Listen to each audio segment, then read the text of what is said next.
And the retrial of the Karen Reed case resumes today after 5 days off for the jurors due to the holiday weekend.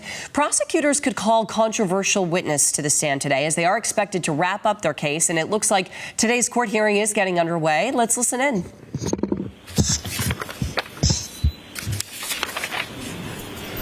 Morning, Dr. Welcher. Good morning. If you look at any documents in answering my question, I appreciate you letting me know that, okay? Okay. Do you have any documents open in front of you at this moment? I do. I have a binder.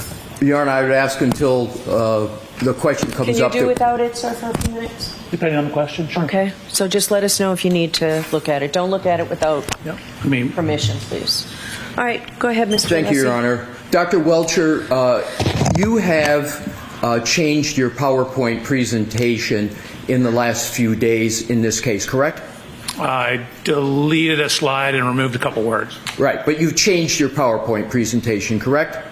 Correct. I deleted a slide and deleted a couple words. Who have you spoken to at the Commonwealth in the last 2 weeks? Anybody associated with the Commonwealth, who have you spoken to? In the last 2 weeks, Mr. Brannon, Mr. Lally, Lieutenant Tully. Anyone else? I think Mary Ellen Gray. Anyone else? The tech person, Cindy, this morning. And with regard to those conversations, what prompted those conversations? Who initiated them? I was originally told I was going to have to be out here last Monday, so there was a whole flurry of conversations around that. I was initially told I may have to give all my rebuttal testimony on a whole huge data set I'd received. I'm sorry to interrupt you, sir. My question was simply because we have a limited amount of time. Who initiated the conversations? Oh, there were multiple conversations. How many? I have no idea. More than 10? I'm sorry? More than 10? Probably not. All right. What did you discuss with, do you understand it's no longer Detective Lieutenant Tully? It's, as I understand, it's Lieutenant Tully. Did you have you said you had conversations with him, correct? Correct. When was the first conversation? How many? And what are the nature of those conversations? Are you limiting it to the last 10 days or in total in my life? Within the last 2 weeks. Last 2 weeks. I believe it was when I got here on Saturday night. I informed them I had landed, and then Sunday morning he gave me a ride over to the district attorney's office. And what did you discuss from when you did you have any discussions with Lieutenant Tully before Saturday, within the last 2 weeks? Not to my knowledge. What did you discuss with Lieutenant Tully? Topics. Give me a time frame. I keep saying the last 2 weeks. That's the time frame I'm looking at. All the conversations I had with him? Yes. Can you have somebody pick me up at the hotel? I'm talking substantive, sir, about your outline, your PowerPoint presentation. Topics of what discussions about the topics in your PowerPoint presentation? I had no discussions with him about the topics in my PowerPoint presentation. Who did you have discussions with from the Commonwealth about the topics in your PowerPoint presentation? Mr. Brannon and Mr. Lally. Describe those conversations and how many you had, including the first one that you had. Well, I originally submitted my presentation with my original report way back, I believe, in January. Right. I'm asking for conversations within the last 2 weeks. Okay, question wasn't clear. Then on Sunday, we just went through top to bottom through my presentation. Mr. Brannon wanted to make sure he understood everything in it. And then I met with Mr. Brannon again on Sunday. We ran through it briefly again. And then that was largely it. Who suggested the changes to your presentation? Mr. Brannon. Mr. Brannon suggested the changes that you make. He indicated some of the things, for example, the slide I deleted referenced testimony that I was not allowed to include on a slide. Were there any discussions with anybody from the prosecution team about the changes with regard to the what I will call the Dighton route, the Dighton distance, and the total mileage? Do you know which slide I'm referring to, sir? I do, yes. Who initiated the discussion on the changes to that slide? So that slide was changed, I don't know, probably 8 or 10 days ago. Oh, it was changed 8 or 10 days ago. Correct. Were there any changes made from 8 or 10 days ago to what's now in your presentation? Not beyond what we talked about. Oh, okay. So 10 days ago, those changes were made. 8 to 10 days ago. I could actually probably figure out exactly when, if you like. Now my next questions go to Mr. Burgess. Mr. Burgess is a colleague of yours at Aperture, correct? Correct. Are you aware of issues relating to the accuracy or inaccuracy of his CV? Unfortunately, I've been bombarded with emails that have referenced that. I've seen it. I have not read them. You've been bombarded with them, but you have, and you say unfortunately, but you have not read any of them? None? Maybe 1 or 2 lines. For example, they come in, they're looking like legitimate business emails, and then I pull it up as a business email. I'm like, okay, I'm not supposed to do this. Court said I can't look at this.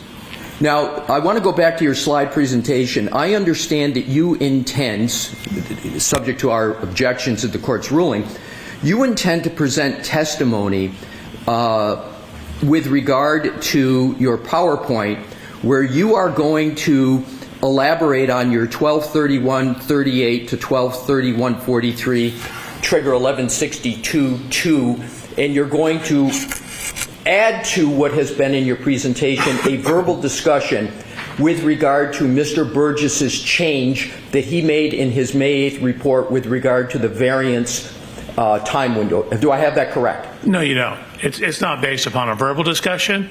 It's based upon his report. Okay, so you're going to make, you propose, what you're intending to do is you want to add the change from Mr. Burgess's May 8th report to what you're going to testify to on your PowerPoint. Do I have that correct? That is correct. And the only reason you're going to testify with regard to altering the 1231-38 to 1231-43 window is because of what Mr. Burgess has done on May 8th. Is that correct? It's better data, so I'm altering it and correcting it with better data that I've received from Mr. Burgess. Right, but my point is, if it weren't for Mr. Burgess's change, you wouldn't be making any changes in your testimony, correct? It's only because of what Mr. Burgess did on May 8th. Is that correct? Only from his report, correct. Correct. So, and you understand, sir, that that change has significant effects on the very issues in this case with regard to the timeline and the collision you allege occurred, and comparing it to human volitional conduct of Mr. O'Keefe with regard to his manipulation of the phone. You understand the consequences of that change, do you, sir? I do. I would disagree with your assertion that it's consequential. Again, my original data, which is in my PowerPoint and has not changed, that data is still there. The timing was extremely close within the error of the measurements, which Mr. Burgess ultimately showed in his subsequent report that was within the variance associated with those timing devices. I understand, but my point, sir, and I want to understand if I have it correct, is that is going to move the time that you assert the 1162-2 trigger occurred, correct? Correct. And you would agree that's a substantial change given the issues in this case when seconds matter? Or do you think it's an insignificant change?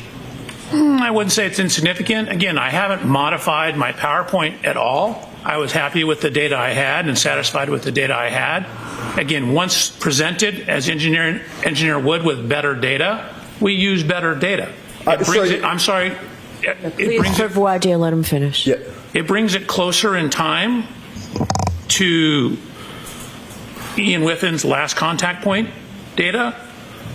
But even if we don't have that, given what I knew about the variance in the cell phones, my time was still within that window anyway.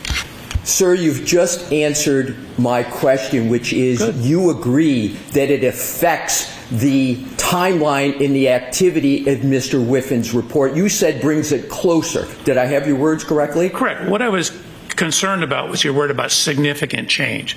It brings it closer. It doesn't necessarily bring it significantly closer. My original timeline was very close, within the range of the accuracy of those types of cell phones, infotainment system data.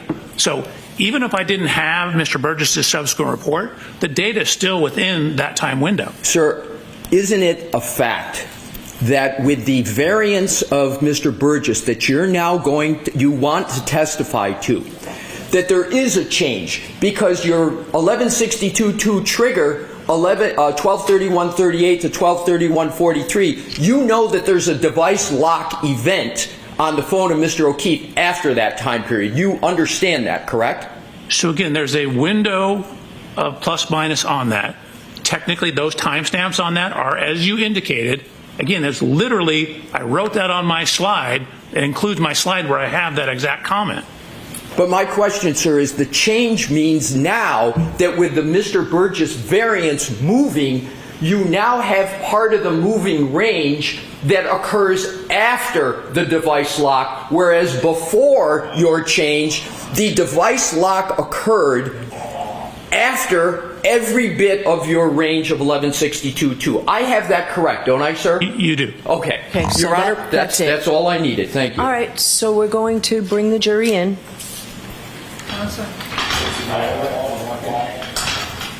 Are they outside the door? Awesome. You may as well stay right there. Thank you. Okay?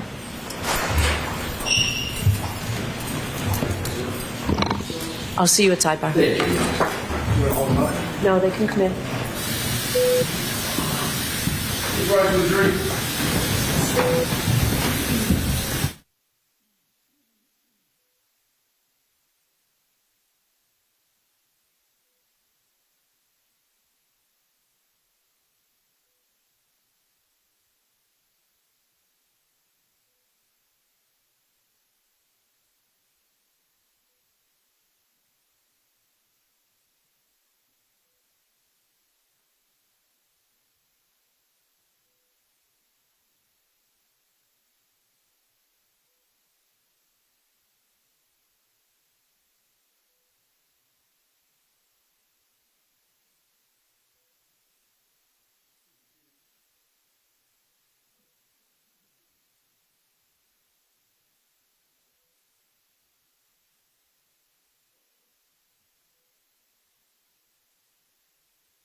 Now, streaming on CBS News Boston. This is WBZ News Mornings. All right, we want to take a look outside and get a check of that next weather forecast with Jason Michael. Jason, yesterday, absolutely gorgeous for the holiday, and it looks like another promising day ahead. Oh, Back Bay outshining again on this Tuesday morning here. So I have to ask you those questions. Were you all able to follow the instructions and refrain from discussing this case with anyone since we met last week? Yes. Everyone said yes or nodded affirmatively. Were you also able to follow the instructions and refrain from doing any independent research or investigation into this case? Yes. Everyone said yes or nodded affirmatively.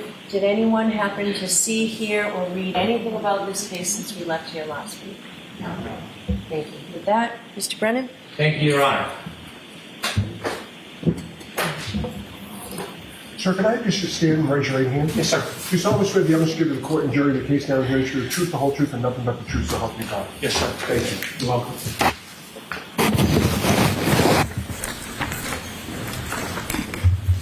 May I refer to my resume? May I refer to my resume? All right, Mr. Brennan. Thank you. Whenever you're ready. Good morning, sir. Morning, Mr. Brennan. Could you please introduce yourself to the jury and spell your first and last name for the court reporter who's next to you? Absolutely. My name is Judson Welcher. My first name is Judson. Last name is Welcher, W-E-L-C-H-E-R. Elcher.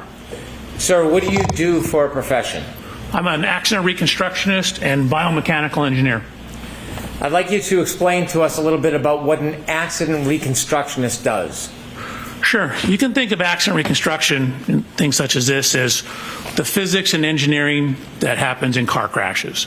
So accident reconstruction tends to deal with everything that happens to the car and outside the car, skid marks, vehicle damage, the electronic recording systems in the vehicle, things that have to do with the motion forces and how the physics of everything occurred and how that affected the motion of the vehicles. You said that you were an accident reconstructionist, but also a biomechanical engineer. How is your work as a biomechanical engineer different than an accident reconstructionist? So simply, you can think of biomechanics as similar, but to everything inside the car. So biomechanics is looking at how the effects of physical forces are applied to the human anatomy. When I'm trying to explain to somebody what I do, I say, hey, it's like a civil engineer who's designing a bridge. So many trucks and cars on the bridge. Are that going to cause the beams in the bridge to fail? Is that going to cause the cables to fail? So a human body is governed by the same laws of physics just like the bridge. Obviously, it's made of a lot of different materials, but in a human body, my beams are bones. My cables are the muscles and ligaments. Different material properties, but everything's governed by the laws of physics and principles of engineering. So I'm looking at how physical forces, the outside of the car, for when people are inside the car, seat belts, airbags. The first seat belt was patented by an engineer. It's engineers who quantify the force of the crash and what kind of injury damage there is to the body. So it is force that causes damage like a fracture. And so we're looking at how the physical forces are applied to the body and what that means in terms of what happens to the body. Dr. Welcher, I want to ask you a little bit about how you became a biomechanical engineer and an accident reconstructionist. Can you tell us? Sure. So when I was getting ready to go to college, my father, who was a physician, said, whatever you do, do not go to medical school. Because I was getting ready to go to medical school. So this was 39 years ago, I believe. 35 years ago. 39 years ago. He said, it's just not worth it. So I said, okay. So then I entered into the mechanical engineering. I grew up riding motorcycles, taking things apart, frequently pissing my parents off when I couldn't put it back together. But I like taking things apart and figuring out how things worked. So I went to university and got my undergraduate degree in mechanical engineering. From there, I happened to be at a Thursday meeting of the American Society of Mechanical Engineers. A group came in from a company that did this type of work, and they showed some examples of how you apply engineering concepts that you learn in mechanical engineering to the human body. And so I was like, man, that's a great job. That's the perfect mix of engineering that I have and my desire, to learn the medical side of things as well without becoming a doctor. So I talked to them. I actually applied to the company and was ultimately hired as a biomechanical engineer. How long did you continue as a biomechanical engineer until you went back to school? So I actually, very quickly after I started the job, I took a human anatomy class at a community college. I quickly realized that wasn't enough. And so in around 1993, I went to the USC Medical School and enrolled through what's called concurrent enrollment, which means you can take the class, but you're not actually in medical school. It's a medical school class. But I took gross human anatomy. So it was me and 160 or so other doctors. I took the same human anatomy that first-year medical students at USC took. So it began in 1993. Did you continue to work as you pursued your higher education?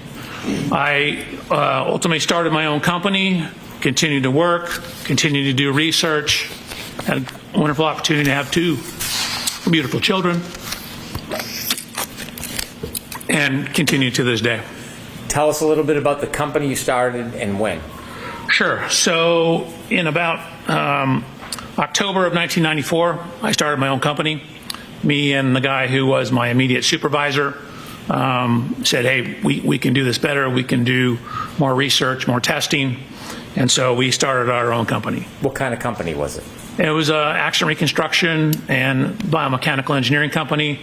We also early on did a bunch of testing and design work for amusement park rides. The same concepts for car crashes applies to roller coasters, basically anything. So we worked and had some contracts on improving ride safety, and I was also on the ASTM committee that looked at amusement park ride designs. Did that company grow from 2 people? Correct. We took it from 2 to about 25 people, and then we ultimately sold it in right around January 1st of 2022. Before 2022, did you obtain a master's degree? I did. And what was that in, and where was that from? So again, I was working full-time. Actually, while I was doing my master's degree, I was also teaching classes at Texas A&M through their law enforcement training division. So it was extension classes. But I ultimately completed my master's thesis in December of 2001. That was from USC, University of Southern California, and I received my master's degree in biomedical engineering. I wrote my thesis. It was basically on automotive seat design, but it was titled Whiplash-Associated Disorders, Related Anatomy, Biomechanics of Injury, and the Relationship Between Injury Potential and Automotive Seat Design. Excuse me, Your Honor, if I may, pardon the interruption. If Dr. Welcher reads from his report, which I think he just did, can we know when he's doing Sure. Dr. Welcher asked me if he could refer to his resume, and I said yes. So if you read, just let us know. Thank you, Your Honor. And it's my resume, not my report.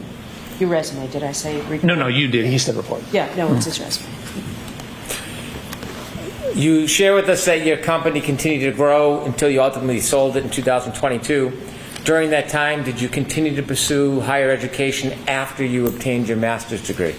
I did. So again, ever since 1993, I've been slowly pursuing higher education, both obtaining my master's degree as well as my PhD. During that time frame, I also published 20 peer-reviewed scientific publications. I taught for 5 years at Texas A&M and served as a peer reviewer for both the Society of Automotive Engineers and for a short period on the Archives of Physical Medicine. So I was working and running a company with my co-creator, as well as teaching, conducting research, publishing, also while going to school part-time. Take us to 2011. Were you still pursuing education at the University of Southern California? I was. And what occurred? What did you achieve in 2011? So in August of 2011, I finally obtained my PhD in biomedical engineering.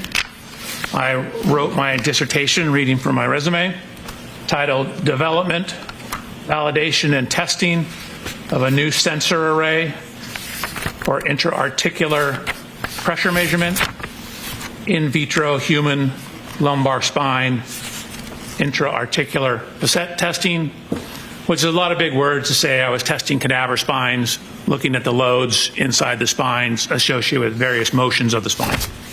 Did you achieve your PhD in biomechanical engineering?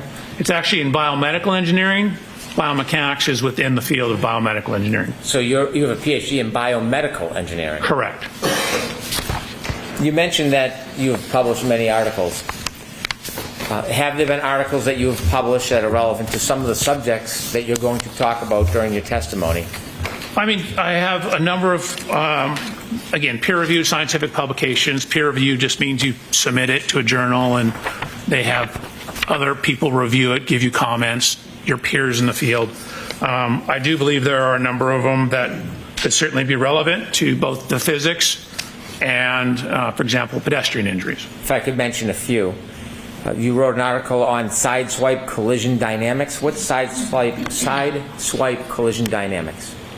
So I was actually an invited speaker at the World Congress, or sorry, not the World Congress, the World Reconstruction Expedition. They asked me to give a presentation on the theory, science, and mathematics behind side swipe or side impact collisions.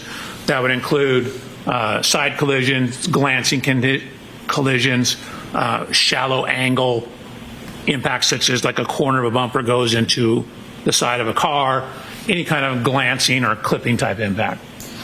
Similarly, in many of the articles that you wrote, is one of them about methods for quantifying the impact severity of low-speed side impacts at varying angles? It is. Tell us a little bit what that So that was a Society of Automotive Engineers paper, again, another peer-reviewed paper that we worked on. It was kind of an extension or continuation of all that research, where we just looked at the physics and the mathematics, basically the reconstruction of glancing or side swipe type impacts. Similarly, methods for quantifying the impact severity of low-speed side impacts at varying angles. Is that similar to the other papers, or was that different? Yeah, I thought that was the same one.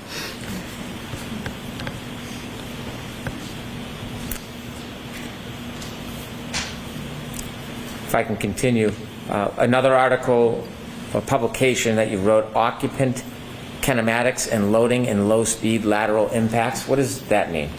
So in the course of my career, I've done probably 12 to maybe 1,300 actual crash tests. I've crashed everything from skateboards, mopeds, up to trains, motorhomes, and ambulances. I've conducted, relative to this case, probably or been involved with 50 to maybe 70 pedestrian impact tests.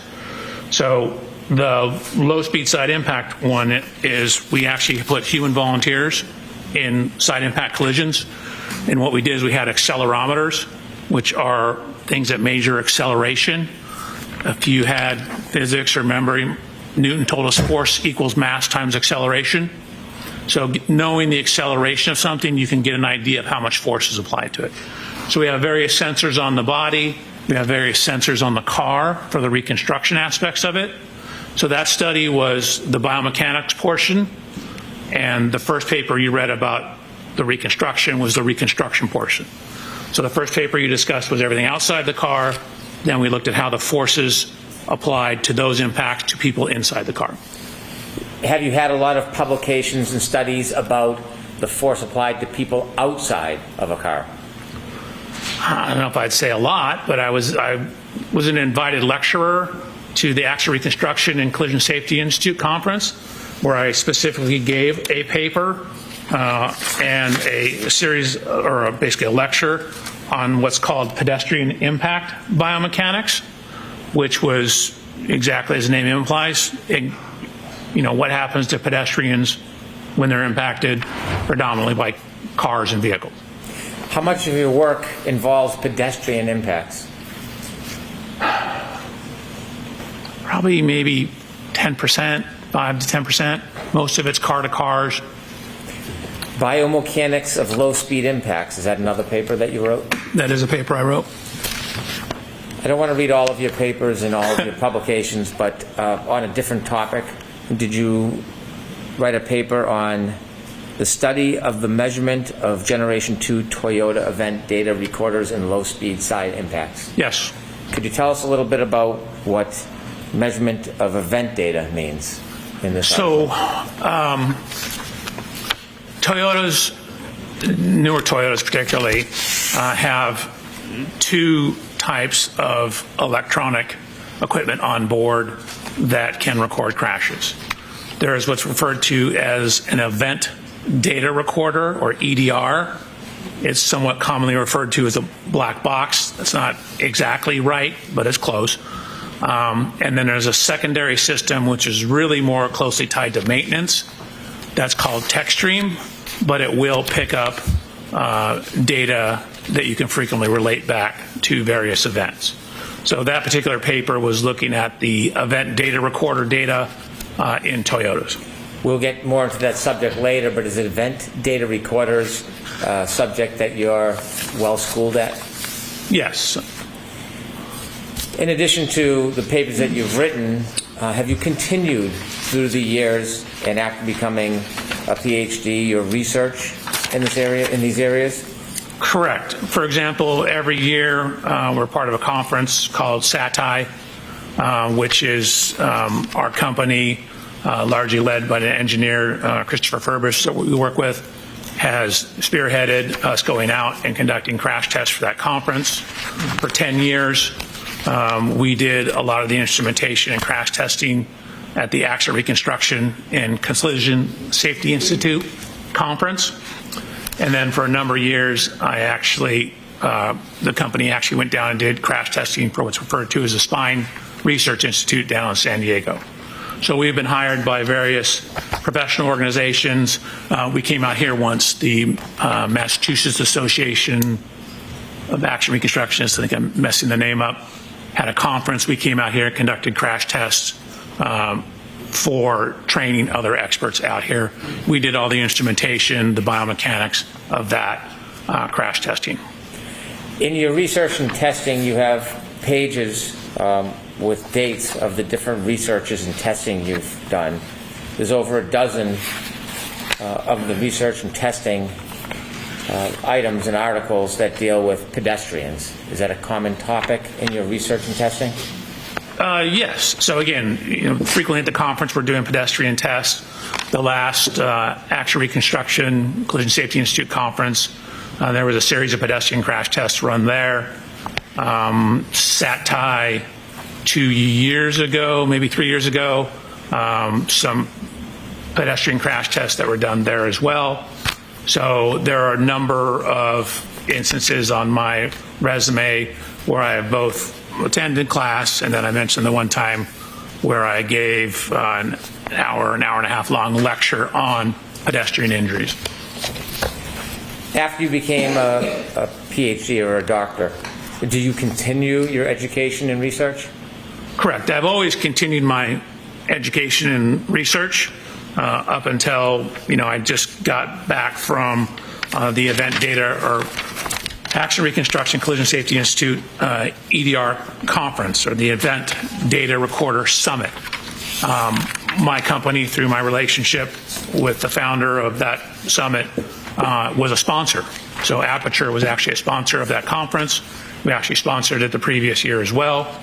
And also as part of that, I assisted one of the researchers in conducting it's called front camera module testing for pedestrian impacts on Chrysler vehicles. General Motors vehicles. As a biomedical engineer, are there any groups, organizations, or certifications that are important? I think ACTAR is important. So ACTAR is an acronym. It's ACTAR, and that's short for the Accreditation Commission for Traffic Accident Reconstructionists. And so it's a bunch of professional groups, originally from some concerns, I believe, from the Department of Transportation, got together and set standards for reconstructionists. Again, these are kind of minimum standards. You have to show, you send in your resume, you talk to them about your research, and then if you're deemed qualified, you sit for an examination that tests your skills, day-long test, theory, a practical portion, and then every 5 years you have to have 60 continuing education units to become reaccredited. I've been an accredited accident reconstructionist since February of 1995, and my accreditation is current and active up through today. So you've been accredited for 30 years? Yeah, correct. I don't want to trick you on the math. No, I never thought about it, but yeah, I guess it has been 30 years. Have you testified in court before? I have. Have you testified in state courts? I have. Have you testified in federal court? I have. Matter of fact, in Boston. Have you ever testified in civil cases? Yes, I have. Have you testified being called by the plaintiff? I have. Have you ever testified being called by a defendant in a civil case? Yes. Have you testified in criminal cases? I have. Have you ever been called by the state or the government? Yes. Have you ever been called by a defendant? Correct. Public Defender's Office. In any of the cases, whether it's civil, criminal, plaintiff, defendant, government defendant, does that in any way change your analysis about data, regardless of who or where you testify? No. I take my job as to be a critical analysis of the data. So I wanted to look at the data as objectively as possible and form conclusions based upon the data, trying to remove wherever possible speculation, try to remove wherever possible reference to testimony. Now, sometimes testimony is the only thing we have, and so we need to rely on it for bits and pieces. But generally, my job is to try and look at data and see what the data shows. I have no dog in this fight. I don't, quite frankly, care. What I'm doing is trying to do a good engineering job, which is looking at the data and drawing sound principles and sound conclusions from the data. Presently, you said you had a company and you sold it. Where do you work? It's a company called Aperture. I guess we were acquired or merged into it technically. How many offices do you know if Aperture has? Oh God, I should know that. I mean, we have them in Massachusetts. We have them in, I think there's 3 or 4 in Texas. There's, I think, 4 or 5 in California. So I want to say there's at least, I don't know, 13 to 15. Do you work at a particular location? I do. Where do you work? Long Beach, California. Do you work with other people? Do you have a team? I do. How many people are on your team? 5. And what's the team comprised of? Is everybody a PhD and engineer? One individual is a PhD in engineering, Dr. Umali, and then I have 3 other engineers and 1 case reader. I guess it's 6 people. I have a case manager as well. Is there any, do you work interchangeably at the different branches around the country, or do you have your own team in California that you work with? 99% of the time, it's my own team. Occasionally, we'll get a case from another office. I've worked on a couple cases out of the Texas office, Okay. and maybe a couple out of the Nevada office.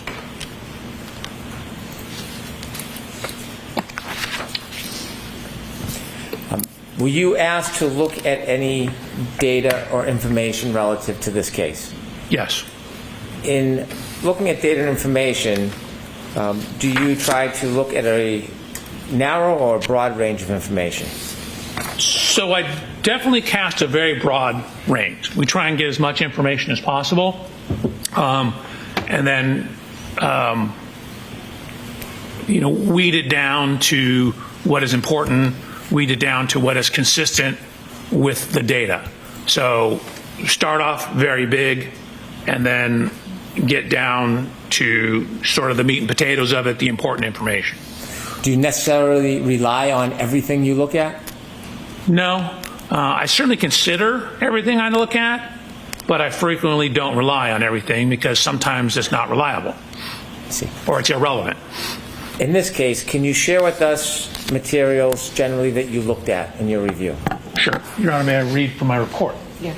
Thank you. So, Mr. Reporter, I apologize. It's a lengthy list. Slow? So I have police reports, including the Canton PD incident report, and I have 8 other reports, also the 34 Fairview Road Rams final report, or CARS report.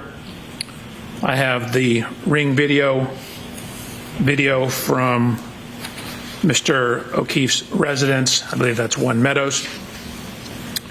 I have the cruiser cameras, which are the police vehicles, onboard cameras, both front and rear cameras from 1, 2, 3, 4, 5, 6, 7, 8, I believe 10 different videos. I have photos and videos of the scene from a sergeant. I have photos of the vehicles, 140 photographs of the vehicles lined up together. I have 25 additional photographs of the scene, 18 separate photographs of the scene, 2 photographs of the scene, 1 group of 92 of the scene, 1 group of 50 of the scene, another video showing the cars lined up bumper to bumper, 4 videos of the scene. I have a video showing Miss Reed's vehicle being pulled into the Sally Port at the Canton Police Department. I have a 360 diagram, surveillance video files from McCarthy's, surveillance video files from Waterfall Bar, Canton Police Report, Sally Port videos from Dighton. I have the Lexus Connect Verizon records. I have the Alarm.com videos. I have a video of the tow truck arriving at the Canton Police Department. One titled Native Location, John O'Keefe's Phone. Past witness statements. The report of examination from the coroner. Jennifer McCabe Cellbright data. Something called Lexus Infotainment. Different past summary testimony of numerous witnesses.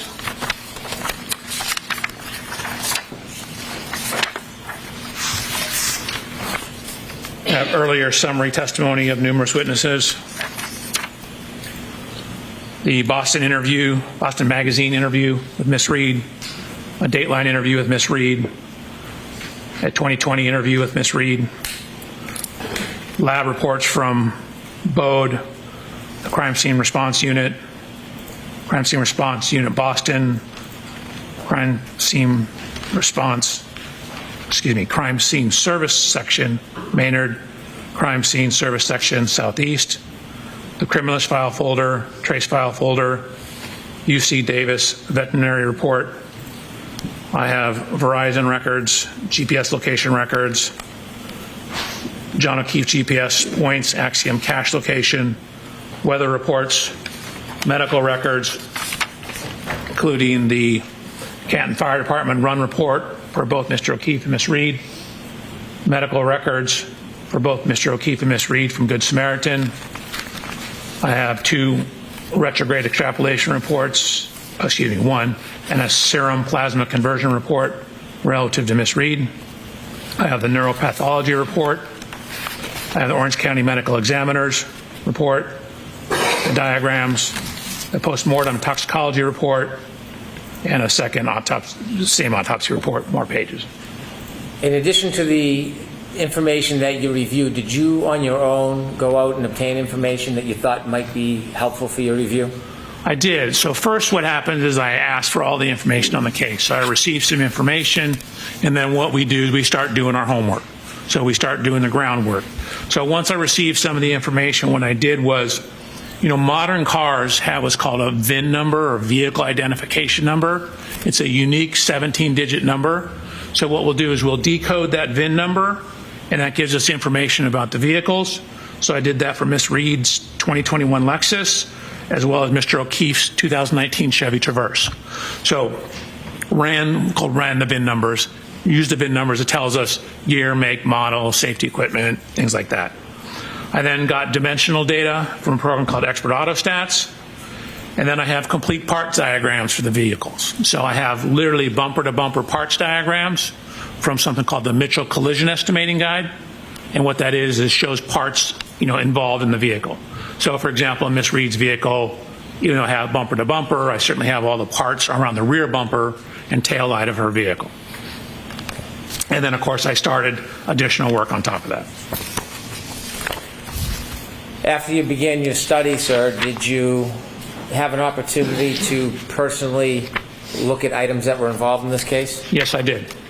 And what did that include?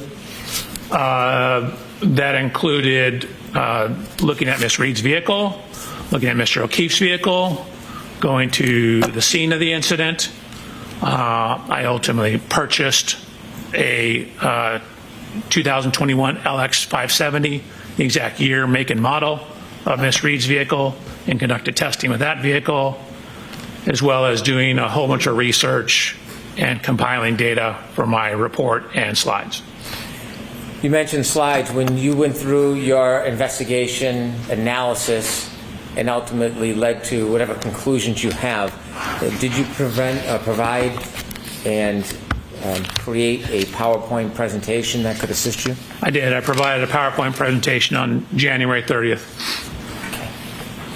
May I approach, Your Honor? Yes.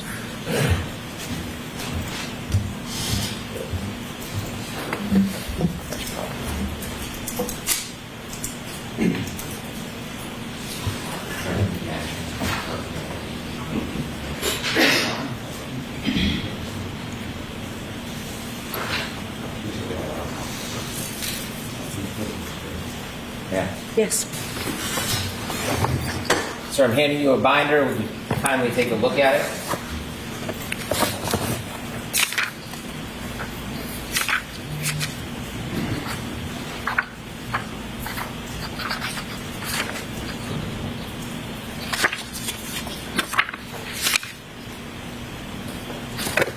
Okay. Sir, does that appear to be a copy of the PowerPoint presentation that you prepared for us today? It appeared, right? 141 pages. Didn't look at every page, but it looks right. Okay. Sir, I'd ask to mark this for identification. Okay.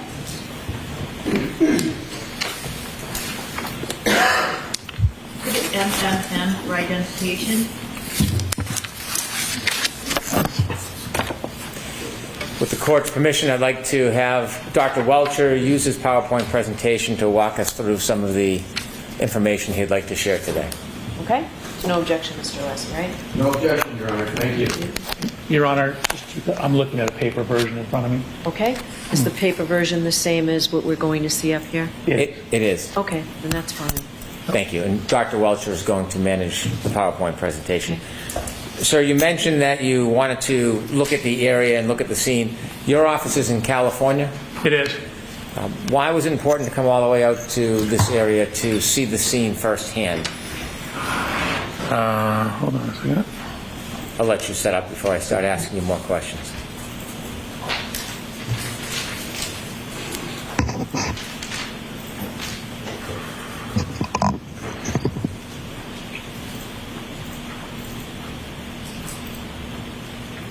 We went through this, had it working perfectly.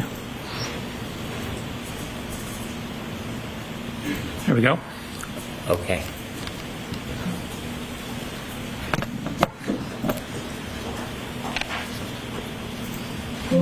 So that's me. No, that's my first slide. No. I have a couple questions for you, Dr. Welcher. Please. The first is, your office is in California. Oh, yes, sir. Why was it important to come all the way out here and view the scene firsthand? And you want to have as much information as possible. So I wanted to, physically look at all the things so I can actually see with my own hands, my own eyes, lay hands upon it, look at it as best I can. You try and inspect and look at as many things as you possibly can. Sometimes they don't exist anymore, sometimes they're gone, and you have to make a best approximation if you can't do that. In this case, I was able to look at the scene and both vehicles. Was that an important part of your study, Doctor? I think so. Again, it's always good if you're going to talk about what happened to the cars or what happened to the people to look at what happened to the cars, meaning to actually look at the cars, not just look at photographs when possible. So I have physically looked at the cars. For example, in the Lexus, I climbed in it, over it, underneath it. I downloaded data from it. I did a whole bunch of things looking at Ms. Reed's Lexus to assist in my analysis to try and add some further objective data to what we're doing here. So same thing with Mr. O'Keefe's vehicle. Looked at the rear bumper, took some pieces off the rear bumper to see what was behind the cover, to see what kind of damage we did or didn't have. So went to the scene, looked at the measurements of the curb, looked at where some of the lines are on the road because you can see them in some of the photographs. Again, it's always good when possible to inspect everything you can inspect. If you could now begin and tell us how you started your investigation. Sure. So on September 23rd, I had an opportunity to come out. Mr. Brandon, was the first time I ever met you on that day, I believe. And I had received material before that. And what you see here is, this is my inspection of Miss Reed's vehicle. In the upper left photograph, you'll see, oh, this doesn't work very well. Upper left photograph, that's Miss Reed's vehicle, that's Mr. O'Keefe's vehicle, the Chevy Traverse. And then what you see here is a laser scanner. You can see it on the ground here. Laser scanner is creating a 3D model of the vehicles. So I used that to create a 3D model of the vehicles.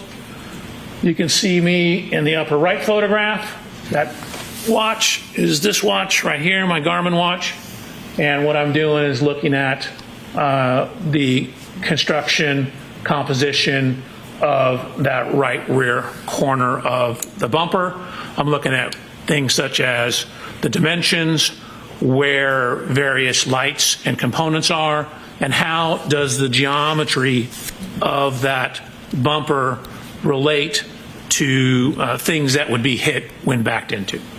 Dr. Welcher notes this is 9/23/94. Is that an accurate date of when you came and first started looking at the vehicles in the area? You said 24, correct? I did. You said 9/23/24, correct. And then on the slide, what I tried to do is underline what I'm doing. So this is inspection of the Reed Lexus, and as noted, I'm only showing you a couple. I actually took 445 photographs. Do you remember when you began this case, the month or the date? No, it was obviously before this. I had material before I came out to look at the vehicles. Do you think it was months before this? I don't think it was months. No, it was maybe a month, if not less. So you began your work in the fall of 2024? Correct. And I just want to ask you about the picture in the middle. You see the right taillight housing is missing. Did you Correct. understand that had been removed prior to you looking at the car? It was, yes. Okay, thank you. You're welcome. However, some of the evidence stickers, these white stickers here, were still on the vehicle. You did not place those. Did you place those stickers on yourself? I did not. Were they there when you first saw the car? Correct. They match what I'd seen in other photos. Okay, thank you. So just continuing on, so what you see is, again, I mentioned looking underneath the bumper. So we wanted to see what, if anything, was damaged on the corner. So I'm putting my hand to show where the frame rail ends. This is me looking up underneath to the back side of this taillight. If you can see, this red taillight actually sticks out. And so I'm checking the front here for damage. I'm checking the back for damage. 1 second, please.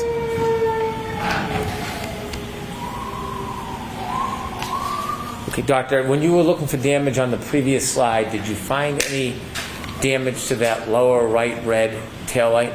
No, there was no damage to the taillight. The middle picture is from the inside, looking at the inside of that taillight. Was there any damage to the inside of that taillight? There was not. Thank you. You're welcome.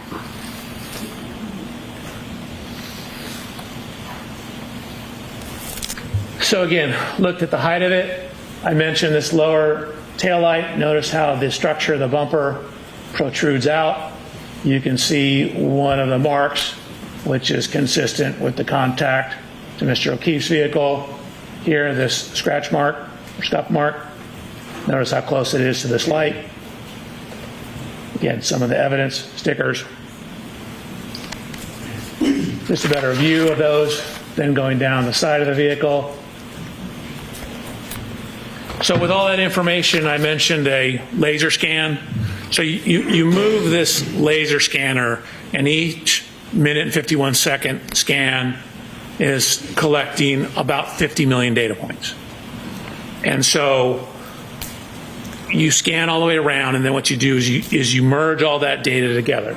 So even though this looks like a poor photograph, what you're seeing is hundreds of millions of hundreds of millions of points. And so you literally can figure out, if you wanted to know the distance from this lug nut to where the lighter is on the ashtray, you could probably do that to an accuracy of about 2 to 3 millimeters. So really, taking tons and tons of data. So it knows the exact position of every one of these millions of data points, and it knows the color associated with those data points. Why is that data imaging so important in accident reconstruction? You want to have an accurate model of the car. So, you probably don't need literally that many points to get an accurate model, but that's just the nature of the way the science is going. Computers are getting better and faster. Scanners are getting faster. So you get an enormous amount of data when you use these scanners nowadays. So then, as indicated on the underline here, I did a CDR. That's a little different than what you heard me say before. CDR is crash data retrieval. So that's the hardware and software that you use to download or actually copy or take an image of, which means you're just taking an image off what's on the vehicle, the EDR, which is the event data recorder. So you use the crash data retrieval hardware to download the event data recorder, otherwise commonly known as a black box. So I downloaded the black box from this vehicle, and although you can hardly read it here, again, I mentioned there are two systems on this vehicle. This is the CDR system or EDR system. There's also the TechStream. The EDR system, this system is primarily to manage the safety components, protect the occupants of the Lexus. So things like fire the airbag, fire what's called a pretensioner, keep track of the severity of the crash to decide whether we need to fire the airbag. So it's not really designed for pedestrian impacts. So when we downloaded this vehicle, we got what's called a none file. A none file simply means that there's no data there. The system's working properly, we had no fault codes, but for a car hitting a pedestrian to cause a file here, this is really more designed for car-to-car impacts, something that's going to have a significant impact on the occupant of the Lexus. And again, the Lexus is a 6,000-pound vehicle. Mr. O'Keefe's only 216 pounds. So it's not going to register from hitting a pedestrian. Were you surprised that there was no information about a collision in the EDR? No, it's exactly what I expected. Okay, I mentioned the second system. So as underlined up here, this is the TechStream. So this is from Toyota TechStream data. You can see the screens here. There's generally two types of files, what's called a vehicle control history and a PCS file. The PCS file is the, God, I forgot the name of it, the protection system. So I also looked at Mr. O'Keefe's vehicle. PCS is pre-collision system. Looked at Mr. O'Keefe's vehicle. Same thing. Took a series of photographs, laser scanned it, looked in it, underneath it, behind it. I mentioned taking some of the bumper parts off. So I took this rear cover off here to look at the damage behind the bumper cover. Most cars have what's referred to as a face bar. That's that piece of metal that you see here. And there's a piece of energy absorber here. That's your face bar. So I'm looking to see if there's any damage to that. There was no damage to that. Before you go forward, I want you to take a couple steps back because I want to ask you some questions to explain TechStream data. Could you go back a couple slides, please? Sure. Okay. You mentioned that in the EDR, which is similar to a black box, there was no information found. And then you mentioned a different system, the TechStream. Can you make it clear for us how these systems are different and where they're stored on a motor vehicle? Sure. I mean, a lot of data is stored in a similar location. The TechStream system was originally designed, according to Toyota, for maintenance issues. It seemed to come about around the same time Toyota was having problems with sudden accelerations or allegations of sudden accelerations. So the TechStream data or vehicle control history will give you information when there's, for example, excessive acceleration or rapid shifting of the vehicles or rapid steering of the steering wheel. So the statements are that that's designed to help the maintenance people, if you come in with a problem with your vehicle, to diagnose what that problem is. It has a lot of utility in accident reconstruction because if you jam on the brakes before a crash, frequently the TechStream data will record the crash. You mentioned Toyota a number of times. Could you share with us the relationship between Toyota and Lexus? Yeah. Sorry, in my mind they're the same thing. Toyota and Lexus obviously a little different, but Lexus is basically made by Toyota. So Toyota and Lexus has the Lexus safety system. Toyota has the Toyota safety systems, which you both read with the TechStream data. The TechStream data, in this case, does it play an important role in your analysis? I think so, yes. The TechStream data, did you independently download that data yourself? So I independently downloaded it, and then I also ran a test with Miss Reed's vehicle, and I created a new text stream file so that I had a stamp in the ignition cycles of what the current ignition cycle was. So I did a sudden acceleration test of the vehicle. On the Lexus or on the exemplar vehicle? On her Lexus. When you did the downloading, why did you do it yourself? Again, you, whenever possible, want to be the one that does it, make sure it's done correctly, and be able to say, hey, how do I know that's from that vehicle? Well, I know because I was the one who did it. And so if I get it from someone else, then they frequently have to bring that person into court to say the other ones that did it, so then I can use it. So if I do it myself, it eliminates that problem, and then I have no concerns over where it's coming from. So then I know hey, I did it. This is the right car. This is the right program. You left us at slide 10 when you were inspecting Mr. O'Keefe's car? Correct. So again, simply a blue arrow indicating that I looked down behind all this stuff, took measurements of it, and then similarly I have a 3D point cloud of Mr.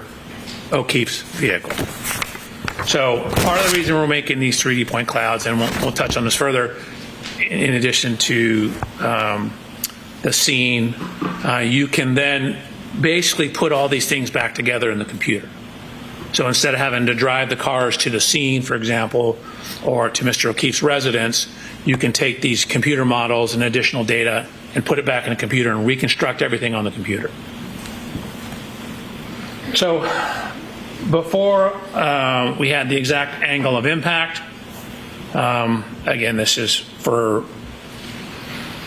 looking at when Ms. Reed contacted Mr. O'Keefe's vehicle backing out of Mr. O'Keefe's garage at One Meadows.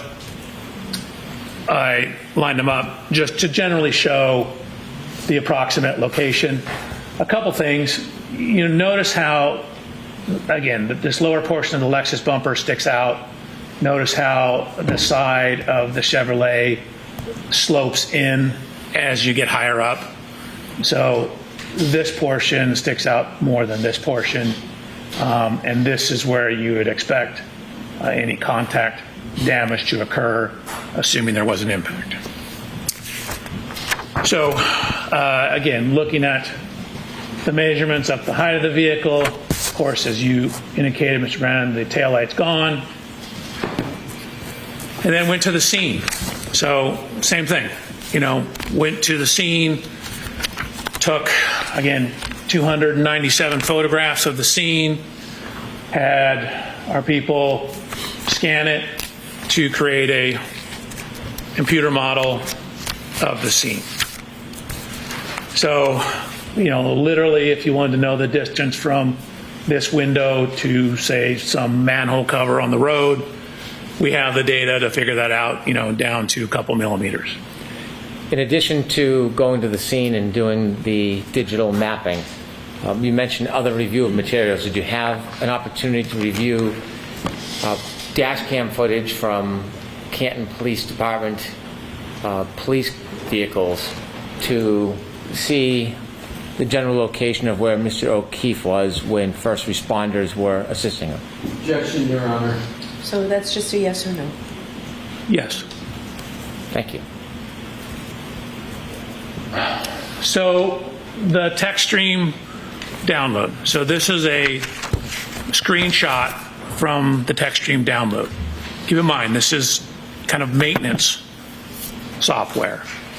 So we're looking at a number of things in the maintenance software. What we see is, and this is noted in the report too, that when the vehicle gets into the Canton Police Department after this event, you can see the mileage is 12,665 miles. So that shows up in Trooper Paul's report. It shows up in the photographs, and it shows up as matching the mileage in the text stream data, both at triggers 1164 and triggers 1167.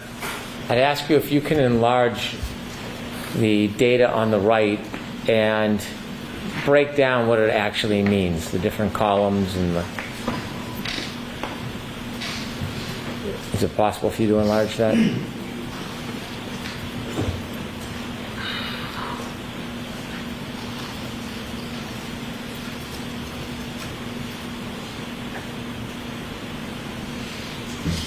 My fingers are too fat. Thank you. Okay. So what you're looking at is what I called event 1162. If you see anything in blue on these charts, that's information that I added. I typically put my initial, JBW, Judson Blair Welcher, that's me. And so this is referred to as the key cycle trip. So key cycle is simply you turn it on, not necessarily turn the ignition on, turn it on, turn it off. That's one key cycle. So I labeled this one 1162-2 because there's also one that's on the same key cycle that I'm calling 1162-1. The system also records the mileage. So again, this is a maintenance system generally. So what you see is the T here is the trigger, and there's a point. So this time in the text stream data, you could think of it as like a stopwatch. It's when it starts when the car turns on and stops when the car turns off. And then if it sees a triggering event, a T, it records that information. So this is when the trigger happened. So that's 1,142.2 seconds. And so I've converted that to minutes and seconds, because most people don't think in seconds. And so what it also does is once it sees a trigger, it's constantly circulating data through the computer. So when it says, okay, we have a trigger, it saves 5 seconds before the trigger and then 5 seconds after the trigger. So the trigger's in the middle, and you have 5 seconds of data before and 5 seconds of data after.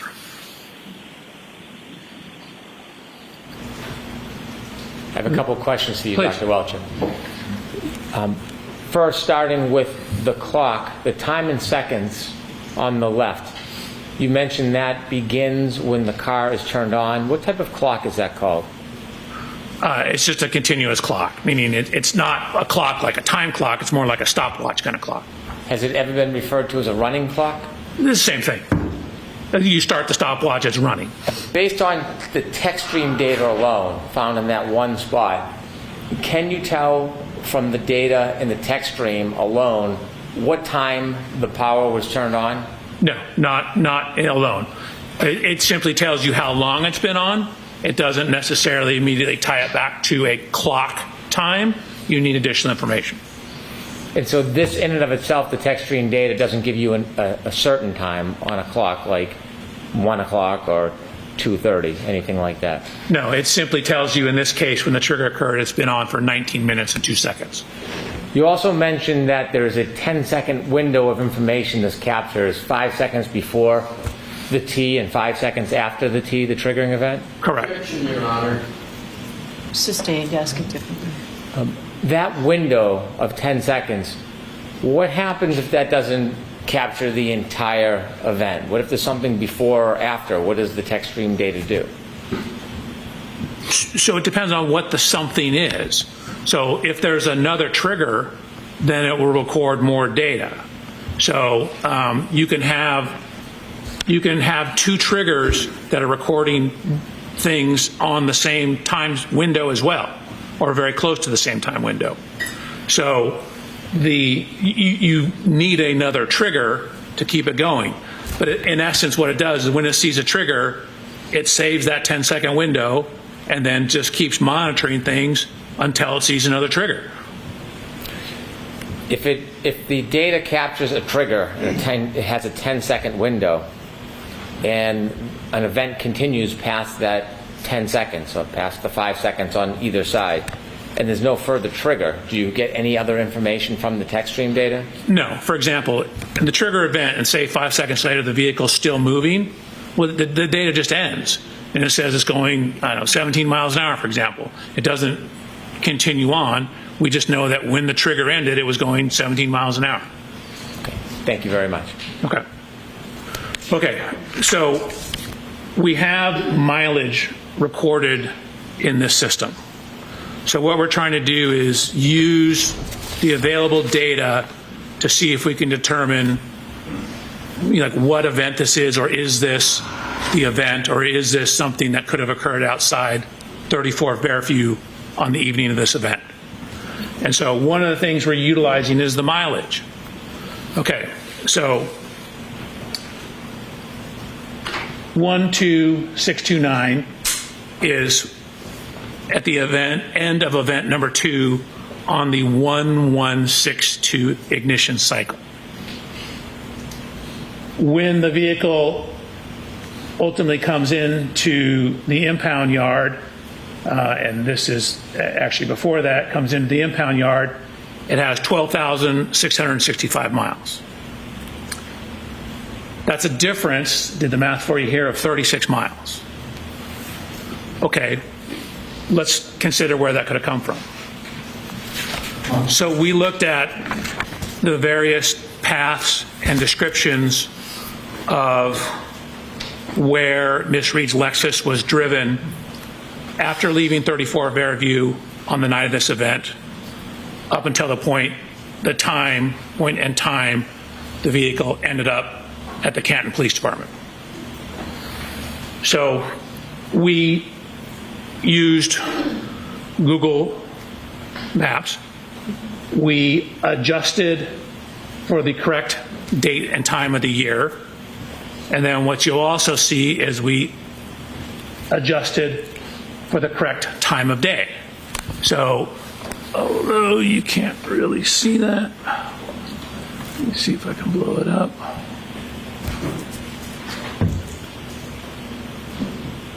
So you can see that's looking at the mileage and time.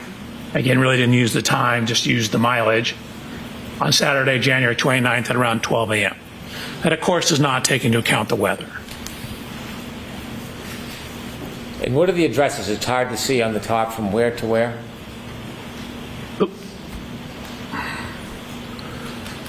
So this is from 34 Fairview to 1 Meadows Avenue, which is Mr. O'Keefe's residence.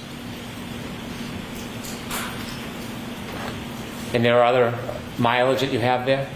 Correct. So we basically ran through the entire path as we understood it. Again, we didn't have complete information. We didn't know the exact roads. We didn't know if turned around, stuff like that. So you're seeing the suggested available paths, and we end up with a range of data. So we go through all the paths, and you can see that this is what we end up at the bottom here, which is very hard to see.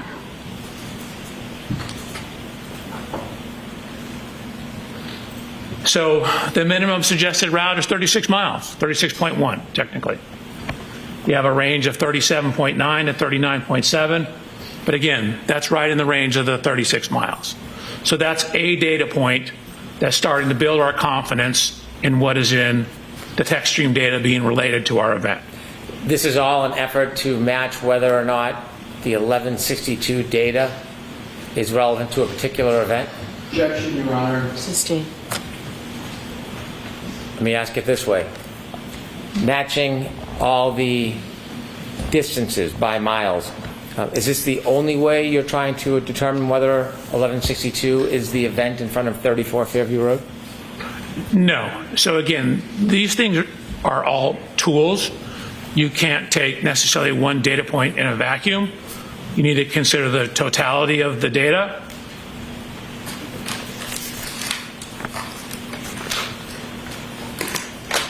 Which is what I did. So we mentioned the continuous clock that was in there, or the running clock that was in the vehicle. So what you see over here. Could you enlarge that for us, Doctor? I hate to interrupt, am doing that right now. you can see we have the time, and again, I've converted it in blue to minutes and seconds. This is the first trigger on that key cycle. So on key cycle 1162, there was 2 separate events. The vehicle keeps a continuously running clock. So we're able to see the time each event occurred relative to when the vehicle was started and the difference between the 2 events. Okay. So at trigger event 1162-1, we know that the ignition has been on for between 10 minutes and 57.4 seconds. Or that's when the trigger is, sorry, 10 minutes, 57.4 seconds. Again, the trigger has plus or minus. So that's from 10 minutes, 52.8, plus 10 seconds, which gets you to 11 minutes, 2.8 seconds. Or, as I wrote here, 10 seconds total. So again, the text stream data indicates at the time this event was written, the trigger occurred, again, at 10 minutes. You see we have the T, 10 minutes, 57.4 seconds. Dr. Welch, if I could ask you a couple of background questions. This block of time that you're reviewing that mentions 2 triggers, can you tell whether those triggers are immediately related or 2 separate events? So you can tell they're separate events because there's a separate amount of time between them. There's about 8 minutes between the events. And so they're on the same ignition cycle, meaning the vehicle hasn't been turned off in between, and we have this continuously running clock that records when these things occurred. So it tells us when event 1 occurred, when event 2 occurred. We know it's on the same ignition cycle. So if we have some idea when the car was turned on, we can then tie that back to clock time or real world time.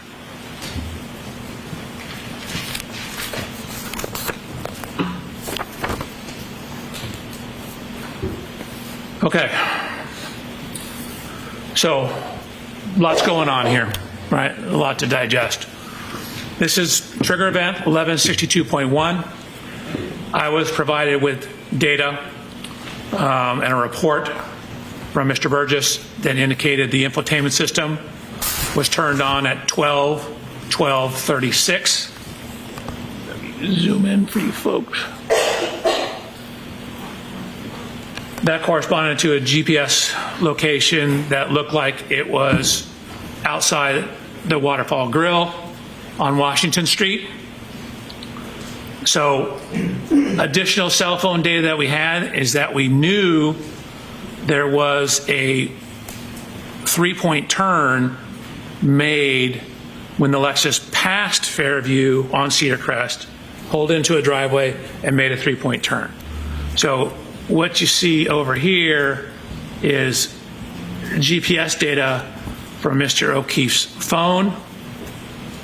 And with that information and knowing when the system turned on, we're able to now tie the text stream data to a real clock, meaning what time of day did that text stream trigger occur. So we're going from the running clock to a real world clock. So if you take when it was turned on from Mr. Burgess's report, you can see that the Lexus was turned on at 12:36. You add in the text stream information, you get it at 12:23:38, and now we have a cell phone data point at 1:54. So at the time my report was written in these slides back in January, that was all the information we had in terms of data point 154. That was the one that was closest in time to it. So we had since received additional information. Dr. Welch, let me ask you a couple questions, and if you can zoom in a little, we might be able to see it a little better from here. Where would you like it? If we can start at the top when you explain in text.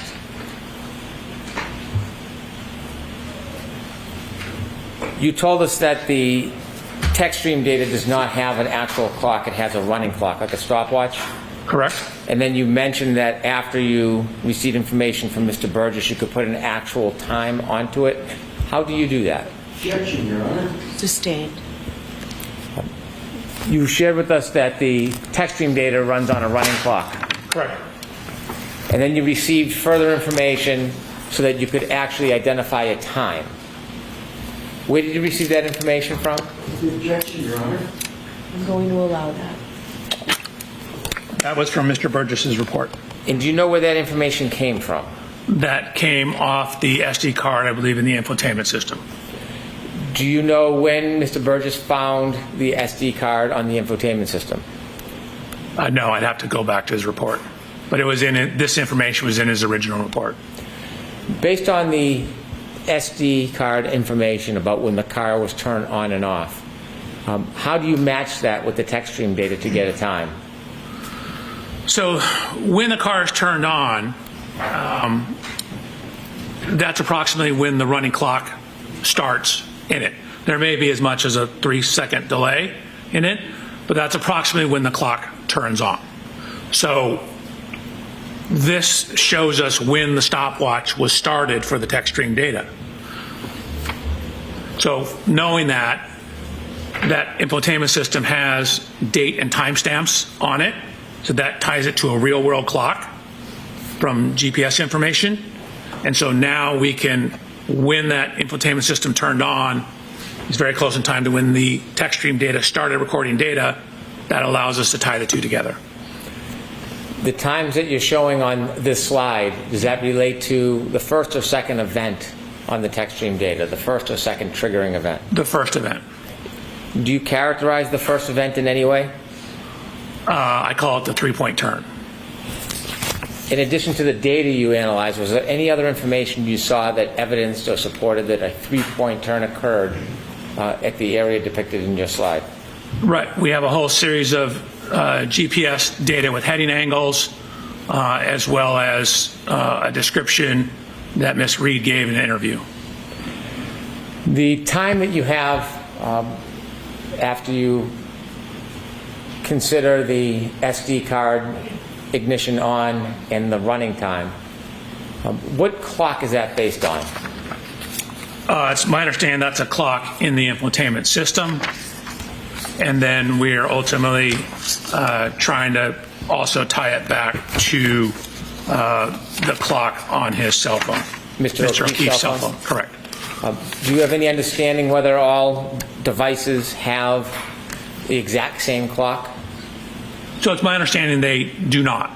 In my discussions with Mr. Burgess, reading reports, that they can have, there can be as much as 30 seconds to a minute of variation. Objection, Your Honor. Sustained. Have you ever heard the Strike, Your Honor, that answer. Sure. Jurors disregard that answer. Have you ever heard the term variance before? I have. What do you understand that to be? That means differences from the answer, I'm sorry, differences from what? from typically the correct answer. Like meaning that a given data point has variance in terms of how it's measured, when it's measured. So different measurement device can have a different variance around the actual true number. You mentioned on the slide a time of 12:23:38. Correct. In O'Keefe's cell phone data, that point 154, approximately 12:23:58. Correct. Is there a difference between the clock on the Lexus text stream data and that of Mr. O'Keefe's iPhone? There is. When you developed the slide, did you have the benefit of more detailed information about data point 154? I did not receive that until May 8th. Did you later learn more information, more specific information? Yes. Okay.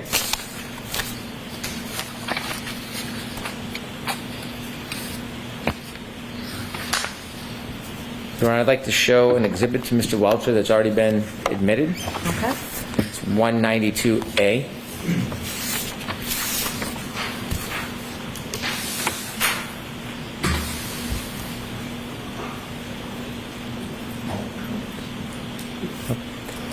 Ms. Gilman, can we start with 192B? Dr. Welcher? Your Honor, can we approach on? Yes, we'll call. Thank you.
Dr. Welcher, if you could take us back to slide 30.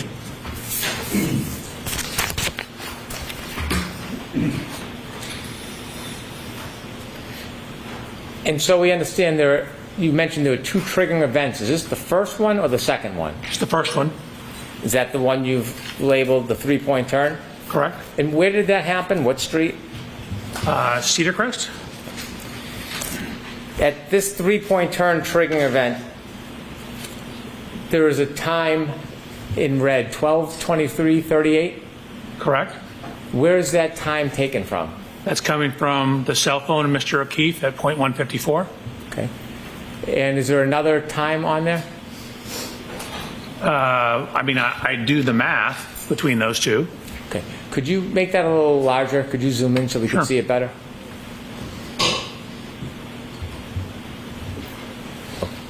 So there's an infotainment time of 12:12:36, I guess another time to answer your question. Then we have, The 12:12:36, what does that indicate? What's that relevant to? that's when the text stream data basically turned on, plus or minus a little bit. When you say the text stream, is that relative to when the car turned on? Correct. Sorry. Okay.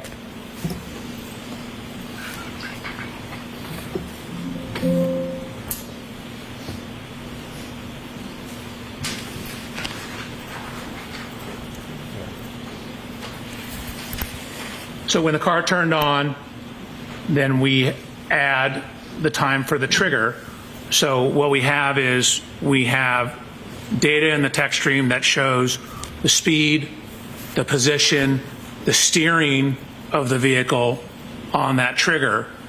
And so we're trying to match the timing and the description of what the vehicle was doing with the text stream, the infotainment, and the cell phone data.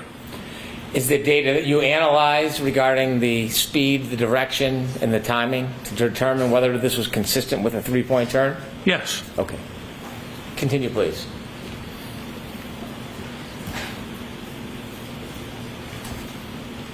And if you can enlarge that, because it's hard to see back here. Sure is. Okay, so again, we are looking at event 1162-1.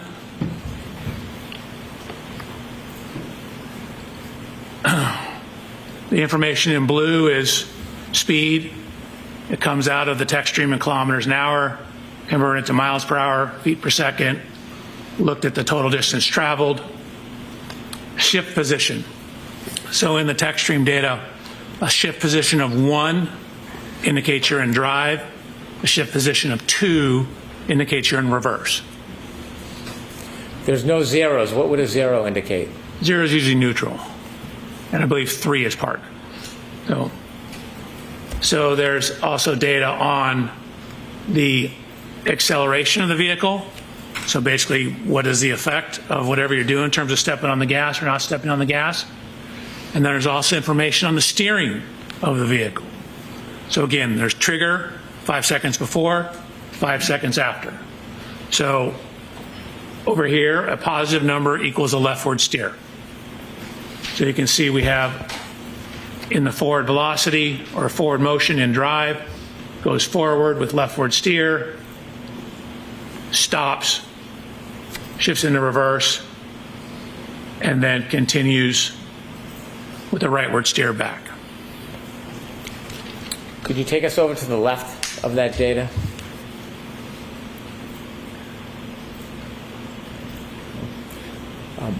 When you look at the number 1162-1 as an event, can a key cycle, or when a car is turned on, power ignition on until the point is turned off, whatever amount of time, can it have more than one triggering event? Yes, it can have lots of triggering events. In this case, it has 2.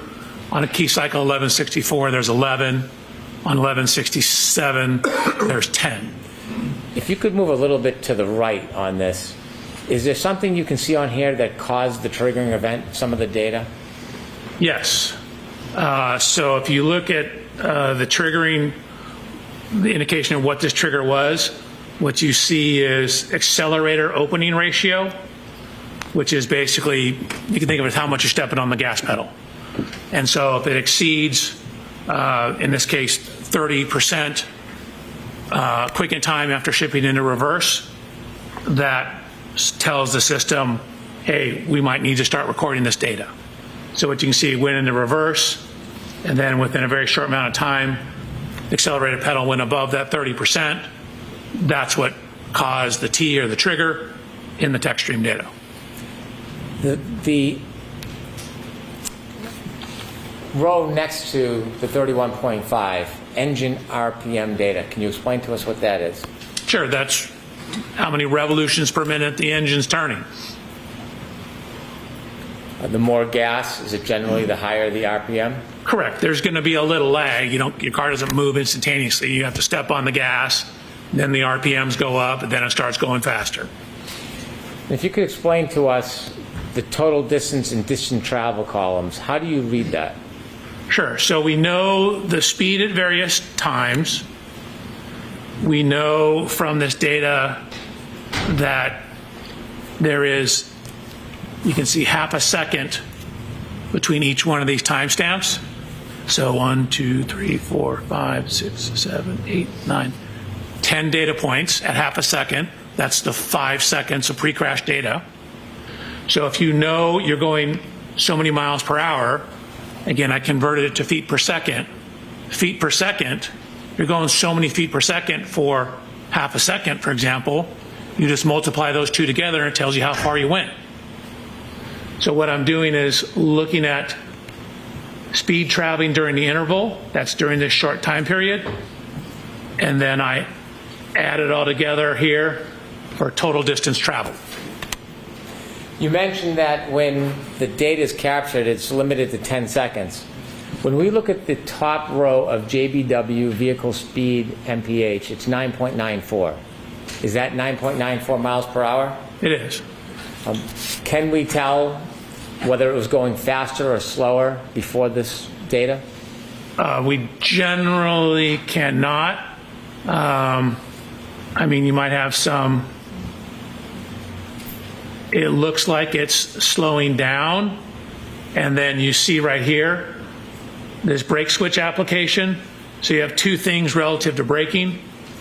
You have the brake switch, which is simply whether the brake is on or off, just enough pressure to make the brake light come on. And then you have brake oil pressure, which gives you some idea of how much pressure is in the system, which is a rough indication for the braking. But then what you see here is the longitudinal acceleration or deceleration. This gives you some idea of how much the vehicle is speeding up or slowing down. So generally a minus sign is a slowing or accelerating in reverse. And for the bottom of those columns, I'd ask you whether or not at the beginning of the window, if you had any other information, is it the same situation for the end of that window that's captured?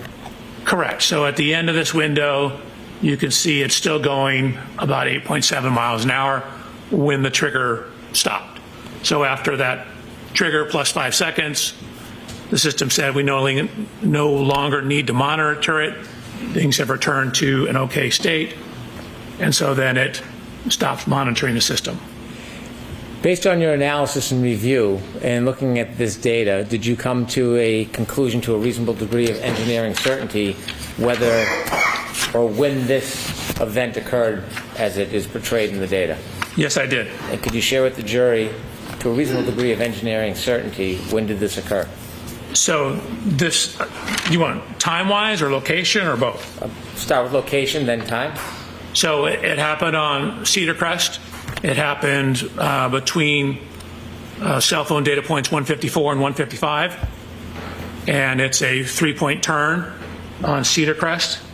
And it occurred, according to the text stream data, about 12 minutes, 23 seconds after the vehicle was turned on. So. And do you have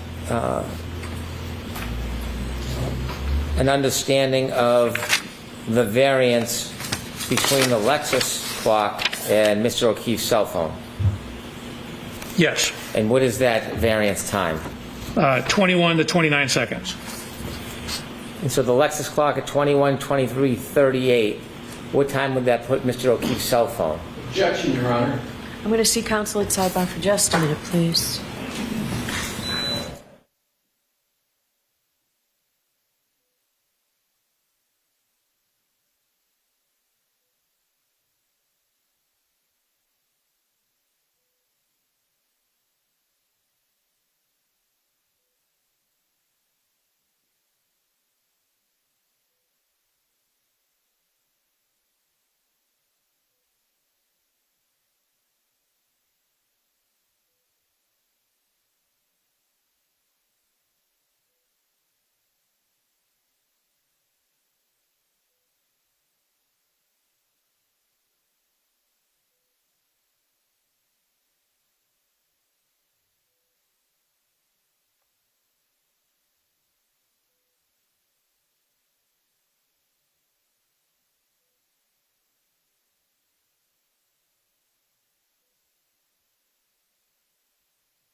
you 10-minute break because we went right through our.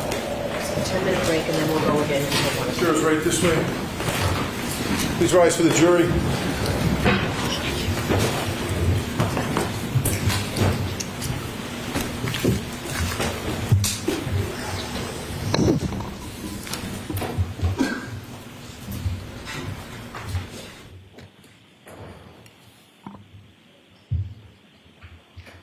Dr. Long.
Sustained. And where's that from? The Lexus. Thank you. The 122358 number, what's the significance of that? So that is Mr. O'Keefe's cell phone data at point 154. Again, from the original data we had just at 154 and 155 and not the in-between points. So, And at the bottom in parentheses, explain to us what that means. sure, if you look at where the text stream math works out to be, 122338.8, and compare that to 122358, the difference between those two is 19.2 seconds. The difference between which clocks?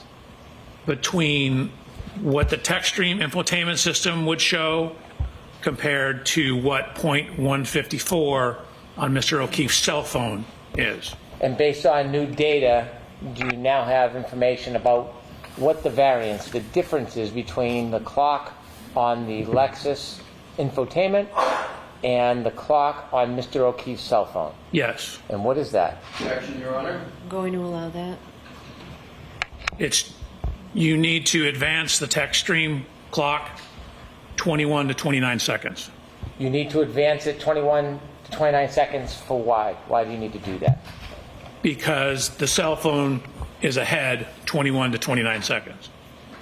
After you advance the text stream ahead 21 to 29 seconds, can you then compare the information, the time that's coming from the infotainment system Lexus to Mr. O'Keefe's cell phone from his iPhone? Correct. That's what you need to have an apples to apples comparison. You need to get them on the same time clock. Thank you. You can proceed.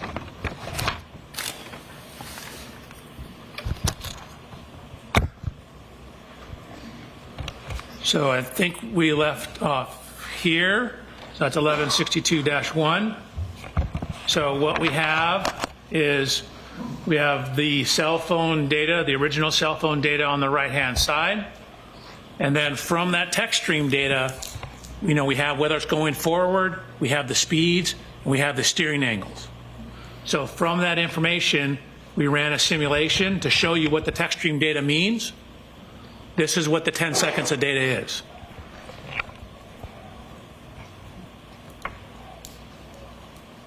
And again, just because the simulation stopped, that's just where the text stream data ends.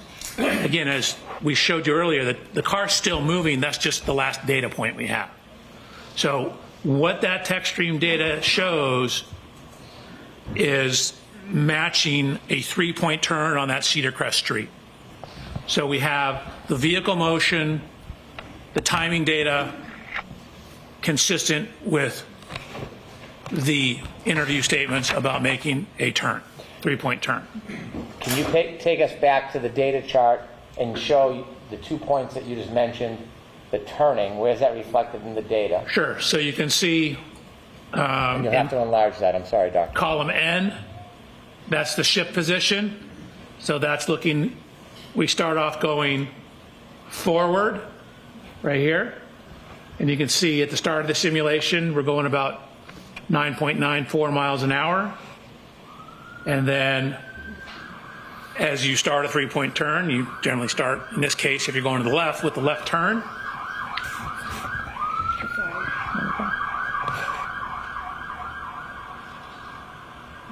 You're welcome.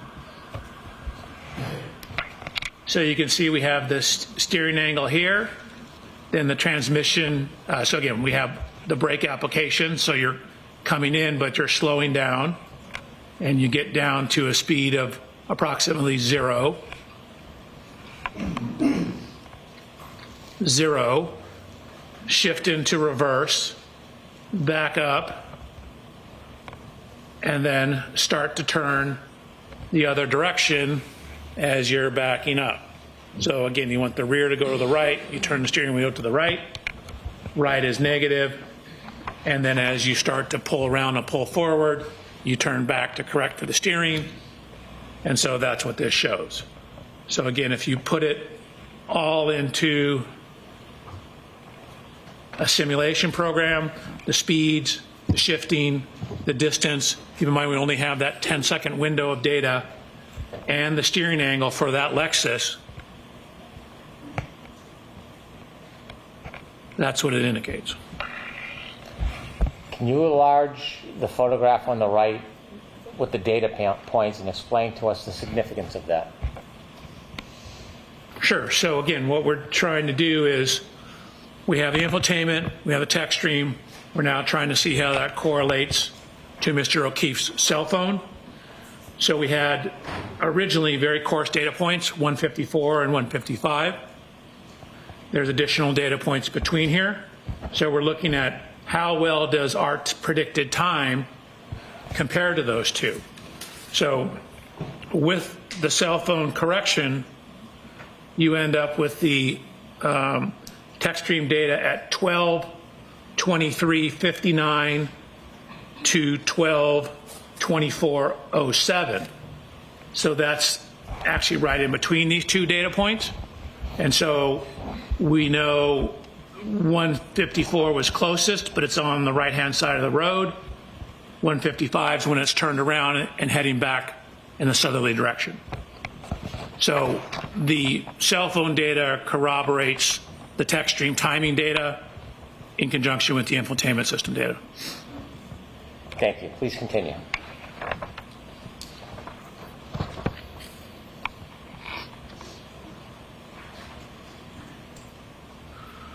Okay, so we talked about 1162-1. That's the first trigger on the text stream. So we're going to go to 1162-2. So I've highlighted that in yellow. So we're now talking about the second trigger. So this is on the same ignition cycle. It's on ignition cycle 1162. We have that same continuous running clock, but we've now synced it to real world clocks. So instead of the running clock, we now have some information on the real world clock. So at this time, we know the ignition has been on for 19 minutes and 2 seconds. So at the trigger, 19 minutes and 2 seconds. And again, we have 5 seconds either side of that. So between 18 minutes, 57.6 seconds to 19 minutes, 7.5 seconds.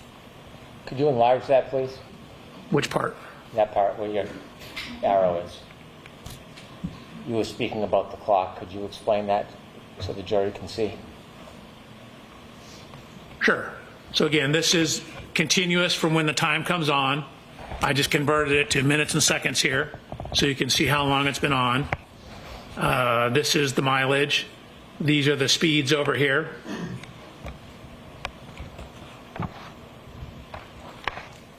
And this is some information on how far it traveled. Again, we have the plus minus on the steering. That gives us some information on the steering. Really, there's very little steering going on at this point. Slight leftward steer. Dr. Welcher, did you determine how long after the first trigger, that 3-point turn, that this second trigger occurred?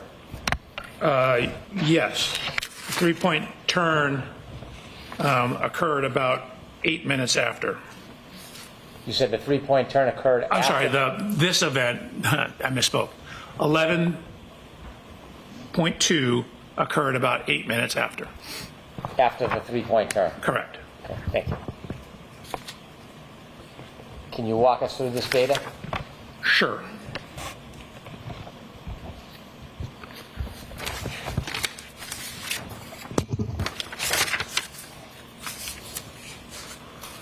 Okay. So we have the accelerometer data here.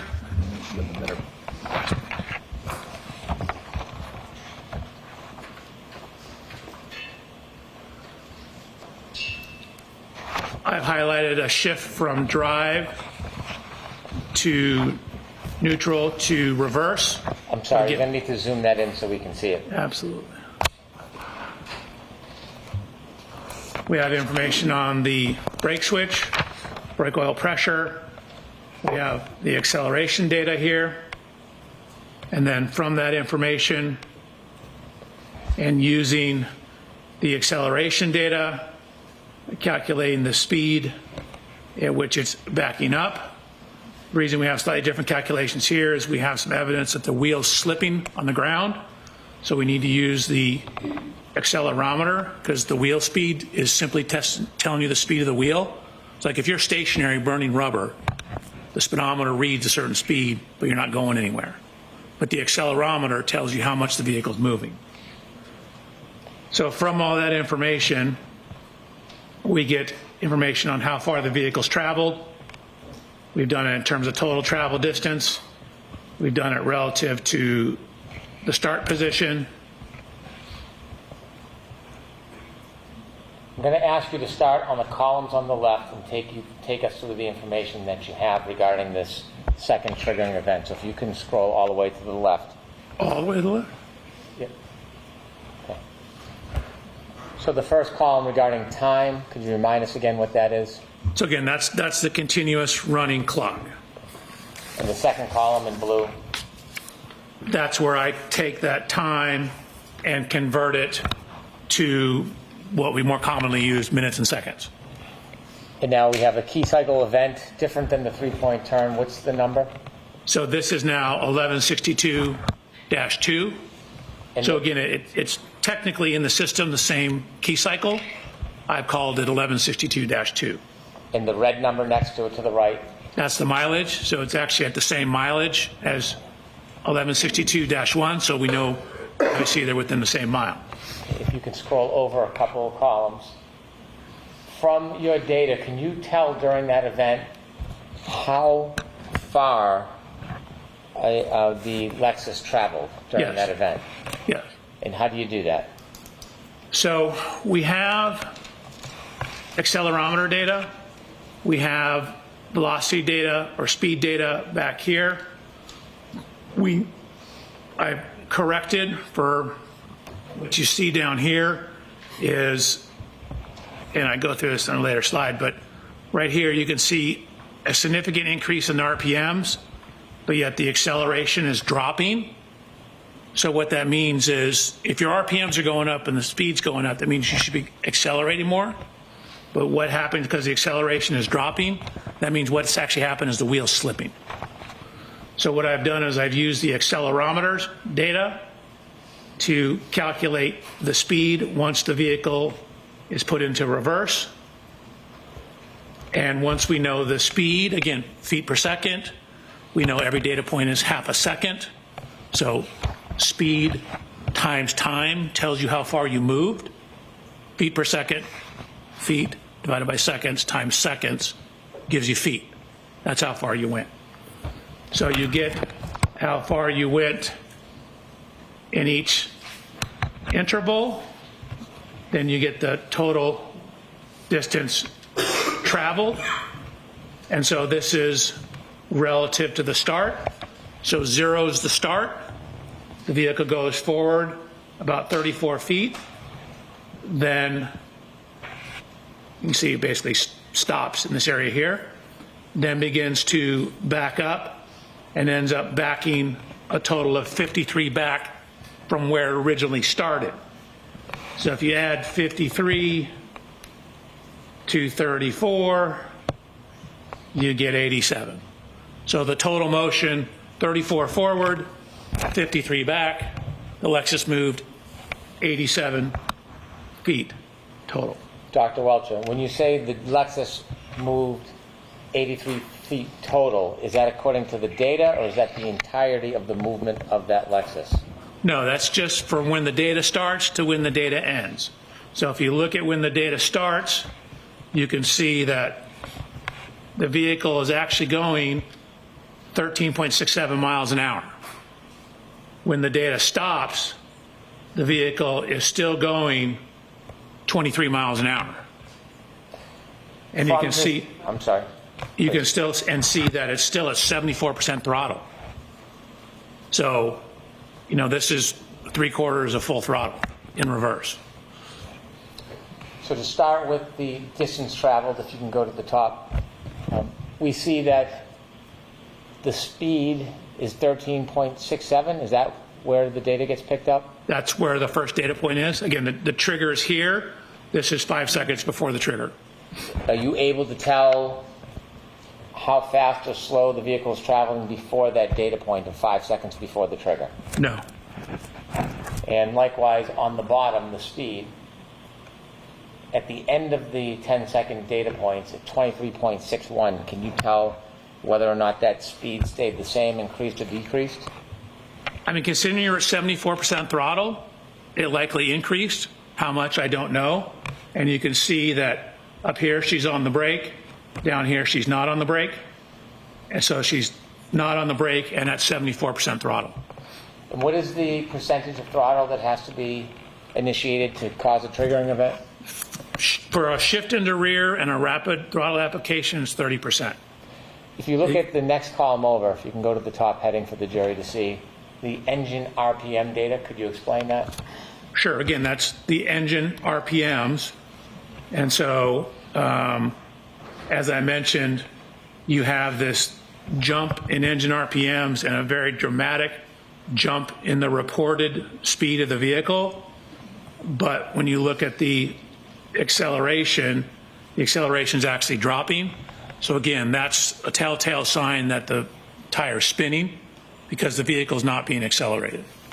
And so I've used the accelerometer data. Again, if you just, a process called integration, you integrate the accelerometer data, it will give you the velocity.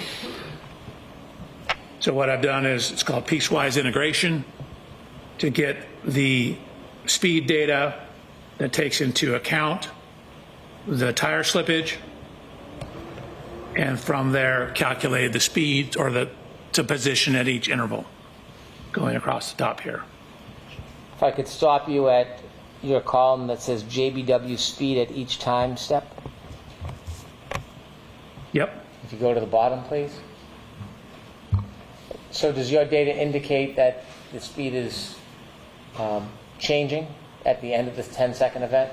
Objection, Your Honor. Sustained. Is the speed changing at the end of this event? Yes. How so? Well, again, you can see it's increased about 2.7 miles per hour. And again, we know from what I already stated that that last time step, you're still at 74% throttle and you have zero brake application. Is it possible from the data to tell how far the Lexus went forward before it went in reverse in total as far as feet? Not in total, no. We just have this 10-second window. I can tell you what it did during this 10-second window. Is it possible to tell how far it continued after the data? No. The shift position changes from 1 to 0 to 2. Can you again explain to us what that means? Sure. 1 is drive, 0 is neutral, 2 is reverse. And then brake switch status, again, a 1 is you're on the brake pedal, enough to activate the brake lights. 0 is you're off the brake pedal. Each one of those indicators, 1, 0, 2, how much time is for each of those? 0.5 seconds. So can you tell how long the Lexus was in neutral for? So, again, it only occurs at one time step. And again, there's a little timing issue. Like, we only have data every half second. You don't know exactly where in that time it was. Okay. You can continue, Dr. Welcher. Next slide, or continue on this slide? Unless there's something else you want to point out to the jury on this slide. You can No, I'm move to good. the next. So, similarly, using this information to then try to tie it back to the cell phone data to make sure we have the real-time information. Again, this was written back in January before I got the additional information. So what you can see is, I'll zoom in. Again, we're now talking about trigger 1162.2. We know that that's 18 minutes that the vehicle has been on, 18 minutes, 57 seconds, 19 minutes, 2 seconds. This is the range. Again, the plus or minus 5 seconds. The 19 minutes, 2 seconds is when the trigger occurred. Infotainment system, adding those two together, 12:36, plus the 19:7.5, indicates the end of 1162-2 is at 12:31:43. That 12:31:43, is it based on the Lexus clock from the infotainment system? It is. It would need to be corrected to the O'Keefe cell phone data. And when you reconcile that variance of 21.29 seconds, what is the time? You end up with 12:32:04. So if you simply take this and add 21 seconds to it and add 29 seconds to it, so you get between 12:32:04 and 12:32:12. When you reconcile the two clocks and you have that range of 12:32:04 to 12:32:14, 12:32:12. I'm sorry, 12:32:12.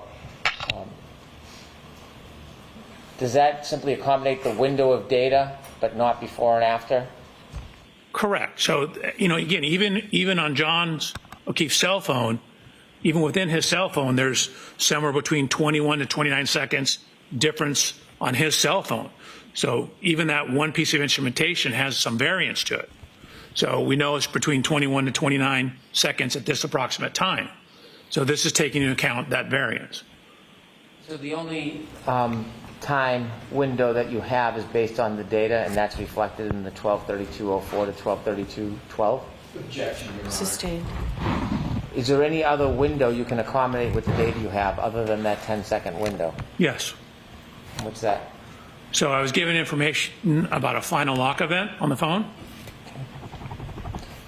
Let's stick with this window if we can. Okay. Since you only have 10 seconds of data, is it possible from the Lexus clock data to have a larger window than this 10-second window? No, the TechStream will only give you a 10-second window, Okay. but it doesn't tell the whole story because the vehicle's still moving. Understood. Okay, continue, please.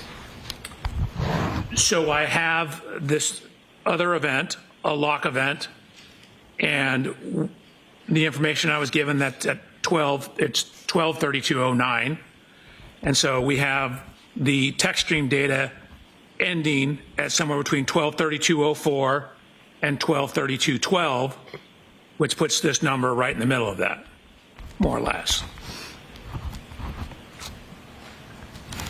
Continue.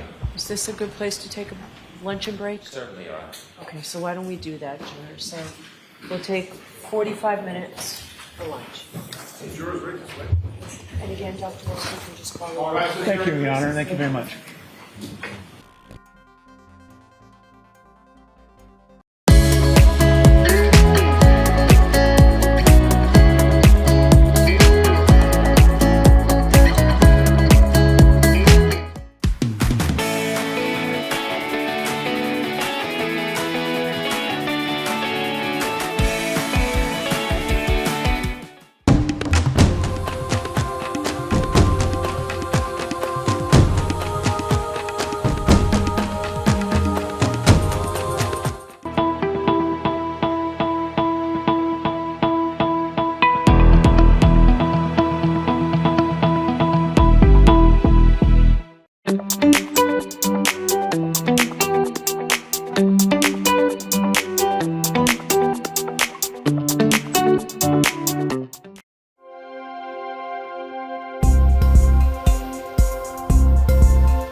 Live on WBZ TV and streaming on CBS News Boston. WBZ News starts now with breaking news. A man's in custody after grabbing an officer's gun near Mass General Hospital, then shooting himself. Thanks for joining us. I'm Chris Tanaka. The suspect is now being treated at the hospital. WBZ's Paul Burton joins us live outside Mass General. And Paul, you actually spoke to a witness about this? Yeah, that man actually jumped into action immediately to help the officer, but there was a massive and rapid police response here this morning in front of MGH after Boston police say a man grabbed an officer's gun. Now, let me show you some video to show how this all unfolded this morning. The guy on the ground you see there, he is the one police say allegedly grabbed an officer's gun shortly after 8:45 this morning. Police say the man, who appeared to be experiencing some mental health issues, somehow attacked the officer working a detail on Cambridge Street. The suspect then took the officer's gun and ended up shooting himself. Now, we spoke with one witness named Eddie Rivera who heard the gunshot and immediately rushed to help the officer and help hold the suspect down until other officers arrived. Here's what he had to say. I heard a gunshot. I was here. I saw a lady rattled over there. The cops were across the street. They were yelling out for help. So I ran across the street and I jumped on the guy, straddled his chest. I am told the suspect is expected to be okay. He will face a judge later on. The hospital says that they are open and running and everything is back to normal. No other injuries were reported. The incident remains under investigation. Live in Boston, I'm Paul Burton, WBZ News. All right, good info there. Thank you, Paul. Well, the Trump administration is making a new move against Harvard University. President Trump wrote in a letter that all federal agencies should look at canceling their government contracts with the Ivy League school or move them somewhere else. WBC's Louisa Moeller joins us live at Harvard University's campus. She's getting reaction from another round of this, Louisa. Yeah, Chris, the hits just keep coming for Harvard, and this is the latest escalation in the battle between the Trump administration and the Ivy League school. As you said, we've learned the Trump administration has a letter poised to go out to all federal agencies directing them to end their contracts with Harvard and its affiliates to the tune of roughly $100 million. Now, you may recall back in April, the Trump administration froze more than $2 billion worth of grants and $60 million in contracts to Harvard. This letter from the U.S. General Services Administration states that Harvard has engaged in discriminatory hiring practices and has shown a disturbing lack of concern for the safety and well-being of Jewish students. Flash forward to last week, the administration said it would halt the university's ability to enroll international students. That move prompted a lawsuit by Harvard, and a judge has temporarily blocked the administration's plan there. Here's Harvard political science professor Ryan Enos reacting to the whirlwind of news since this all started. When we spoke in April, I believe at that point you said, I think this is going to be a prolonged war or something like that. Is that what we're in right now? Yeah, definitely. I mean, this is, in many ways, it's not just a battle between Trump and Harvard, even though that's the way people describe it. It's a battle over thinking about the rule of law in the United States. And I think Harvard has shown that it's committed to being on one side of this. And in that way, I don't think it's going to back down. The tangible impacts just keep coming. Students are feeling them, professors are feeling them, everybody involved in research is feeling it now. We've seen more and more stop work orders for projects where people are actively doing research that was awarded to them by the federal government because they were deemed the best people to do it. We're now seeing that research shut down. And with the order today, I'm sure we're going to see more and more of that. They're sucking everything they can out of Harvard as part of this political grievance they have.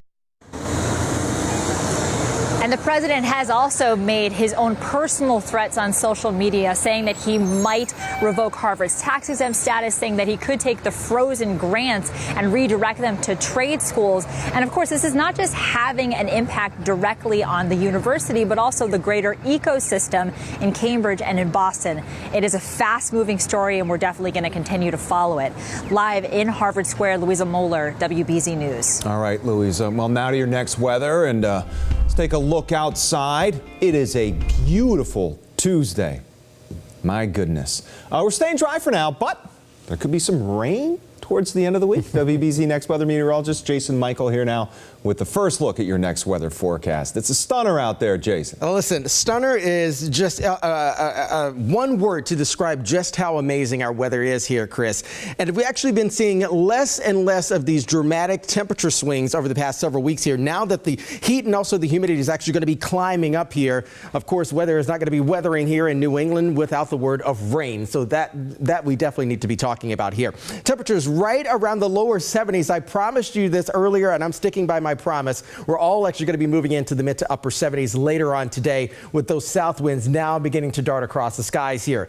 After all, look at our temperatures here, fairly balmy, above average yet again here the day after Memorial Day on this Tuesday here. Temperatures will be right around 80 degrees for interior southern New England today, a little bit cooler with that onshore sea breeze for the outer Cape as well as the islands. Allergens also dialing up here with more breezy winds and dry conditions today, tomorrow, and likely on Thursday. By Friday, conditions begin to look a little bit differently. We're starting to get more inclement weather moving back in. However, we will be pleasant through tomorrow. Showers arriving for us between Wednesday and Thursday, a bit more humid, as I just told you earlier here, and rain again likely from Friday and likely bleeding over to Saturday as well. Of course, I also talked to you about these details as they are developing our weather forecast coming up in a bit, Chris. All right, sounds good, Jason.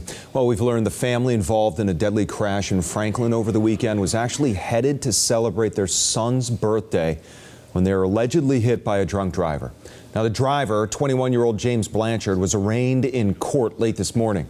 The criminal complaint against him says Blanchard was driving in the opposite lane of traffic when he hit the family on Grove Street Saturday night.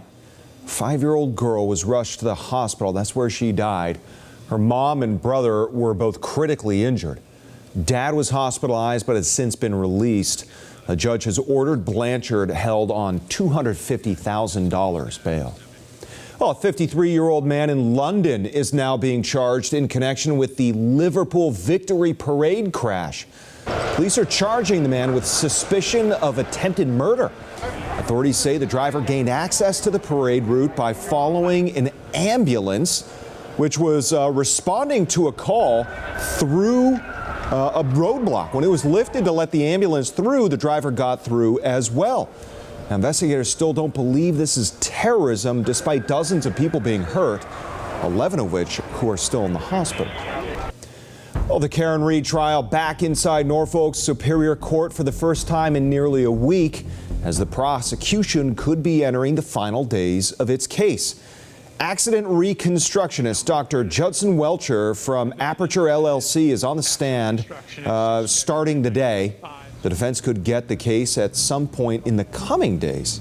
Now, Reed told reporters outside of court recently that Welcher is expected to be the prosecution's final witness. Everything's governed by the laws of physics and principles of engineering. So I'm looking at how physical forces, the outside of the car, for when people are inside the car, seat belts, airbags. The first seat belt was patented by an engineer. It's engineers who quantify the force of the crash and what kind of injury damage there is to the body. Well, lawyers cannot confirm what other witnesses may take the stand or when, because they remain under a gag order. Well, a group backed by the U.S. began handing out aid in Gaza today, despite objections of the United Nations. UN says this aid system is a tool for Israel and won't be effective. The White House focusing on trying to end the war in the meantime. CBS's Natalie Brand is at the White House to show us how.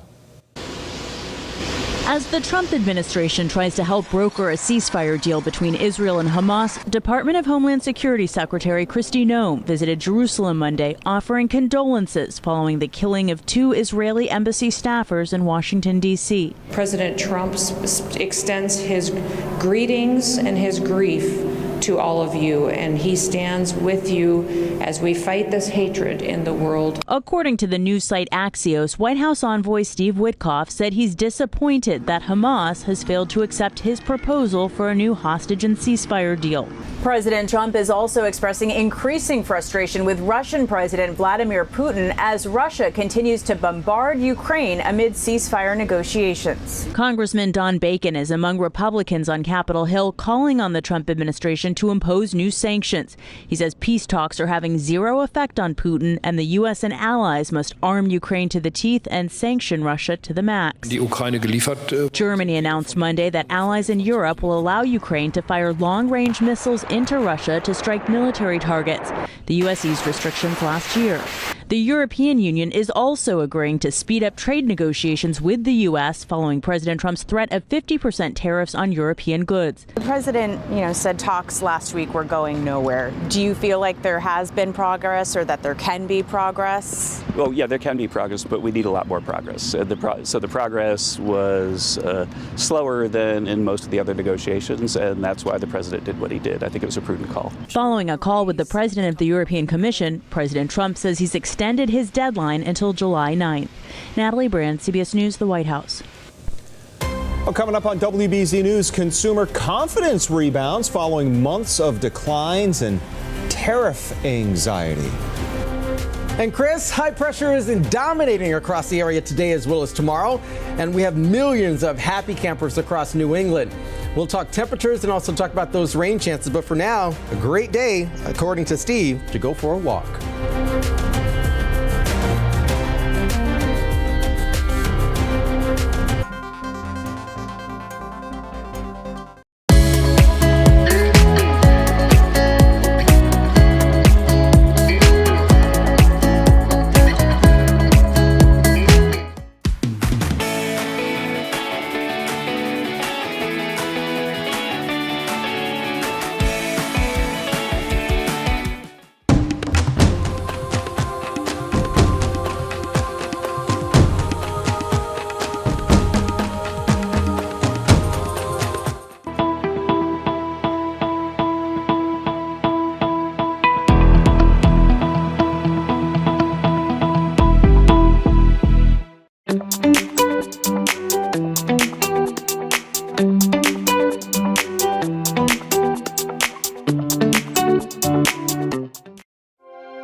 You're watching WBZ News. This is good news. Americans are heading into the summer with more optimism about the U.S. economy. The Conference Board says consumer confidence rose to a 98 reading during the month of May. That's 12 points higher than April and higher than most economists had expected.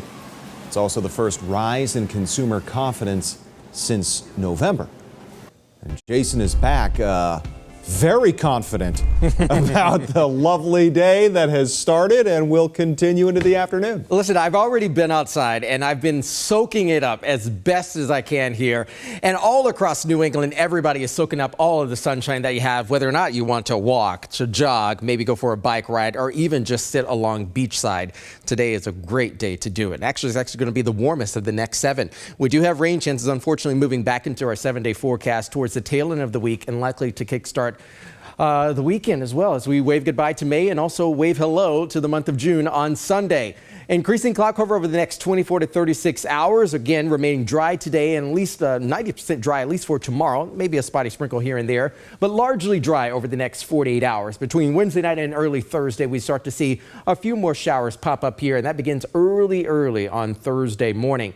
I'm also looking long term, okay, in terms of our weather forecast. Once we get past this weekend, what does the month of June look like for us? That's the question I've been asking myself, so I can tell you here. May is going to go out as being one of the wettest months on record here for the Boston area here. And again, this really didn't help the situation. We got that late season nor'easter last Thursday.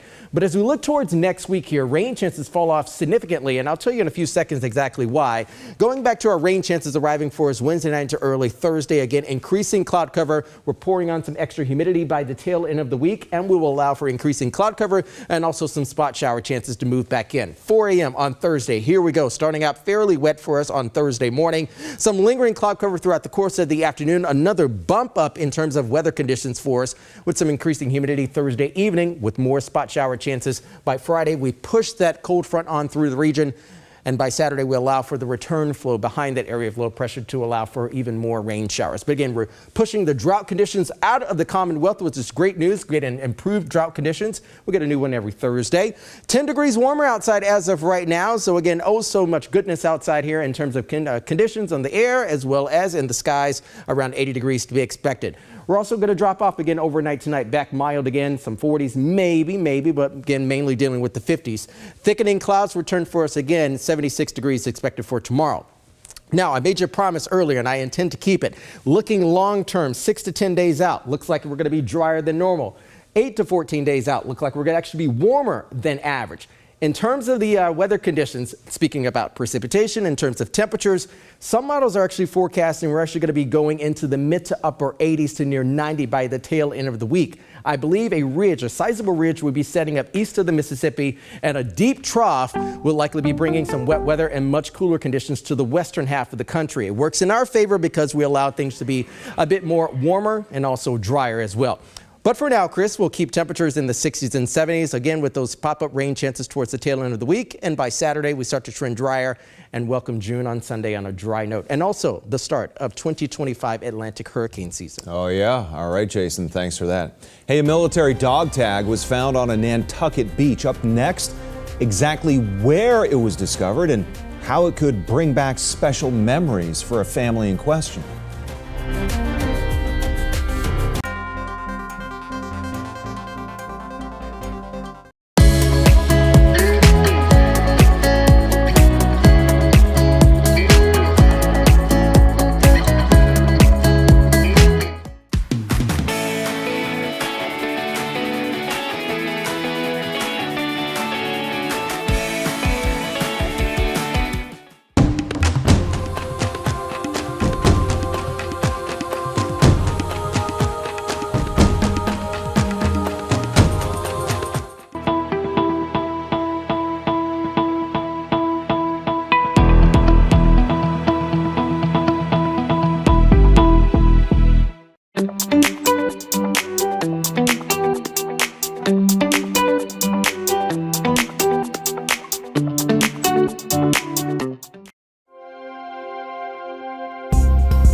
Well, the family of a late Pearl Harbor veteran is trying to get his dog tags back after they were found on a Nantucket beach.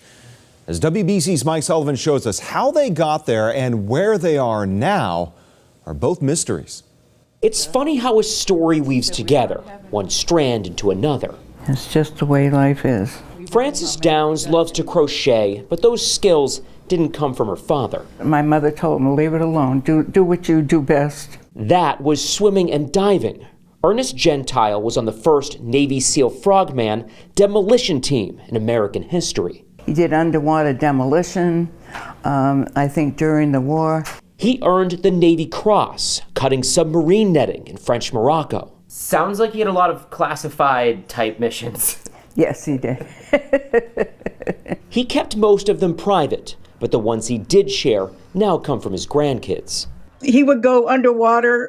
One of the medals he received, from what I understand, is him and a buddy were cutting some of the mines underneath, clearing the way for some of the ships to go through while they were under enemy fire. His granddaughter saying he was diagnosed with cancer from the shrapnel in his body. He lost his hearing because of the stuff that he did. 1982, he passed away, but now 43 years later, his memory returns, washed ashore in Nantucket. My cousin's kids got in touch with me. Jacqueline Gardner learning her father's dog tags had been found by an employee at a food and wine festival. Any idea how his dog tags could end up on a beach? No, we used to live on Nantucket. Maybe it came off while he was swimming and finally eventually washed up on the beach. A festival worker took this photo, but he is unsure who is in possession of the tags now. We are working to see if the festival knows its whereabouts, but have yet to hear back. What will it be like to have that back in your possession? It would be awesome, you know, we could make some kind of a display. A new and lasting memory. In Brookline, I'm Mike Sullivan, WBZ News. Incredible. All right, up next, why we're celebrating one of nature's tastiest treats.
Hey, it's one of the most popular fruits from around the world. We're talking about grapes. Today is National Grape Day.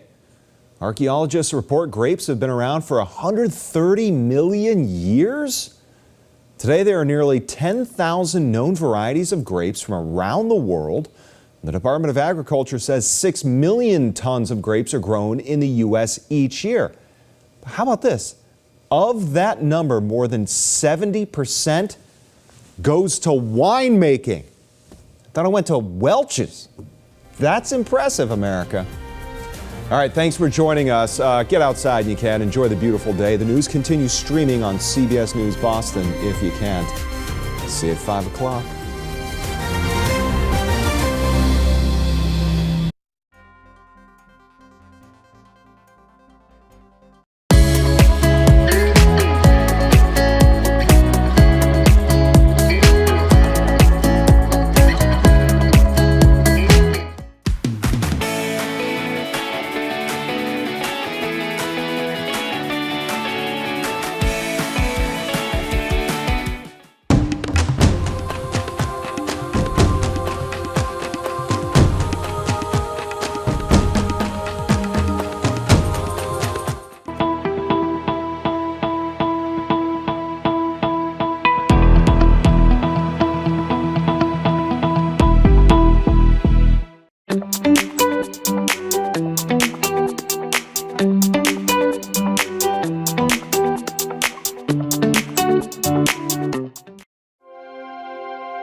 Live on WBZ TV and streaming on CBS News Boston.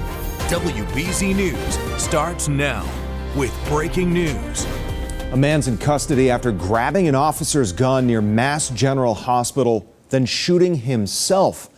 Thanks for joining us. I'm Chris Tanaka. The suspect is now being treated at the hospital. WBZ's Paul Burton joins us live outside Mass General. And Paul, you actually spoke to a witness about this? Yeah, that man actually jumped into action immediately to help the officer, but there was a massive and rapid police response here this morning in front of MGH after Boston police say a man grabbed an officer's gun. Now, let me show you some video to show how this all unfolded this morning. The guy on the ground you see there, he is the one police say allegedly grabbed an officer's gun shortly after 8:45 this morning. Police say the man, who appeared to be experiencing some mental health issues, somehow attacked the officer working a detail on Cambridge Street. The suspect then took the officer's gun and ended up shooting himself. Now, we spoke with one witness named Eddie Rivera who heard the gunshot and immediately rushed to help the officer and help hold the suspect down until other officers arrived. Here's what he had to say. I heard a gunshot. I was here. I saw a lady rattled over there. The cops were across the street. They were yelling out for help. So I ran across the street and I jumped on the guy, straddled his chest. I am told the suspect is expected to be okay. He will face a judge later on. The hospital says that they are open and running and everything is back to normal. No other injuries were reported. The incident remains under investigation. Live in Boston, I'm Paul Burton, WBZ News. All right, good info there. Thank you, Paul. Well, the Trump administration is making a new move against Harvard University. President Trump wrote in a letter that all federal agencies should look at canceling their government contracts with the Ivy League school or move them somewhere else. WBC's Louisa Moeller joins us live at Harvard University's campus. She's getting reaction from another round of this, Louisa. Yeah, Chris, the hits just keep coming for Harvard, and this is the latest escalation in the battle between the Trump administration and the Ivy League school. As you said, we've learned the Trump administration has a letter poised to go out to all federal agencies directing them to end their contracts with Harvard and its affiliates to the tune of roughly $100 million. Now, you may recall back in April, the Trump administration froze more than $2 billion worth of grants and $60 million in contracts to Harvard. This letter from the U.S. General Services Administration states that Harvard has engaged in discriminatory hiring practices and has shown a disturbing lack of concern for the safety and well-being of Jewish students. Flash forward to last week, the administration said it would halt the university's ability to enroll international students. That move prompted a lawsuit by Harvard, and a judge has temporarily blocked the administration's plan there. Here's Harvard political science professor Ryan Enos reacting to the whirlwind of news since this all started. When we spoke in April, I believe at that point you said, I think this is going to be a prolonged war or something like that. Is that what we're in right now? Yeah, definitely. I mean, this is, in many ways, it's not just a battle between Trump and Harvard, even though that's the way people describe it. It's a battle over thinking about the rule of law in the United States. And I think Harvard has shown that it's committed to being on one side of this. And in that way, I don't think it's going to back down. The tangible impacts just keep coming. Students are feeling them, professors are feeling them, everybody involved in research is feeling it now. We've seen more and more stop work orders for projects where people are actively doing research that was awarded to them by the federal government because they were deemed the best people to do it. We're now seeing that research shut down. And with the order today, I'm sure we're going to see more and more of that. They're sucking everything they can out of Harvard as part of this political grievance they have. And the president has also made his own personal threats on social media, saying that he might revoke Harvard's tax-exempt status, saying that he could take the frozen grants and redirect them to trade schools. And of course, this is not just having an impact directly on the university, but also the greater ecosystem in Cambridge and in Boston. It is a fast-moving story, and we're definitely going to continue to follow it. Live in Harvard Square, Louisa Moeller, WBZ News. All right, Louisa. Well, now to your next weather, and let's take a look outside. It is a beautiful Tuesday. My goodness. We're staying dry for now, but there could be some rain towards the end of the week. WBZ Next Weather meteorologist Jason Michael here now with the first look at your next weather forecast. It's a stunner out there, Jason. Oh, listen, stunner is just one word to describe just how amazing our weather is here, Chris. And we've actually been seeing less and less of these dramatic temperature swings over the past several weeks here. Now that the heat and also the humidity is actually going to be climbing up here, of course, weather is not going to be weathering here in New England without the word of rain. So that we definitely need to be talking about here. Temperatures right around the lower 70s. I promised you this earlier, and I'm sticking by my promise. We're all actually going to be moving into the mid to upper 70s later on today with those south winds now beginning to dart across the skies here.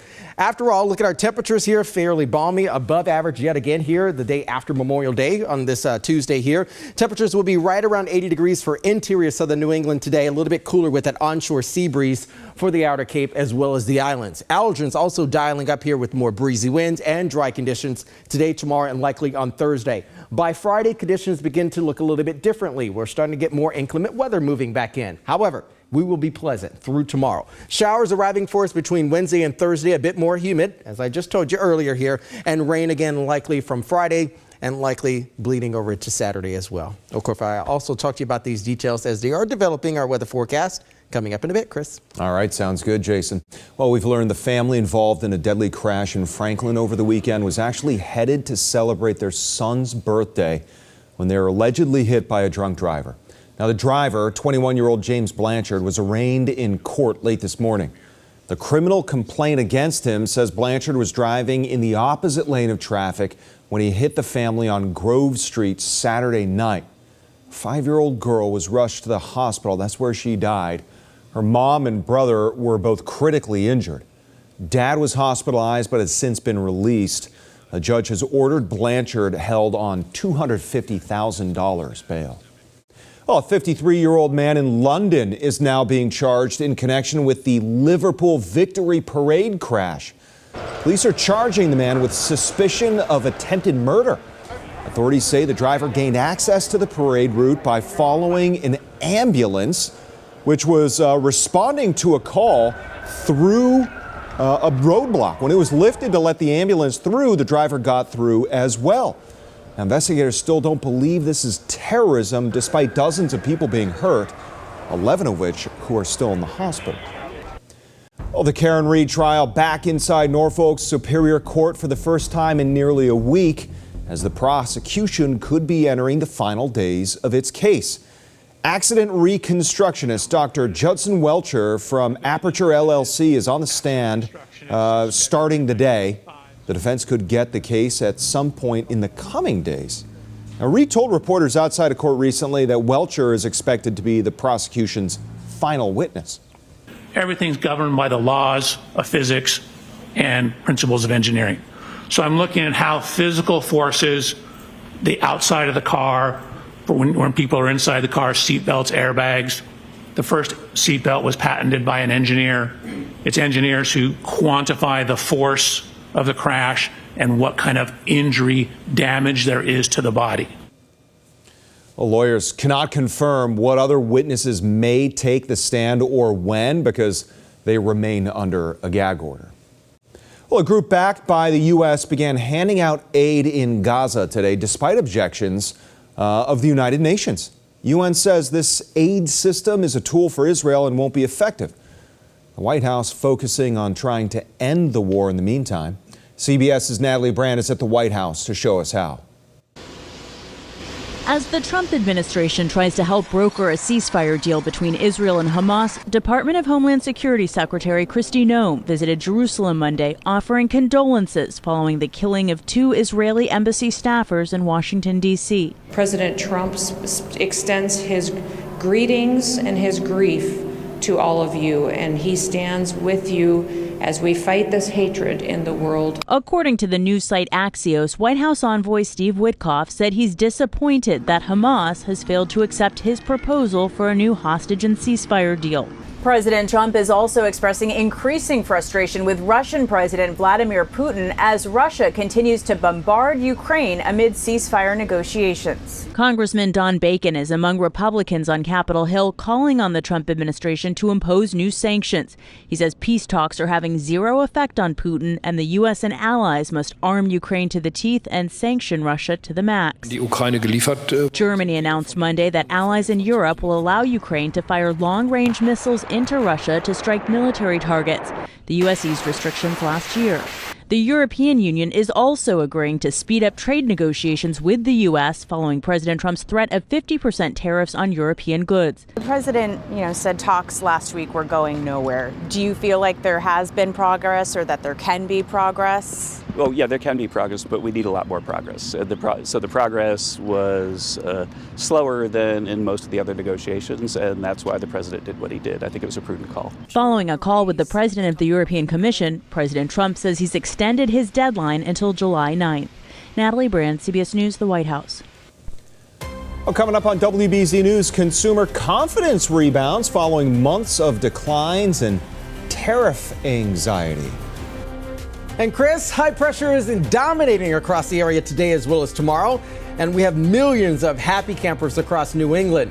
We'll talk temperatures and also talk about those rain chances, but for now, a great day, according to Steve, to go for a walk.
You're watching WBZ News.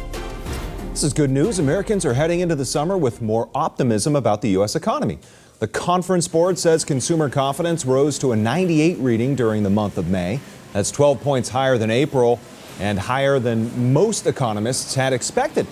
It's also the first rise in consumer confidence since November. And Jason is back, very confident about the lovely day that has started and will continue into the afternoon. Listen, I've already been outside and I've been soaking it up as best as I can here. And all across New England, everybody is soaking up all of the sunshine that you have, whether or not you want to walk, to jog, maybe go for a bike ride, or even just sit along beachside. Today is a great day to do it. Actually, it's actually going to be the warmest of the next 7. We do have rain chances, unfortunately, moving back into our 7-day forecast towards the tail end of the week and likely to kickstart the weekend as well, as we wave goodbye to May and also wave hello to the month of June on Sunday. Increasing cloud cover over the next 24 to 36 hours. Again, remaining dry today and at least 90% dry, at least for tomorrow. Maybe a spotty sprinkle here and there, but largely dry over the next 48 hours. Between Wednesday night and early Thursday, we start to see a few more showers pop up here, and that begins early on Thursday morning. I'm also looking long term, okay, in terms of our weather forecast. Once we get past this weekend, what does the month of June look like for us? That's the question I've been asking myself, so I can tell you here. May is going to go out as being one of the wettest months on record here for the Boston area here. And again, this really didn't help the situation. We got that late season nor'easter last Thursday. But as we look towards next week here, rain chances fall off significantly, and I'll tell you in a few seconds exactly why. Going back to our rain chances arriving for us Wednesday night into early Thursday, again, increasing cloud cover. We're pouring on some extra humidity by the tail end of the week, and we will allow for increasing cloud cover and also some spot shower chances to move back in. 4 a.m. on Thursday. Here we go. Starting out fairly wet for us on Thursday morning. Some lingering cloud cover throughout the course of the afternoon. Another bump up in terms of weather conditions for us with some increasing humidity Thursday evening with more spot shower chances. By Friday, we push that cold front on through the region. And by Saturday, we allow for the return flow behind that area of low pressure to allow for even more rain showers. But again, we're pushing the drought conditions out of the Commonwealth, which is great news. We get an improved drought conditions. We get a new one every Thursday. 10 degrees warmer outside as of right now. So again, oh, so much goodness outside here in terms of conditions on the air as well as in the skies. Around 80 degrees to be expected. We're also going to drop off again overnight tonight, back mild again, some 40s, maybe, but again, mainly dealing with the 50s. Thickening clouds return for us again, 76 degrees expected for tomorrow. Now, I made you a promise earlier, and I intend to keep it. Looking long term, 6 to 10 days out, looks like we're going to be drier than normal. 8 to 14 days out, look like we're going to actually be warmer than average.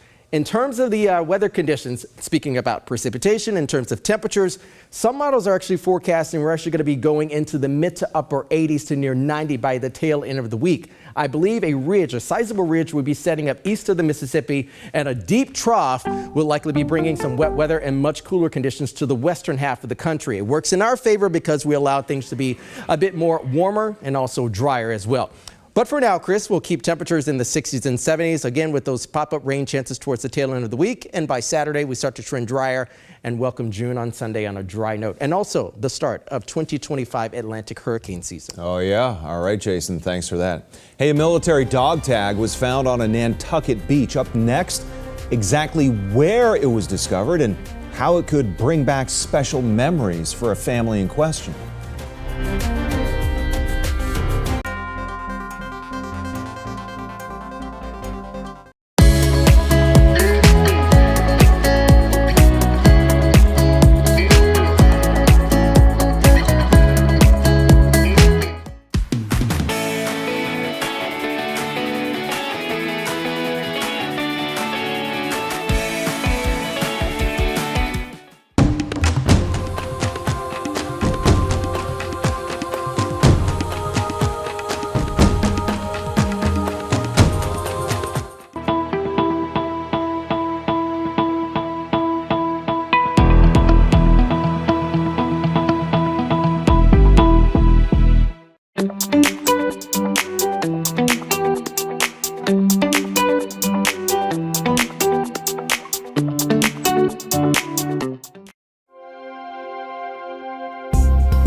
Well, the family of a late Pearl Harbor veteran is trying to get his dog tags back after they were found on a Nantucket beach.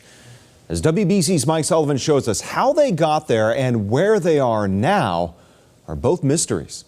It's funny how a story weaves together, one strand into another. It's just the way life is. Frances Downs loves to crochet, but those skills didn't come from her father. My mother told me, leave it alone. Do what you do best. That was swimming and diving.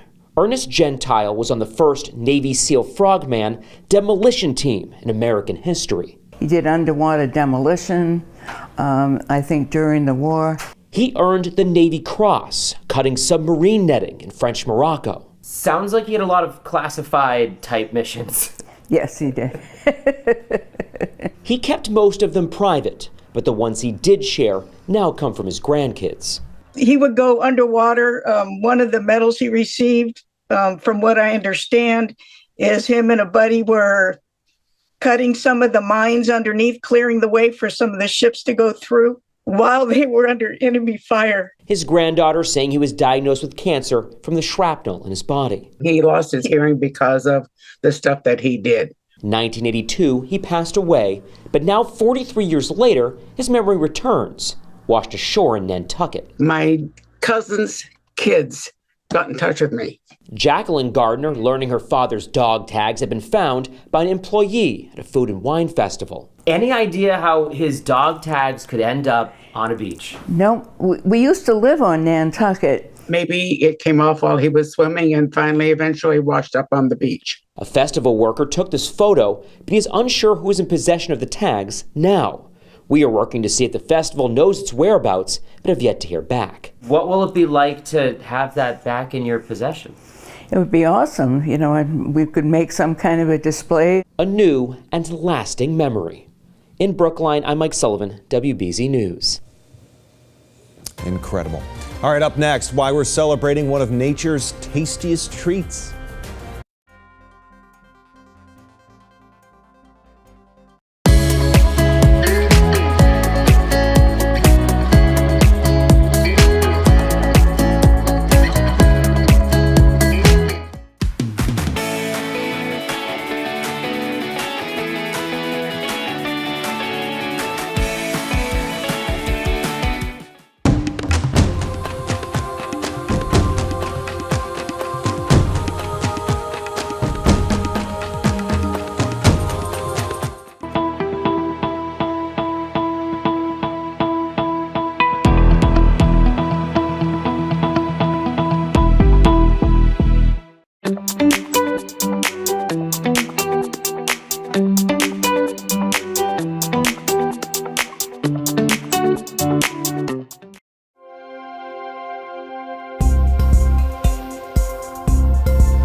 Hey, it's one of the most popular fruits from around the world. We're talking about grapes. Today is National Grape Day. Archaeologists report grapes have been around for 130 million years. Today, there are nearly 10,000 known varieties of grapes from around the world. The Department of Agriculture says 6 million tons of grapes are grown in the U.S. each year. How about this? Of that number, more than 70% goes to winemaking. I thought it went to Welch's. That's impressive, America. All right, thanks for joining us. Get outside you can. Enjoy the beautiful day. The news continues streaming on CBS News Boston if you can't. See you at 5 o'clock.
Live on WBZ TV and streaming on CBS News Boston. WBZ News starts now with breaking news.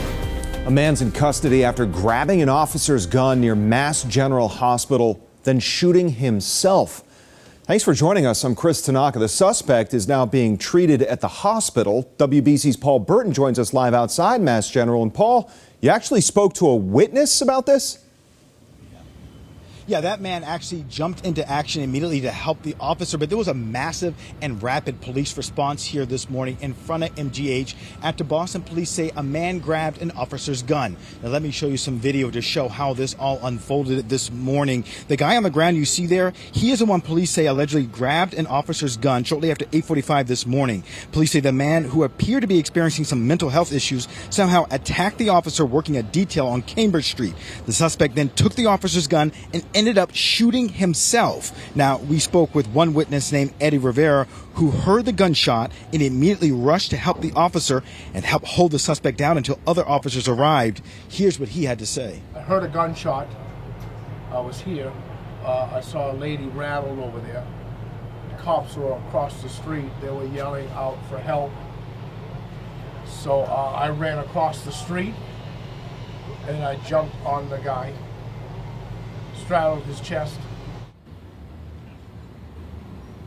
I am told the suspect is expected to be okay. He will face a judge later on. The hospital says that they are open and running and everything is back to normal. No other injuries were reported. The incident remains under investigation. Live in Boston, I'm Paul Burton, WBZ News. All right, good info there. Thank you, Paul. Well, the Trump administration is making a new move against Harvard University. President Trump wrote in a letter that all federal agencies should look at canceling their government contracts with the Ivy League school or move them somewhere else. WBC's Louisa Moeller joins us live at Harvard University's campus. She's getting reaction from another round of this, Louisa. Yeah, Chris, the hits just keep coming for Harvard, and this is the latest escalation in the battle between the Trump administration and the Ivy League.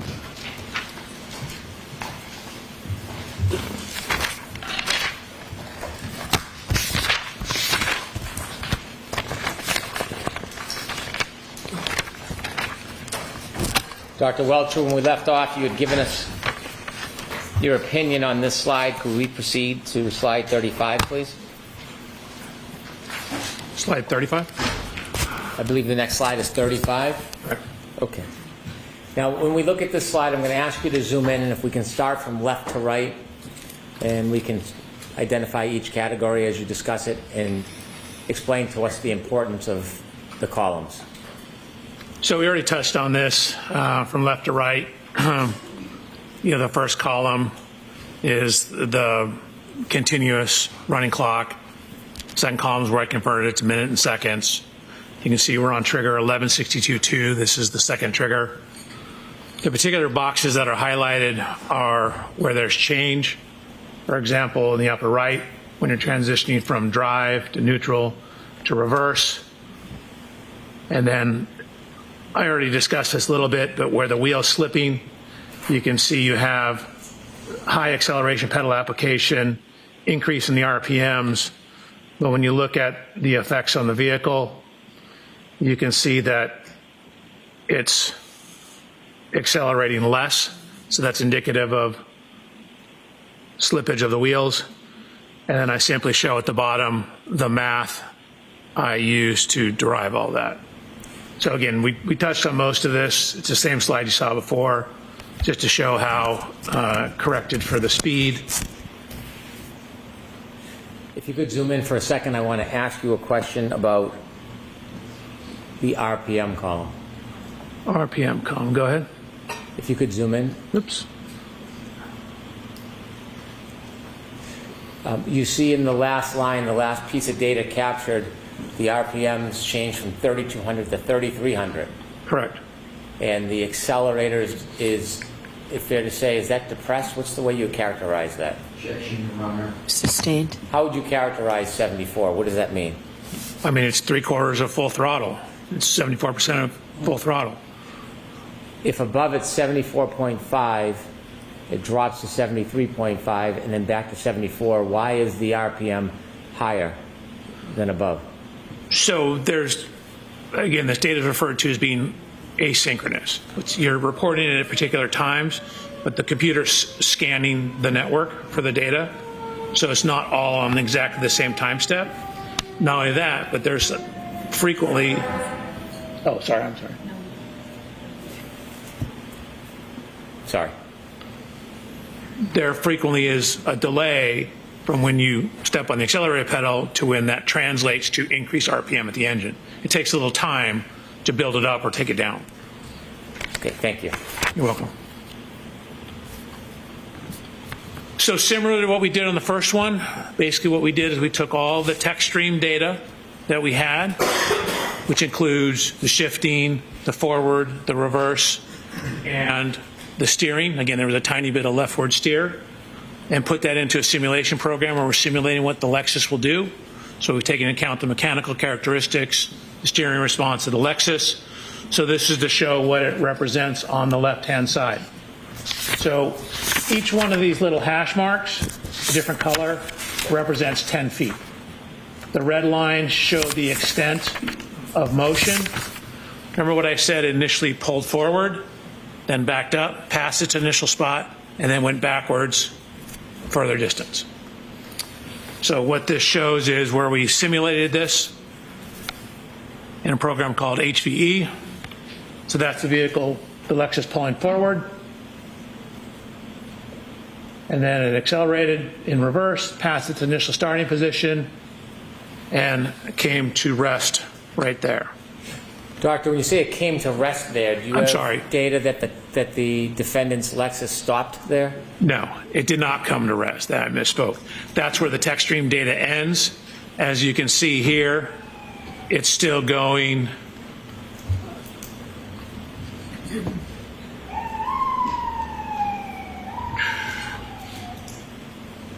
It's still going approximately 23 miles an hour when that ends. You'll have to zoom in on that so the jury can see what you're referring to. Please. So again, as I mentioned, the text stream's taking a window of data. It doesn't take anything outside the window. You can see that when we account for the wheel slippage, that the vehicle at the time of the last data point, again, is at 74% throttle, 3,300 revolutions per minute, and is going backwards approximately 23.9 miles per hour. And you can see it's traveled a total distance backwards of 53 feet back from where it initially started, or if you consider where it pulled forward 34 feet and then backed up 53 feet, add those two together from the point it pulled all the way forward.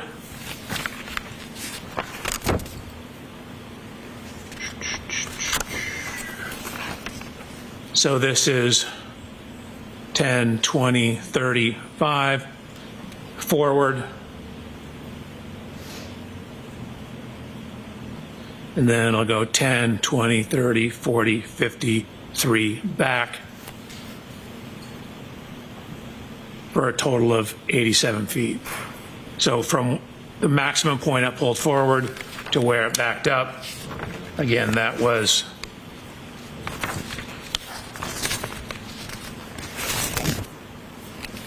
34 feet forward, then a total of 53 back, total travel distance of 87 feet. So went all the way forward, where it stopped, it then backed up 87 feet. And when the text stream data stopped, it's still moving. It's still moving about 23 miles an hour, and you're still at 74% throttle and 3,300 revolutions per minute on the tachometer, RPM gauge. We could turn the light on for a moment. Dr. Welcher, in your analysis of the data and the information you acquired and the evidence that you relied upon, did you come to some conclusions and opinions regarding the defendant's Lexus that evening? I did. As part of that opinion, you mentioned that you considered mileage to map distances as one way of mapping the location of the vehicle. Do you remember that? I do. If you could provide us with slide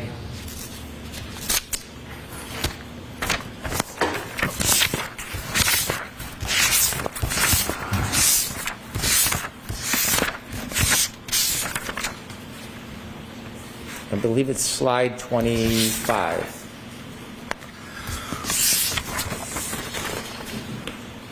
And could you widen the left-handed box a little bit? And you mentioned you measured or you ran information about distances between different routes? Correct. Specifically regarding Fairview to Meadows, the first box. Do you see that? I do. There are 3 different mileage numbers. Yes. And then there's streets to the left. Can you explain what's set out in that box? Sure. That's basically 3 different routes you can go. Sherman Street, Pleasant Street, Washington, and Sherman Street.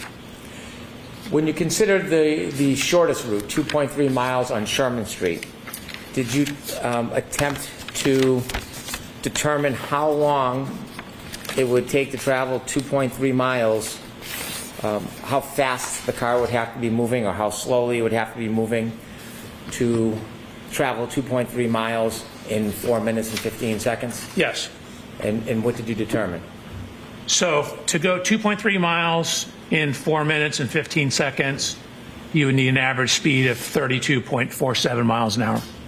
What if you took the longest route, 2.8 miles, and you considered 2.8 miles in 4 minutes and 15 seconds? Did you make a determination? I did. Could you share that with the jury? It's 39.5 miles per hour. Is that what the average speed of the Lexus would need to be to travel that distance in that Correct. time? Okay.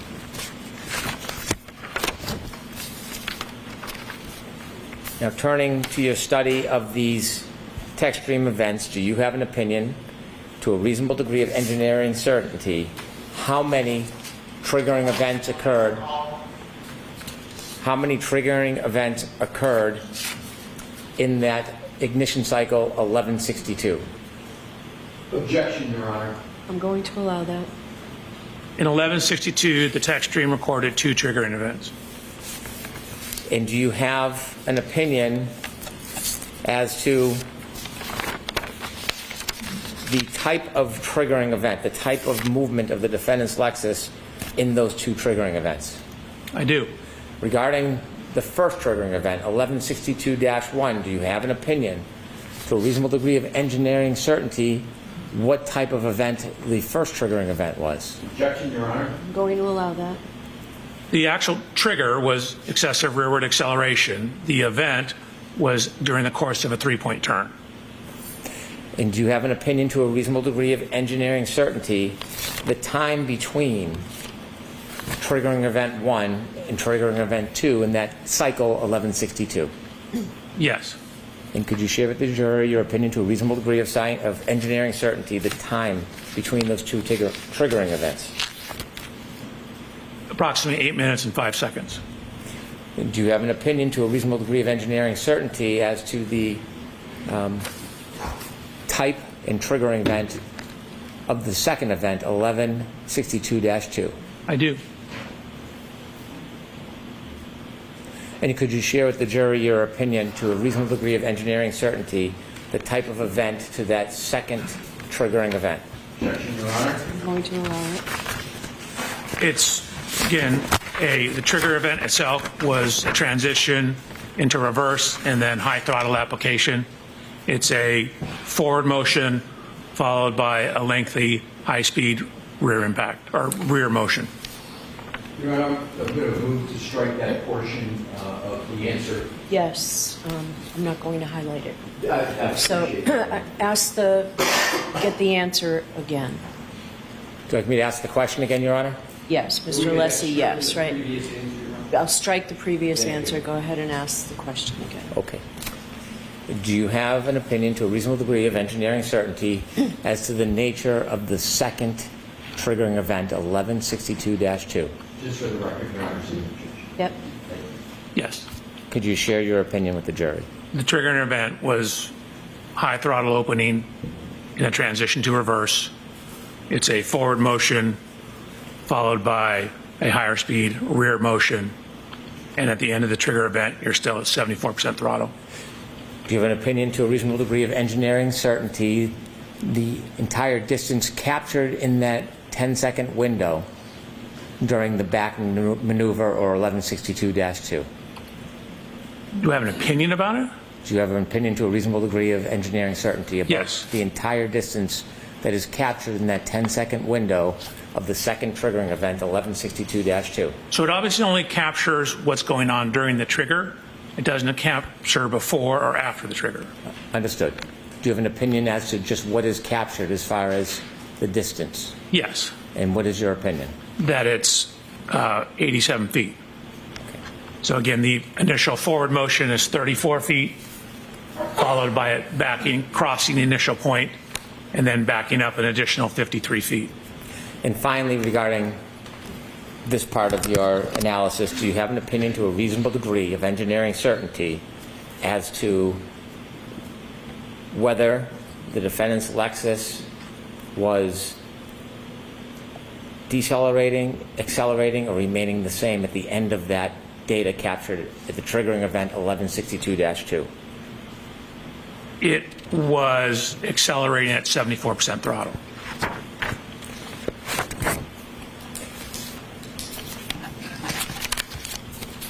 In addition to your analysis of the tech stream data,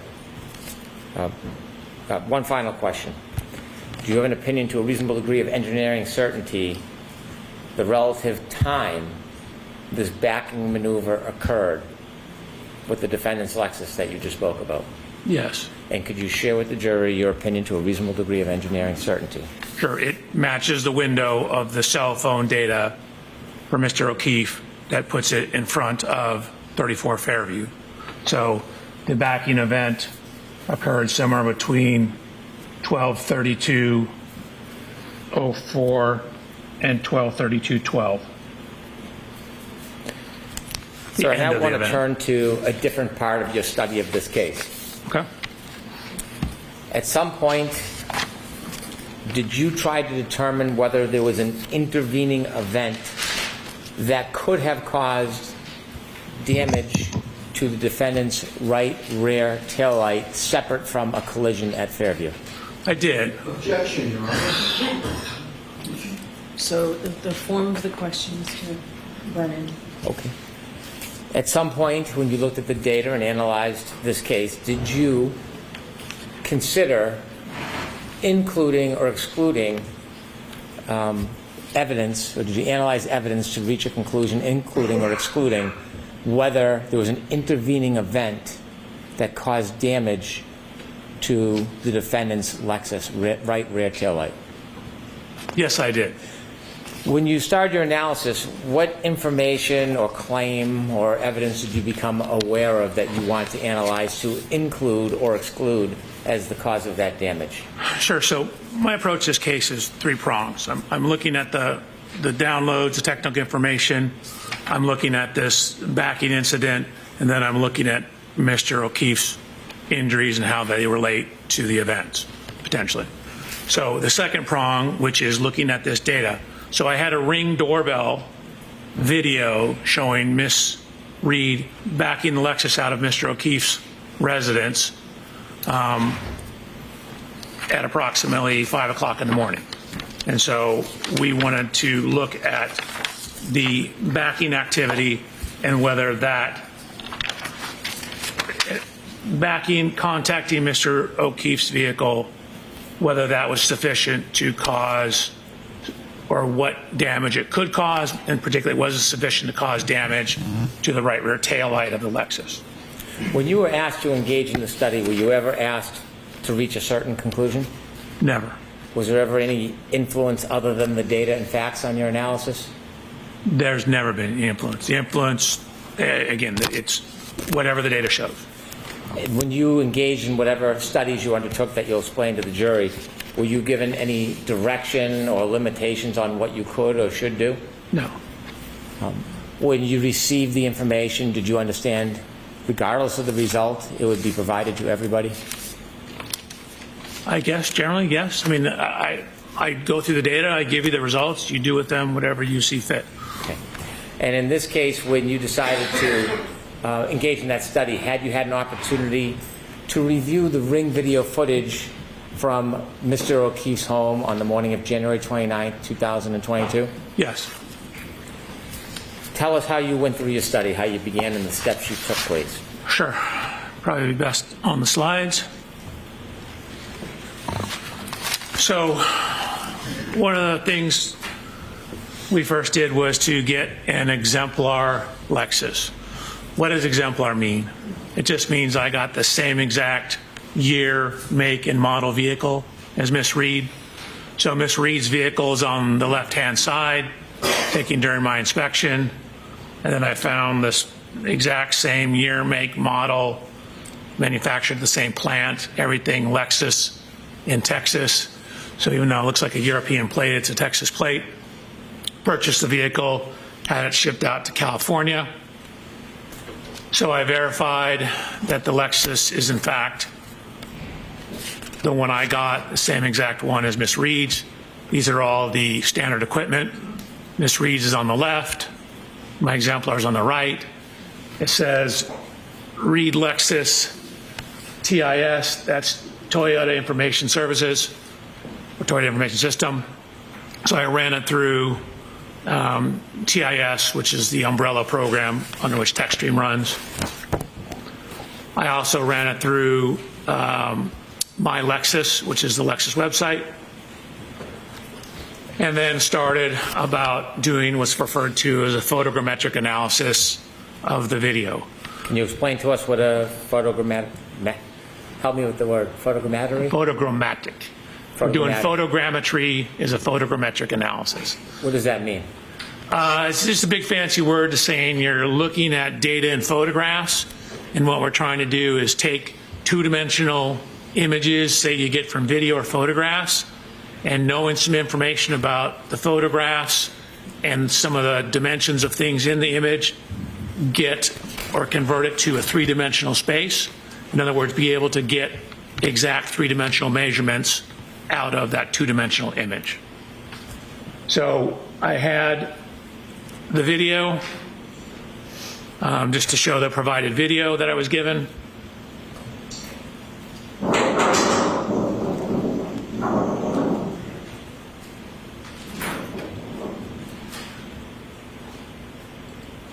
So Mr. O'Keefe's vehicle. I don't know if you noticed, but there actually is contact between the vehicles.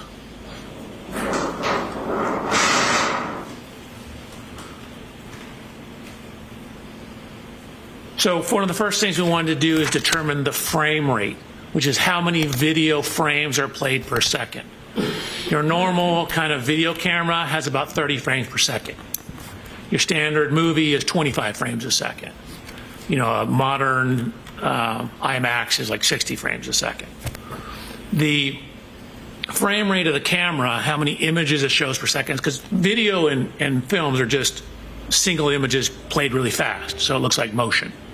And so determining the time between each frame tells you how much time occurred. So if we know the time between each frame, and then we can figure out how far the vehicle moved, distance divided by time is speed. So we put it through a couple different programs. This is called AMP5. We got 19 frames a second. This is a specific forensic program called Axon Investigate, 19.8 frames a second. This is a publicly available program called FFMS. Same thing, 19.8 frames a second. Another program, Media Info, 19.8 frames a second. Anyways, 5 different sources, we're getting 19.8 frames a second. So then what we've done is add information now. So now that we know how many seconds each frame represents, we now put a clock back in to tie that into time. So it's the same exact video, except we have a frame counter now, and we have a time.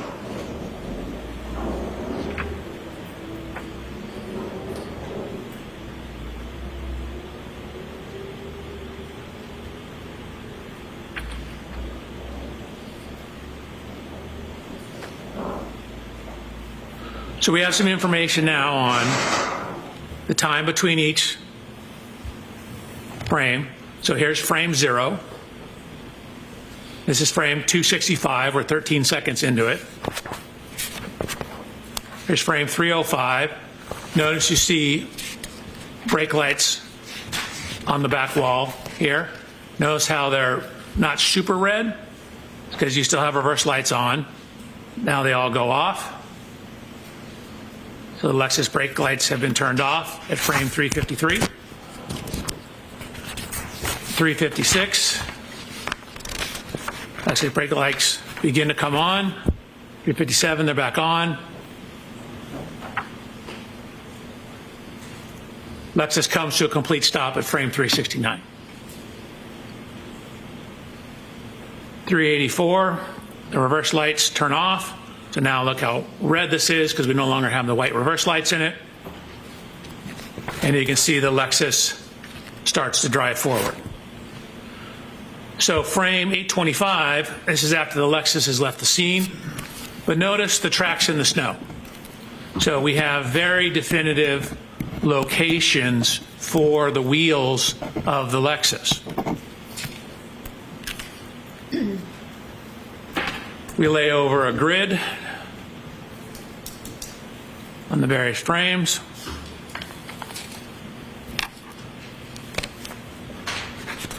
So we then took the images and did what's called clarification, which is where you overlay images from multiple versions or multiple views of the same vehicle, and it helps sharpen the image, but it slightly dulls the color.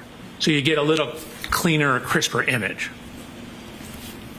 So here's Mr. O'Keefe's vehicle before clarification, after clarification. Excuse me, Your Honor, pardon my interruption. Could we get numbers of the slides as we're toggling back and forth? Sure. Absolutely. Okay, I'll make an effort. So slide 76. You're welcome. Going to slide 77. We're going to focus in on this area here. So what we will actually show is where the snow was displaced in these two spots. Spots right across from here and right across from here. If you could focus your attention on those.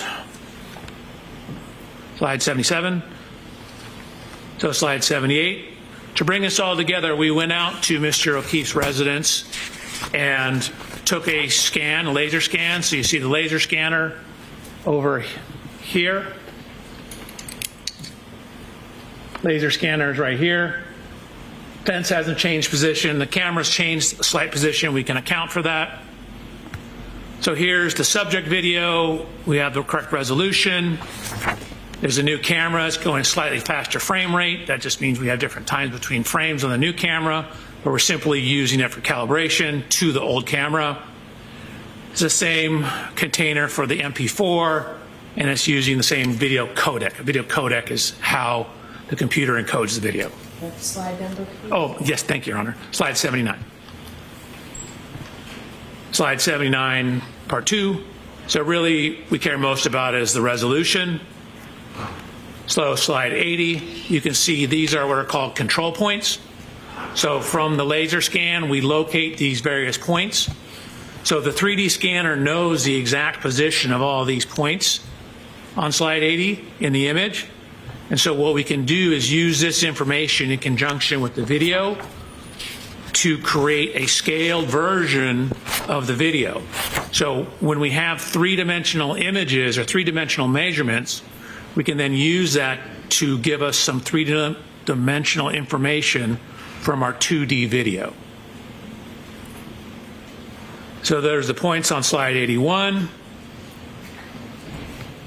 Slide 82, excuse me, slide 81, second part, we're basically just fading in. So what you see now, if I go back to the beginning of slide 81, this is the picture from the video camera. And then what you see here is, which is barely any difference, and that's because what we've done is we've now overlaid the points from the laser scan. So now each one of these little speckly points, we know the exact 3D coordinates of those. So we can now know the exact position of all these fence posts, all the positions on the driveway, and we can use that to calibrate. Going to slide 82. So using that information, it's called solving for the camera. We verify that we have appropriate residuals, meaning we don't have too much error. Slide 83. Okay, subject video.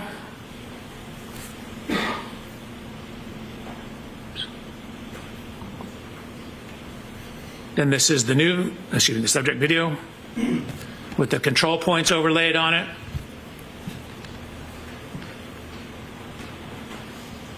That's a subject video where we're phasing in the laser scans of the scene, 84.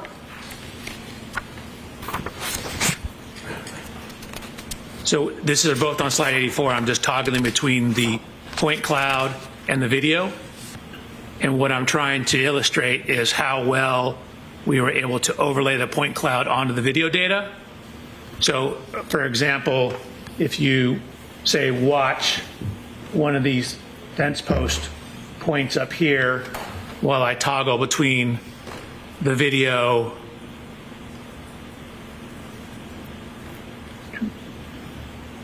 there's the laser scan, there's the video.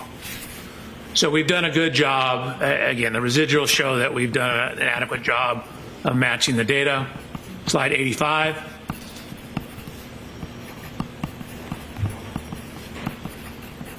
So what I'm doing here is toggling between, this is the video of the car. And remember I told you I went out and I inspected Mr. O'Keefe's vehicle and did a laser scan of it? So we're now taking that laser scan of the video, or excuse me, of the vehicle, and overlaying it onto the car in the video. So this is the video image. That's the laser scan laid on top of it. So we know all the dimensions in the laser scan. We know all the dimensions in the scene of this.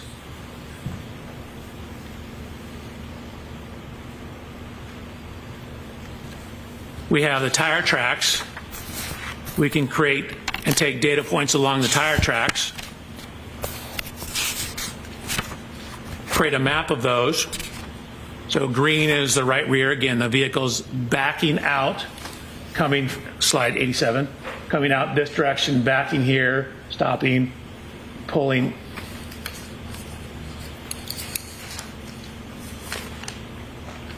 Pulling forward towards the bottom of the screen. Backing out here, pulling forward like here. Slide 88. So this is the Lexus lined up. This is when the Lexus has come to a complete stop. So this would be maximum engagement.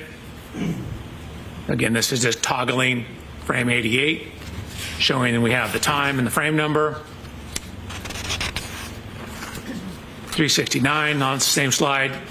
We've now overlaid the Lexus laser scans on top of the image of the Lexus. So there's the video image, a still image that we took from the video, and here's where we overlay the laser scan of the Lexus. So we've overlaid the laser scan of the Lexus onto the Lexus. We've overlaid the laser scan of the Chevrolet onto the Chevrolet, and we've overlaid the laser scan of the scene onto the scene. So now what that allows us to do, we now know the position of everything in there. And we've also tracked the position of the tire tracks. So that's what it looks like if you overlay the computer model of Ms. Reed's vehicle onto the tire tracks. Slide number, please. Oh, my apologies, Your Honor. That's okay. Slide 89, and then I'm just toggling slide 89 where I turn the vehicle off so you can see how the tire positions match up. Another toggle of slide 89, how the tire positions line up with where the end of the snow was. From all that information, again, we lined it up in the video, we lined it up in the scene, we have the two vehicles. We can get the exact position of the vehicles when that Lexus stopped. So when that Lexus stopped, that's going to be the maximum engagement. So from that information, we can get the angle of the vehicle, we can get the degree of overlap, the impact configuration, and it's hard to see because of the angles and because these vehicles are not at right angles to each other, the exact contact. Now I mentioned, and we're on slide 94 now, that contact on the rear of the Chevy Traverse. So you can see we actually, and you can't see,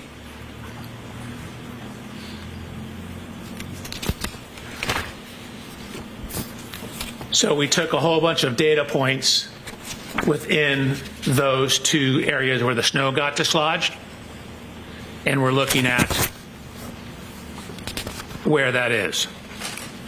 So if you look at that on the vehicle, so this is where it is on the rear of Mr. O'Keefe's Chevrolet. You can see it's about 25 and a half inches above ground, 32 and a half inches above ground. Here's Mr. O'Keefe's vehicle. So these marks are kind of, this is the Chevy Traverse words, are approximately right here. Again, I had the opportunity to inspect Mr. O'Keefe's vehicle. There's no damage where these marks are. So, sure, it knocked the snow off, but it wasn't sufficient to cause damage to his vehicle. We then mapped that data onto Ms. Reed's vehicle to look at where that height is. So you can see the only contact marks are down at the bumper level. I mentioned how that bumper sticks out. This is exactly where you'd expect it.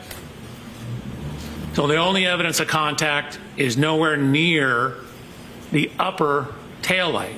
Now, I emphasize the word upper tail light because it is right in line with the lower tail light. But yet the lower tail light also was not broken.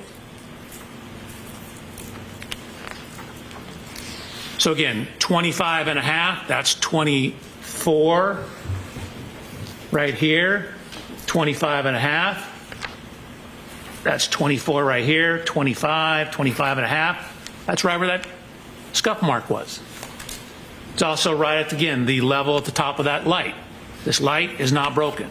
I've looked at the front of it, I've looked at the back of it, I've looked all around it. It's not broken, and it sticks out further than the light above it. So, using those positions, matching the overlay of the vehicles, we can get the speeds from that. We know where the Lexus is. We know how much time it is between each frame. So we know how far it moved. And so what we know is that when it first came to a stop, right before that, it was going about 0.7 miles per hour. So realistically, somewhere between 0.5 to 1 mile an hour, just to account for some variations, but definitely going 1 mile an hour or less at impact. Slide number, please. Oh, thank you, Your Honor. Slide 99. That's the dimensions. Slide 102. Similar to what I said, no damage to that light, no damage to Mr. O'Keefe's Traverse in that area. And then if I could, I would like to go back because I realized I skipped over something.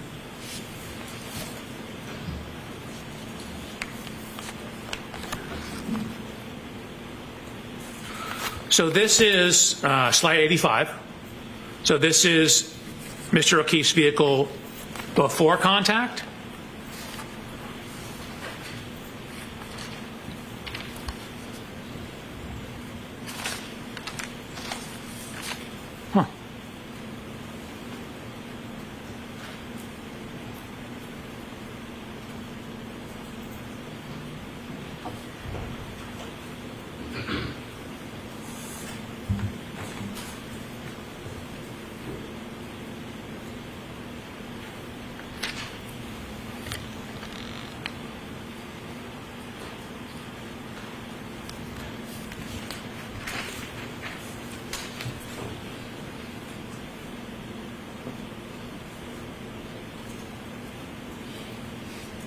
I don't know what happened this time.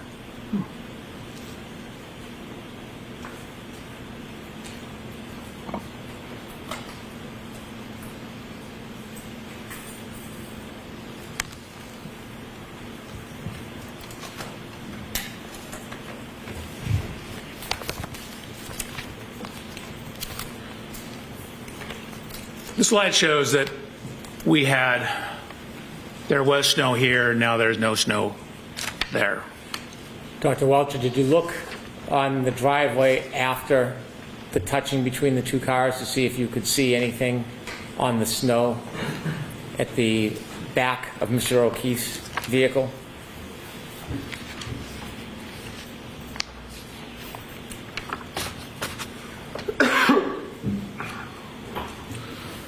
So referring to this slide,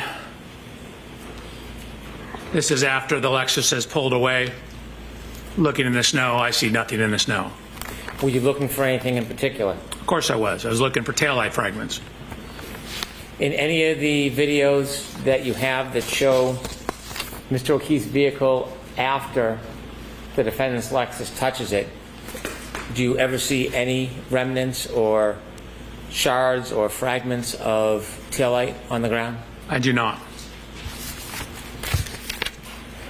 When you did your analysis and study, trying to include or exclude this touching as the source of damage to the defendant's Lexus rear right taillight, did you consider speed as part of that analysis? I did. I considered speed, and then again, knowing we have the positions of the vehicle, we looked at the degree of overlap, and there's only about 2 to 3 millimeters of overlap between the vehicles, which is insufficient to cause the tail light that's recessed in from the edge on the right rear of the Lexus to contact the rear of the Chevrolet. Considering all the data and analysis that you did you come to a conclusion to a reasonable degree of engineering certainty whether the right rear taillight of Miss Reed's Lexus was broken or damaged during the contact with Mr. O'Keefe's car at around 5:07 a.m. on January 29, 2022? That impact did not break or crack that taillight. Is that your opinion? That's my opinion. Is that to a reasonable degree of engineering certainty? That's to a high degree of engineering certainty.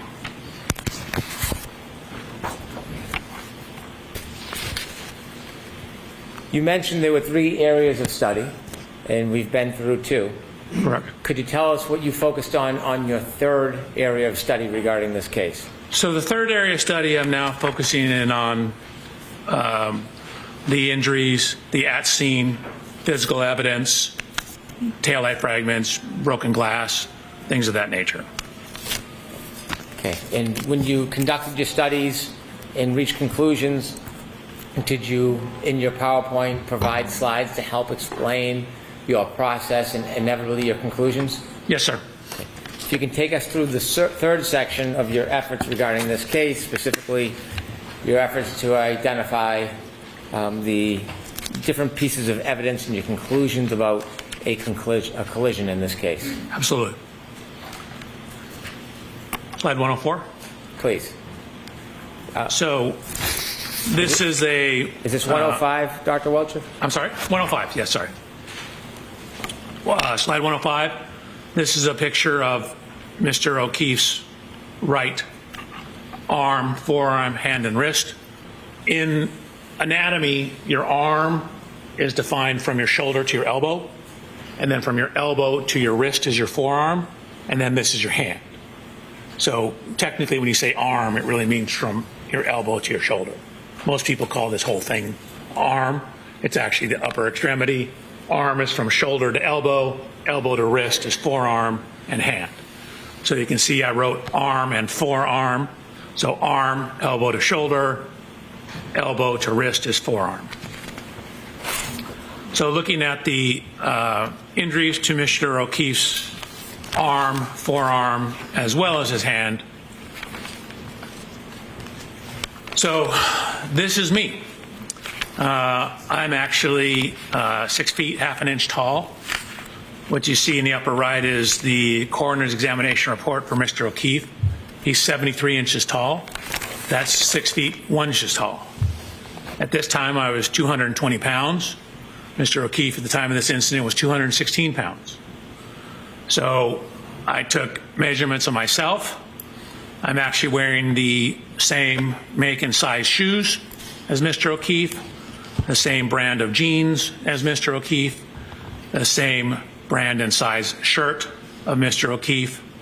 You see the Lexus in the background. We have matched the height to the Lexus, what I'm showing here is both my height, and then keep in mind where the height of this wing is relative to my right eye. So now I'm wearing, in addition to the same shirt and shoes, same type of sweatshirt, and actually the same kind of baseball hat. We tried to determine the exact glass from the waterfall grill. Found out they were getting different ones at different times, but I ordered my glass from the same distributor that Waterfall Grill ordered their glasses from. So you can see in my right hand here, I have a glass. Here's a glass. It looks similar. It's from the same location. And then in the lower right photograph, what I've done is I've rolled up my sleeve, taken the sweatshirt off, and I'm going to look at how this contact pattern lines up. So the first set of slides, I'm simply standing next to the Lexus. We know we have a broken taillight. We know how scratches on Mr. O'Keefe's arm. I'm seeing how those may or may not relate to the height and position of the taillight. Dr. Welcher, if you could back up one slide, I have a question for you. In the middle photograph, at the top of the Lexus, there's like a rim. What do you call that? I call it a wind wing. I mean, it could be a wing. Okay, thank you.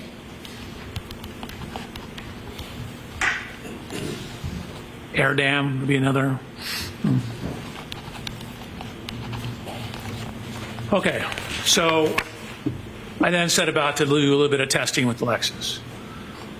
The first test you're going to see is me just walking backwards, or actually sideways, into the Lexus. What I've done is I've painted the Lexus right rear tail light with what's called grease paint. Kind of sort of like paint, but it doesn't dry. And then I have backed up sideways, side shuffled into the Lexus with my arm out to see what the damage pattern looks like, or basically where someone of Mr. O'Keefe's height's arm would contact the rear tail light. So then what you see is I've shown the photographs again. I show the paint transfer onto my arm. The yellow grease paint on my hand was to show where my hand would hit the tail light. And so just kind of me walking slowly sideways into it, the approximate location of the tail light, and I'll line it up with the broken tail light in a second, lines up with the approximate location of the lacerations on Mr. O'Keefe's arm. Dr. Welcher, let me ask you a question. When you're engaging these demonstrations, are you attempting to try to show exactly how Mr. O'Keefe was struck?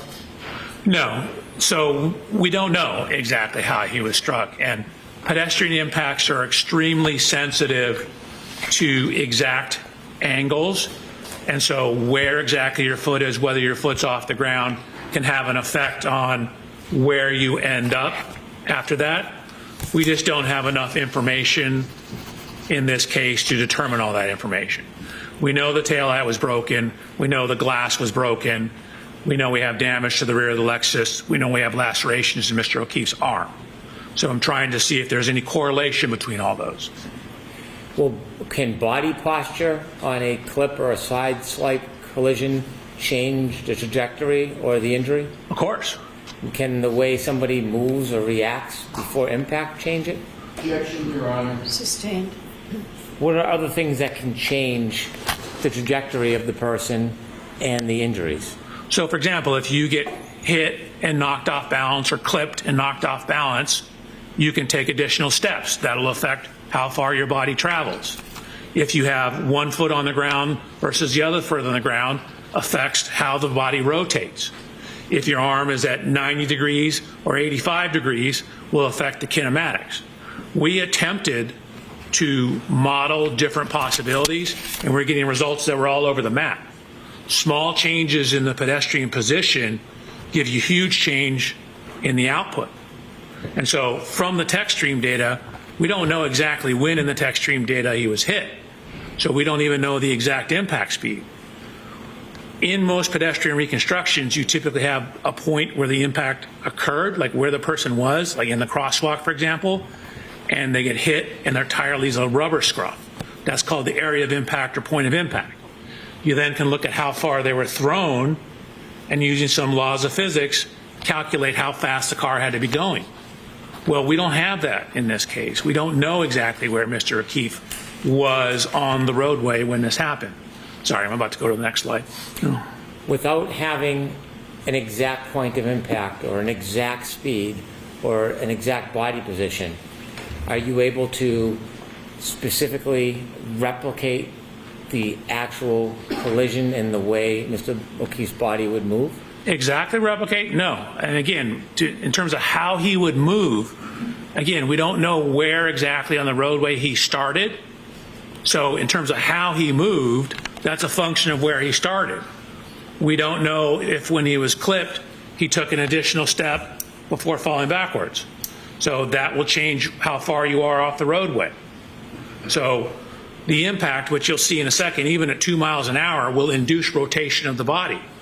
So depending on the speed, the higher the speed, the more rotation. So if I may, so slide 111, this is simply showing where I walk sideways, how this lines up with the location of the lacerations on Mr. O'Keefe's arm. Here's the post-contact scuffing on the taillight. Here's a picture of Miss Reed's vehicle on the right-hand side. So now I said, okay, that was me walking into the car. Let's have the car drive into me. I did this at very low speeds, and you'll see, and we'll throw this from 2 different angles. That's me showing I'm doing test 2.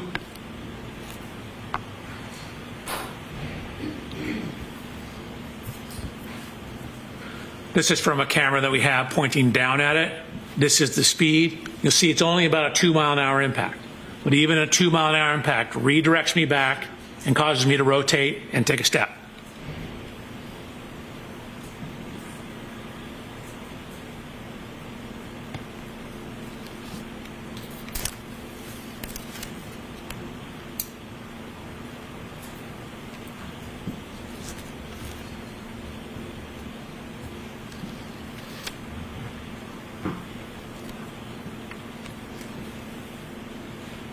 Rhonda, can we approach, please? Yes.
Live on WBZ TV and streaming on CBS News Boston.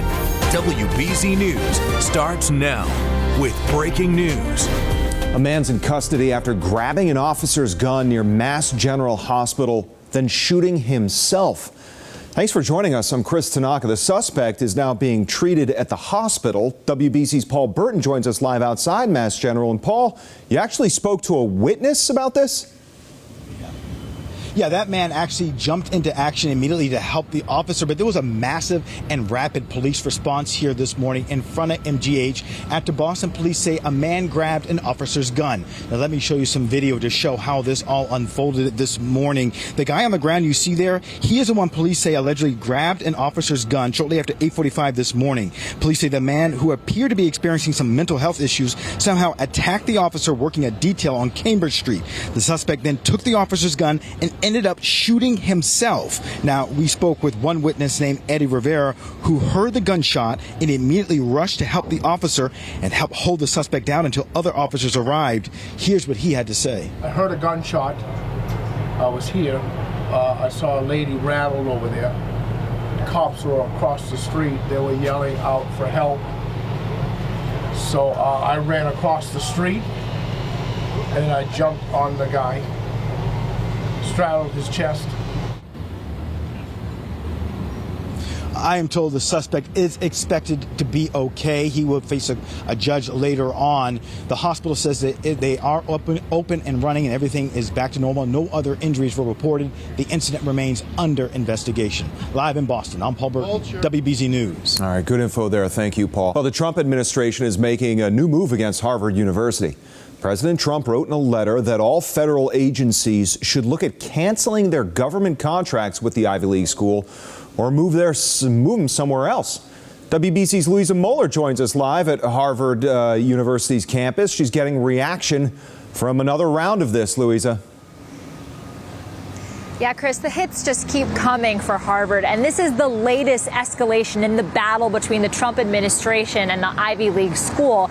As you said, we've learned the Trump administration has a letter poised to go out to all federal agencies directing them to end their contracts with Harvard and its affiliates to the tune of roughly $100 million. Now, you may recall back in April, the Trump administration froze more than $2 billion worth of grants and $60 million in contracts to Harvard. This letter from the U.S. General Services Administration states that Harvard has engaged in discriminatory hiring practices and has shown a disturbing lack of concern for the safety and well-being of Jewish students. Flash forward to last week, the administration said it would halt the university's ability to enroll international students. That move prompted a lawsuit by Harvard, and a judge has temporarily blocked the administration's plan there. Here's Harvard political science professor Ryan Enos reacting to the whirlwind of news since this all started. When we spoke in April, I believe at that point you said, I think this is going to be a prolonged war or something like that. Is that what we're in right now? Yeah, definitely. I mean, this is, in many ways, it's not just a battle between Trump and Harvard, even though that's the way people describe it. It's a battle over thinking about the rule of law in the United States. And I think Harvard has shown that it's committed to being on one side of this. And in that way, I don't think it's going to back down. The tangible impacts just keep coming. Students are feeling them, professors are feeling them, everybody involved in research is feeling it now. We've seen more and more stop work orders for projects where people are actively doing research that was awarded to them by the federal government because they were deemed the best people to do it. We're now seeing that research shut down. And with the order today, I'm sure we're going to see more and more of that. When you were showing us this video, you walked to the side of the passenger side of the car, didn't you? I did. And why did you do that? I was discussing with them what to do. You were discussing with who what to do? The driver. In no way were you trying to imitate or give a demonstration of what you believed Mr. O'Keefe's movements to be? Oh, no. This speed's just 2 miles an hour. I was having a discussion with the driver about what we needed to do to conduct the test. So when you walked up to the passenger side, it wasn't to replicate a study or a movement or giving an opinion? No, that walking Simply- had nothing to do with this case except for me instructing the driver what to do. Thank you for that clarification. Sorry about that. No apology necessary. Could you go back to the beginning when you were explaining this so we can go through it? So this is the dynamic test 2.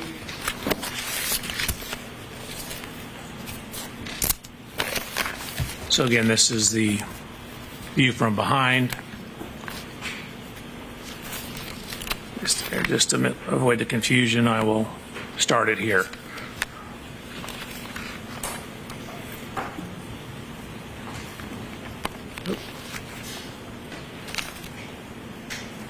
What speed is the car traveling?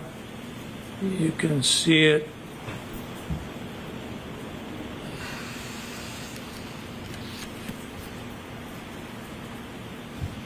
About 2 miles an hour. Okay. Excuse me, Your Honor, that is the objection that we spoke about. Oh, that I okay. would like to look- All right, so that's noted, Mr. Larson.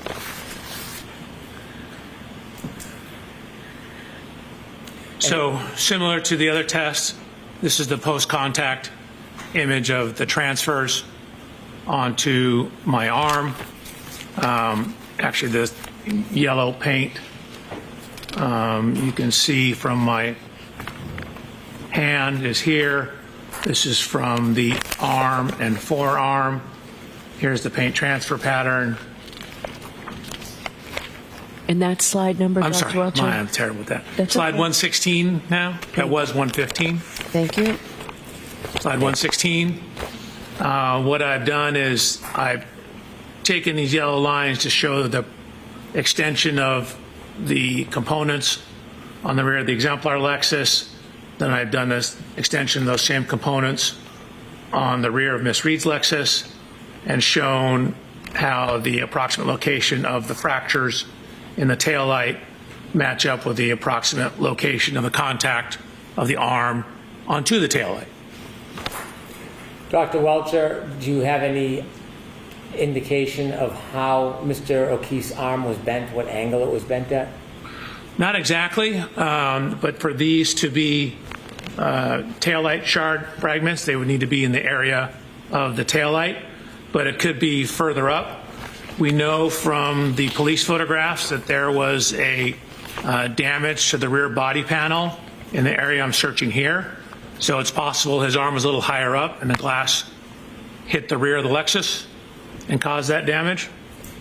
In the bottom right. Excuse me, Your Honor, objection is stipulation for- I will strike that last part about the glass. Thank you, Your Honor. The purpose of the circle is for what, Dr. Welcher? To show, in this case, primarily the location of the lacerations up on the arm, the upper part of the arm, and that they match up with the locations of at least the one remaining shard in the rear taillight of Miss Reed's Lexus. Looking at the picture of the Lexus bottom right middle, are there any marks on the Lexus itself that you took note of? Yes, it's on the next slide. Thank you. Actually, it's 2 slides. So there, again, this is the evidence marker. There was a horizontal scuff. We know Mr. O'Keefe had blue jean type pants on. There's a scuff in the area that would approximately correspond to hip level for Mr. O'Keefe. And next slide, please. Yes, ma'am. 118. Thank you. Did you describe what you saw on the bottom right-hand corner photo as well?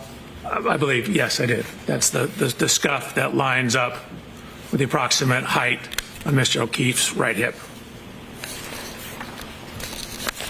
So then I included previous image that you've seen, slide 119, with the reconstructed photograph of the rear taillight, showing where some of the fragments are. You can see where those fragments are relative to the curvature of the taillight. They'd be in the area somewhat centered within the region of the 2 yellow lines on slide 119. Is there anything about the photograph in the top right-hand corner that's important? If so, could you zoom in and show us? So again, it's showing that this is when it's, I believe, in the Sally Port at the police station, showing that scuff on the right rear body panel.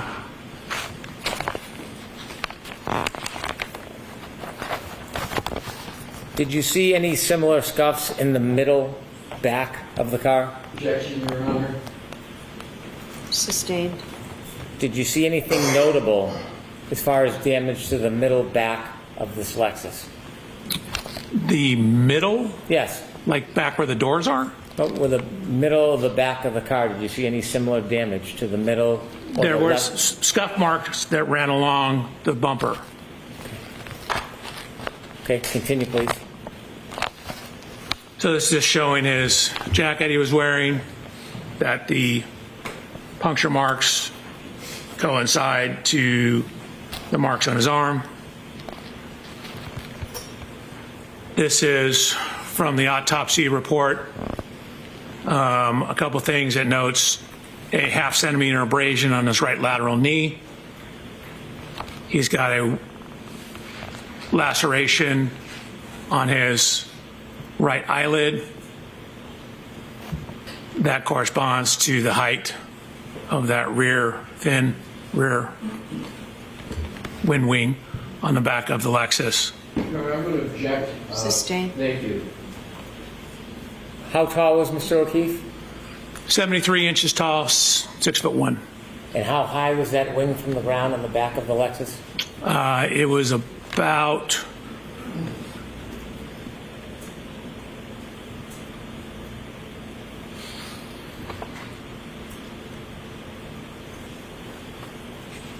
it's about 5 feet 11 inches, maybe 5 feet 10 and a half. Thank you. You're welcome.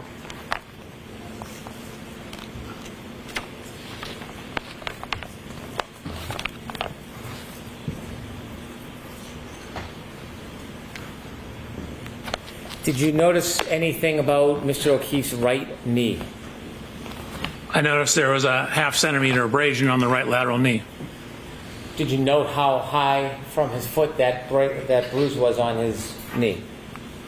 We don't know the exact length of his knee. The abrasion appears to be right here at knee level.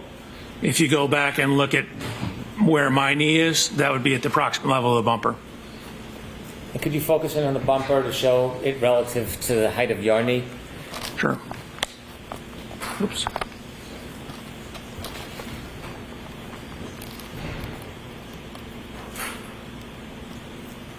So my knee is approximately right here.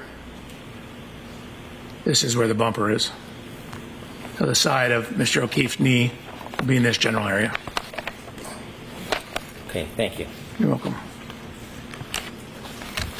Sir, do you have an opinion to a reasonable degree of engineering certainty about the lacerations on Mr. O'Keefe's right arm and forearm regarding its orientation relative to the broken taillight on the defendant's Lexus? Yes. Your Honor, may I read my report, my opinion? Okay.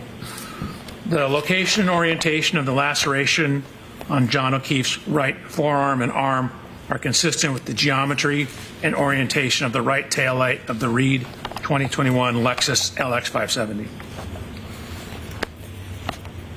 After considering these three different subjects that we discussed, the tech stream data, analyzing the touching between the defendant's Lexus and Mr. O'Keefe's car, and then your demonstrations regarding the injury to Mr. O'Keefe's right arm, did you consider further evidence in reaching any conclusions as an accident reconstructionist and a biomechanical engineer? Yes, I did. Could you turn us to slide 124, please?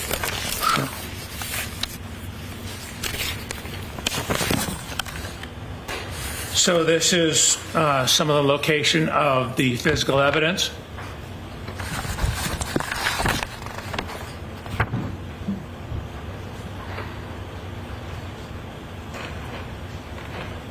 Red plastic, clear plastic. There His point of rest was indicated to be 7 feet off the roadway. There was a sneaker that was found near the curb.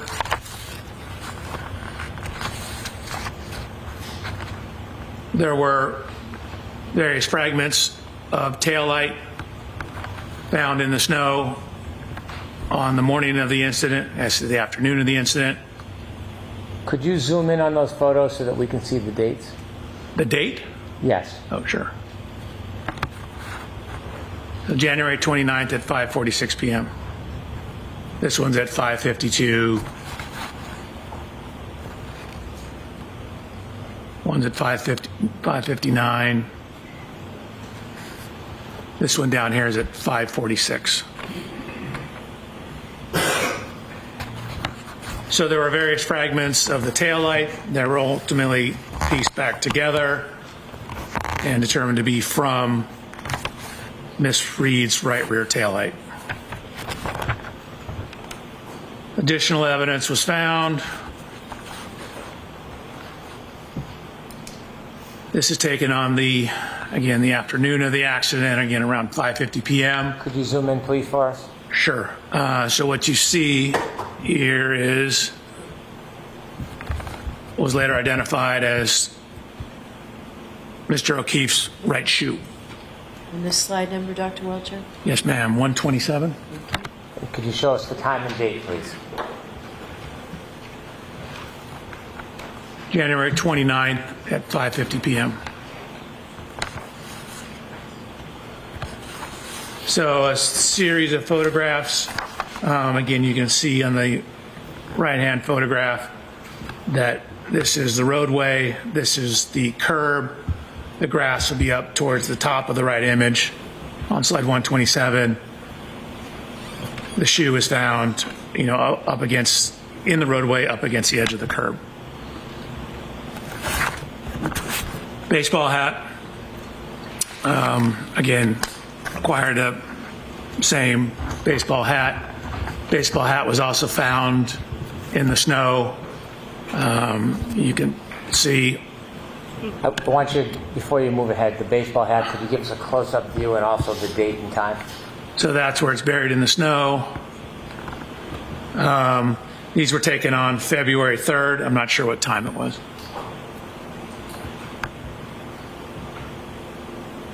There was also red liquid identified, I believe they indicated to be blood, in the snow as well. And could you give it? I'm going to sustain that objection and strike the last part of it. I understand. So we don't need to come to sci-fi, right? Just describe the color of what you saw rather than what it was. There was red coloration in the snow. And could you give us that date if it's different than February 3rd? I thought that was February 3rd as well. Is there a date on the photograph to the left?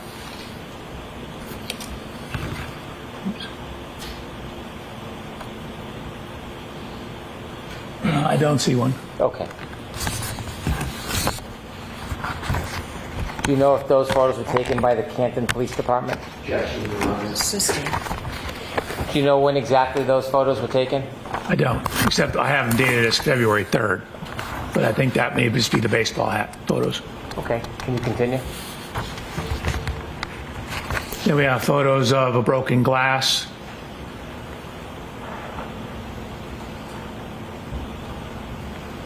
Surrounded by red marks in the snow.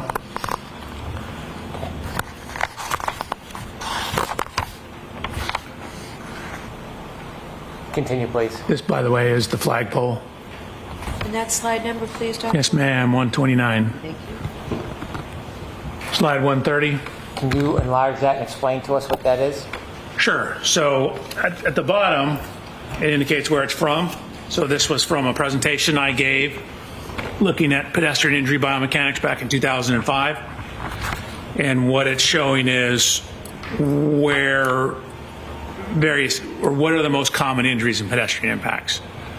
So what it shows is head injuries are the most common injury in pedestrian impacts. So on the right-hand side, it's all injuries. You can see of all the individual study, the highest prevalence or highest or most common injury was head injuries. in those that sustained severe life-threatening injuries. Again, the highest was also head injuries. So head injuries are very commonly associated with pedestrian impacts. This is anatomical drawings just to help you understand the anatomy. The middle section here is from Mr. O'Keefe's autopsy report. The lower right diagram, the green line represents the fracture lines, predominantly here, at least in the base of the skull. So in the biomechanical and forensics just means the legal related scientific industry, there's something called hat brim line or hat line analysis. And what it is it's looking at where the hat line, you can imagine, is where the brim of a hat would be. And what it is, it's literature that's looking at where head injuries from falls commonly occur. Your Honor, I move to strike that. I'm going to strike. I'm going to strike. Removed from the screen. Yes. Yes. Thank you, Your Honor. So that was slide 131. No, that was 132. I moved it because you said to take it off the screen. Your Honor, one more request is to agree to not take that into consideration. So jurors, when I strike something, that means don't pay any attention to it. Thank you, Your Honor. Continue, Dr. Welcher. Your Honor, I need to go past that slide. Okay, go ahead, go past it. This is the next slide.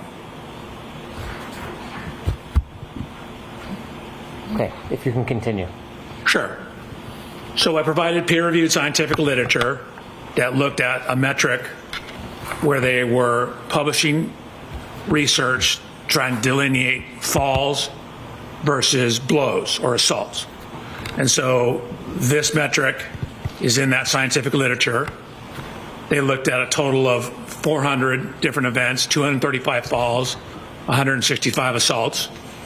And so you can see where it says mandible. So mandible is your lower jaw. Can you enlarge that a little bit, please?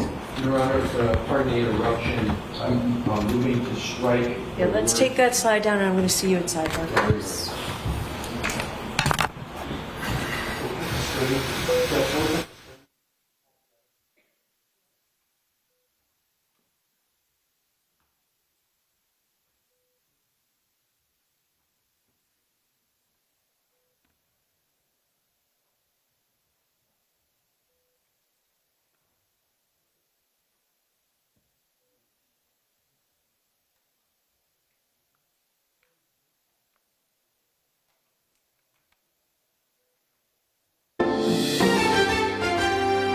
Now, streaming on CBS News Boston. This is WBZ News Mornings. All right, we want to take a look outside and get a check of that next weather forecast with Jason Michael. Jason, yesterday, absolutely gorgeous for the holiday, and it looks like another promising day ahead. Oh, Back Bay outshining again on this Tuesday morning here. Brianna, waking up on this Tuesday morning, another lovely start. Sensational sunshine arriving for us just like we experienced yesterday from Memorial. Live on WBZ TV and streaming on CBS News Boston. WBZ News starts now with breaking news. A man's in custody after grabbing an officer's gun near Mass General Hospital, then shooting himself.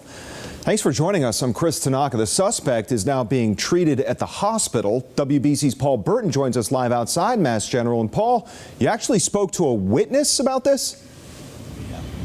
Yeah, that man actually jumped into action immediately to help the officer, but there was a massive and rapid police response here this morning in front of MGH after Boston police say a man grabbed an officer's gun. Now, let me show you some video to show how this all unfolded this morning. The guy on the ground you see there, he is the one police say allegedly grabbed an officer's gun shortly after 8:45 this morning. Police say the man, who appeared to be experiencing some mental health issues, somehow attacked the officer working a detail on Cambridge Street. The suspect then took the officer's gun and ended up shooting himself. Now, we spoke with one witness named Eddie Rivera who heard the gunshot and immediately rushed to help the officer and help hold the suspect down until other officers arrived. Here's what he had to say. I heard a gunshot. I was here. I saw a lady rattled over there. The cops were across the street. They were yelling out for help. So I ran across the street and I jumped on the guy, straddled his chest.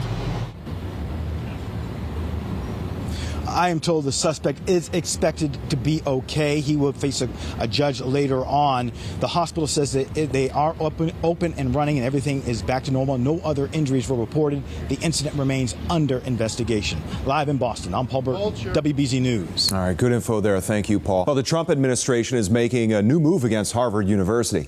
President Trump wrote in a letter that all federal agencies should look at canceling their government contracts with the Ivy League school or move them somewhere else. WBC's Louisa Moeller joins us live at Harvard University's campus. She's getting reaction from another round of this, Louisa. Yeah, Chris, the hits just keep coming for Harvard, and this is the latest escalation in the battle between the Trump administration Is there any and objection? I have no objection. Are we on the transcript or not? Yes. Right. Okay, I made a minute. I'm sorry.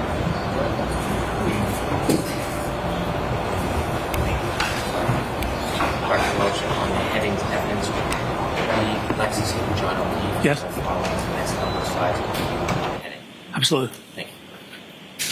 And they're going to be removed. No talking, court still in session. And we're going to remove the heading on each one of the slides. I don't want to repeat what it says, but on each one of them, we're going to put it across. Thank you. Anything else? That's all that's going to be. And I'm going to now use into this to see if there's anything else in the report to be waiting. So it starts on page 124. Is that right, Mr. Brennan and Mr. Lessie? I don't have the whole one in front of me. You have it in front of me. Dr. Welcher, is that where it starts? That appears to be, Your Honor, yes. 124.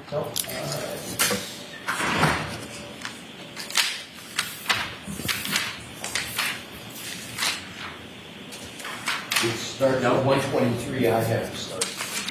I actually have 122 is already redacted, but I have it at 123 as well. All right, I don't have it on 123. 123 was a blank slide. May I approach, Your Honor? Yes. 123 is a blank slide. Okay. So 124. Triple M, you do not have that. So that it is 123. Thank you. Yeah.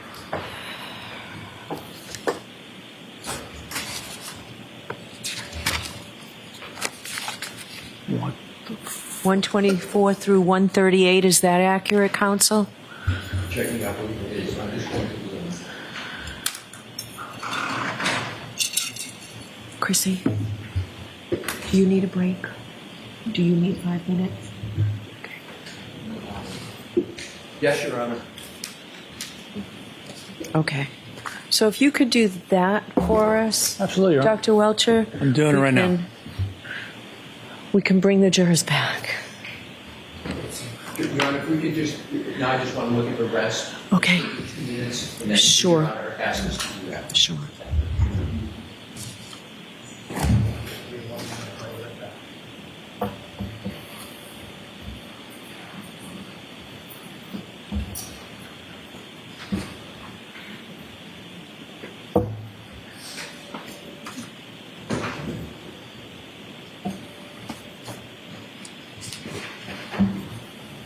Yeah, confer with Mr. Brennan on 1 point. Thank you. Mr. Brennan, I have to approach you. Thank you. Not on the record, Chris.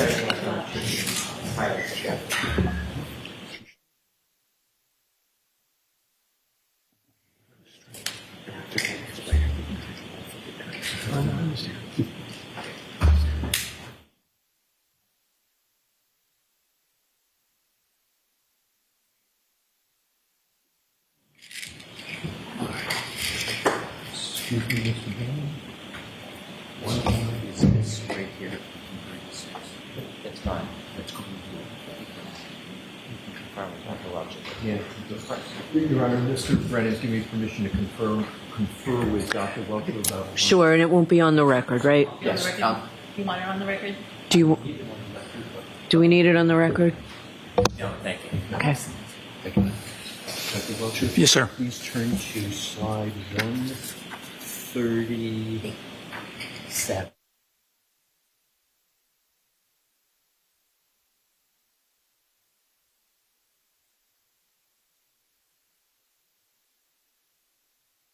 For that opportunity.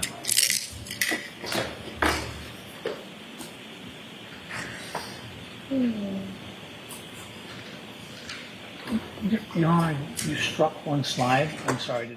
I didn't strike us. We struck it subject to going back once the heading's gone, right? Correct. There may be, depending upon what's in the video, there may be more. That's why we're Right, but the ones.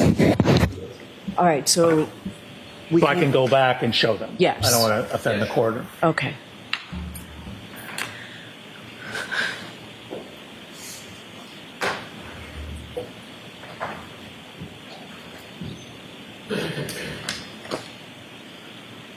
So are we starting on slide 132? 132, Your Honor. Okay, thank you.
May I inquire if Dr. Welch's PowerPoint is ready on the screen? It looks like it's up. Is it ready, Dr. Welcher? You got me scared when you asked me that. I need to double check. Yes, I believe I redacted everything, and we are on slide 132. Thank you. And by the way, It appears that way to me, Mr. Alessi, from here. the battery died on this. Okay, thank you. Whoever in charge of. I mean, I brought my own, fortunately, but Okay, thank actually, no, I can't find mine. Oh, Ms. Gilman has one.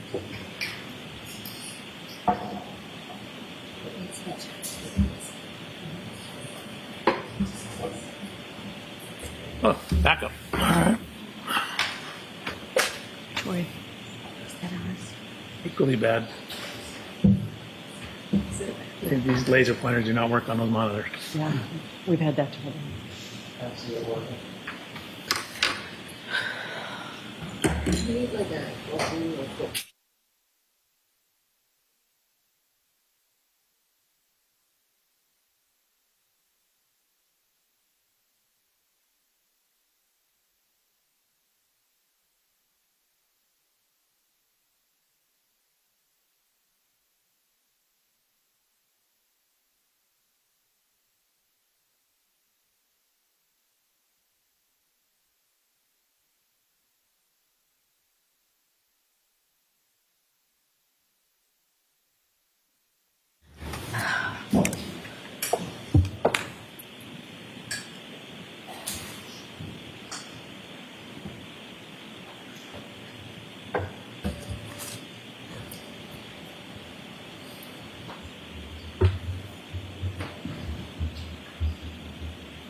Please be seated. Court is in session.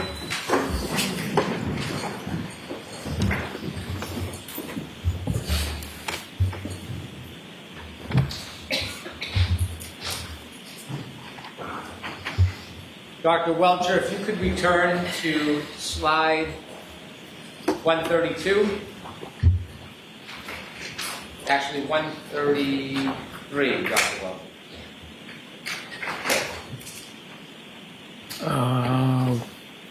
Is that me or?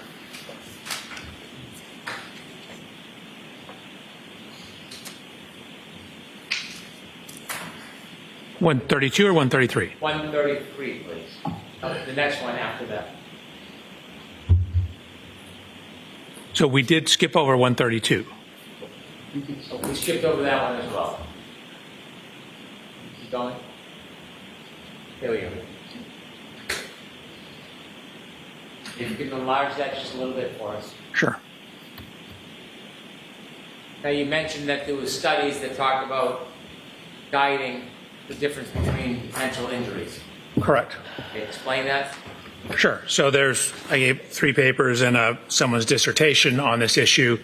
They were creating a analysis methodology to differentiate whether the nature and pattern of injuries are more consistent with a fall or more consistent with an assault, or they're calling it blows.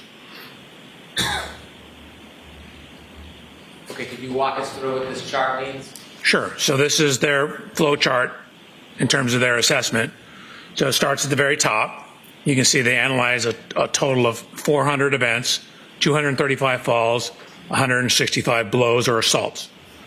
So what you do is you ask yourself on the first set of arrows, you look at the mandible, the jaw. And MRS, as you can see at the bottom down here, refers to a simple fracture or multiple fractures. A is no fracture. Mr. O'Keefe has no mandible fracture. So that means we go down this row. It then looks at all facial fractures. So these are the bones that constitute the face. So if you have a facial fracture, you go to your left.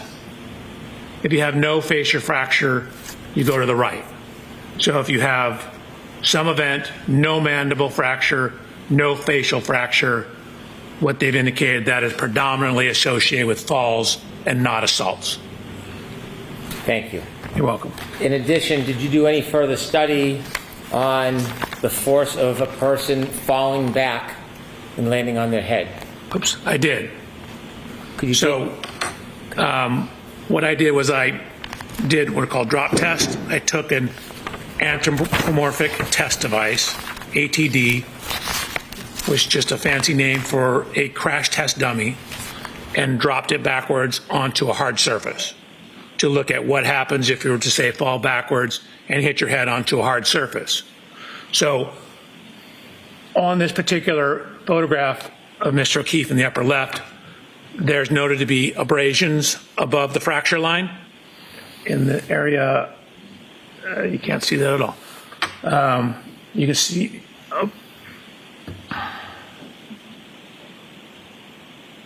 noted to be abrasions right here. Your Honor, I brought a hat. That was the one I used in my testing. May I put it on and demonstrate something? Mr. Lessie? If you would like a sidebar, or I can. Are you objecting? I am objecting. That's sustained. No, you can't put it on. Okay. So I will show you the dummy test I did. Watch when the shoulders hit the ground, then the head hits the ground. It creates kind of an arc path that will drag and slide objects up the head. So if you have something such as a baseball hat, it'll cause it to drag across the scalp, dragging it up to a similar location to where these abrasions are. So here's the testing. Again, this is like the crash test dummies you see on television. This is myself.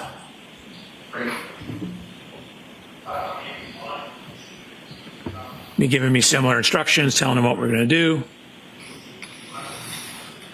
I said, and watch. Shoulders come in, then the head contacts the ground. What you see is if you fall backwards and land on a very hard surface or hard surface, you'll get extremely high loads on the head. If you compare that to data in the science. I'm sorry to interrupt. Yeah. That, please explain what the chart is before you explain. Oh, sure. This chart up here? Nope, the next page. Right. You can enlarge it, tell us what it is before you get into the details. Absolutely. So this is actually kind of a famous study that was published, one of the first studies looking at head fracture or skull fracture tolerances. So what you see, the portion at the back of your skull is called the occiput bone. So that bone, if you put your hand on the back of your head, is your occiput. So we're looking at occiput impacts, and what you can see is that when they took cadaver skulls and dropped them from as low as 40 inches onto a hard surface, they were getting linear fractures. And you can see even at 40 inches, there is called a stellate fracture. Stellate means star-like. You get a fracture that goes out like a star. So even at a 40-inch drop height, you have sufficient force when landing on a hard surface to cause skull fracture and a level 3 type skull fracture. So Mr. O'Keefe, again, is 73 inches tall. His occiput is about 4.6 inches down from the top of his skull. That means it would fall a total of about 73 minus 5 would be 68. So just under 6 feet. So 72, 4 inches under, so 5 foot, 8 inches is the fall height. What is data showing that even at a fall height as low as 40 inches onto a hard surface, you can get fairly severe skull fractures. Thank you. Dr. Welcher, regarding your third part of your analysis, did you come to a conclusion to a reasonable degree of engineering uncertainty whether or not the defendant's Lexus collided with Mr. John O'Keefe on the evening of January 29, 2022, around 12:32 a.m.? Yes. Before you give me your opinion, I'd like you to share with the jury what that opinion is based on. Sure. So it's based on the 130 slides you've seen. It's based on my personal inspection of the Lexus, the correlation of the text stream data with the infotainment data, as well as Mr. O'Keefe's cell phone data. It's looking at, I guess, where the taillight wasn't broken. It's looking at the physical evidence at the scene in terms of taillight fragments, glass fragments, red color in the snow. We have the cell phone data, the location and position of the arm lacerations, the air temperature at the time indicative of sufficient to freeze, the location of the fracture on the back of his head relative to the scientific literature, my testing of forces available falling onto a hard surface, published science on the fracture forces associated with falls. And, I'm sorry, I'm reading from my report. Rather than I'm reading from my report. Can you answer without reading from your report? Probably. It's more complete if I read my report. Any objection, Mr. Leslie? I do on this question, Your Honor, reading from a report to this question. So I'm going to reference some data. So, try not to read, don't read from your report. Okay. Okay, Dr. Welcher, let me ask you again. Based on your analysis, data available, reviews, study, based on the fact that you are an accident reconstructionist and a biomedical engineer, have you reached an opinion to a reasonable degree of engineering certainty whether the defendant's Lexus struck Mr. John O'Keefe on January 29, 2022, around 12:32 a.m.? Yes. And could you share the bases of your opinion before I ask you your ultimate opinion? Sure. So again, you've seen my slide presentation. I've inspected the Lexus. I've looked at where it wasn't damaged. I've inspected the taillight. I got an exemplar Lexus. I ran lower speed contacts to verify that the injury pattern and location on the arm is consistent with the height and orientation of the taillight.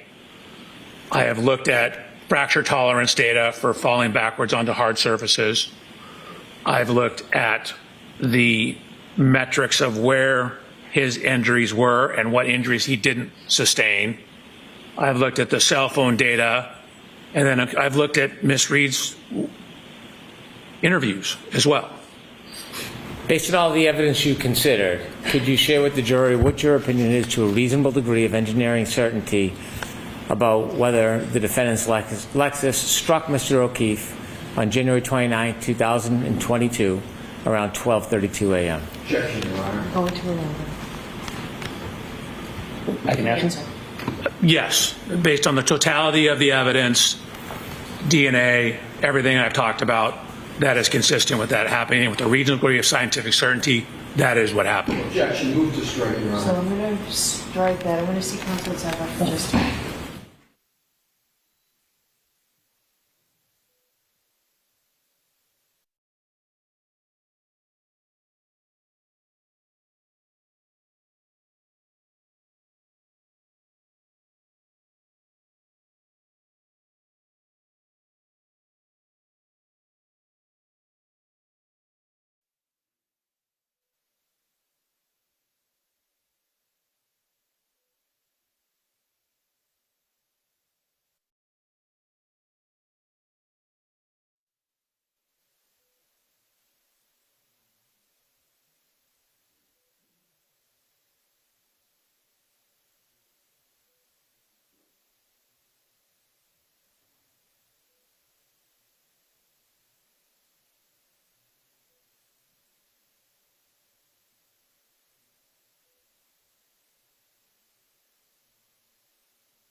Dr. Welcher, we have to be back tomorrow anyway. Jurors, I don't want to steal any time any longer. I don't want to talk about it. Okay, so those same cautions, please do not discuss this case with anyone. Don't do any independent research or investigation into this case. If you happen to see, hear, or read anything about this case, please disregard it and let us know, and please be very careful with your social media use. So we'll see you tomorrow. Oh, I'm sorry. We're starting an hour late tomorrow. Is that what this is? Yes, ma'am. So we'll start at 10 o'clock tomorrow morning. I forgot about this. So we'll see you at 10 o'clock. The court officers will tell you about your specific directions.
The next 5 minutes. Go ahead, Mr. Lessie.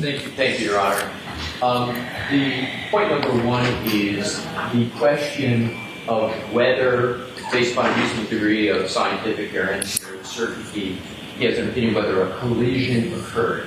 I'm going to give a dramatic and accurate example that happens in courts all the time with equivalent.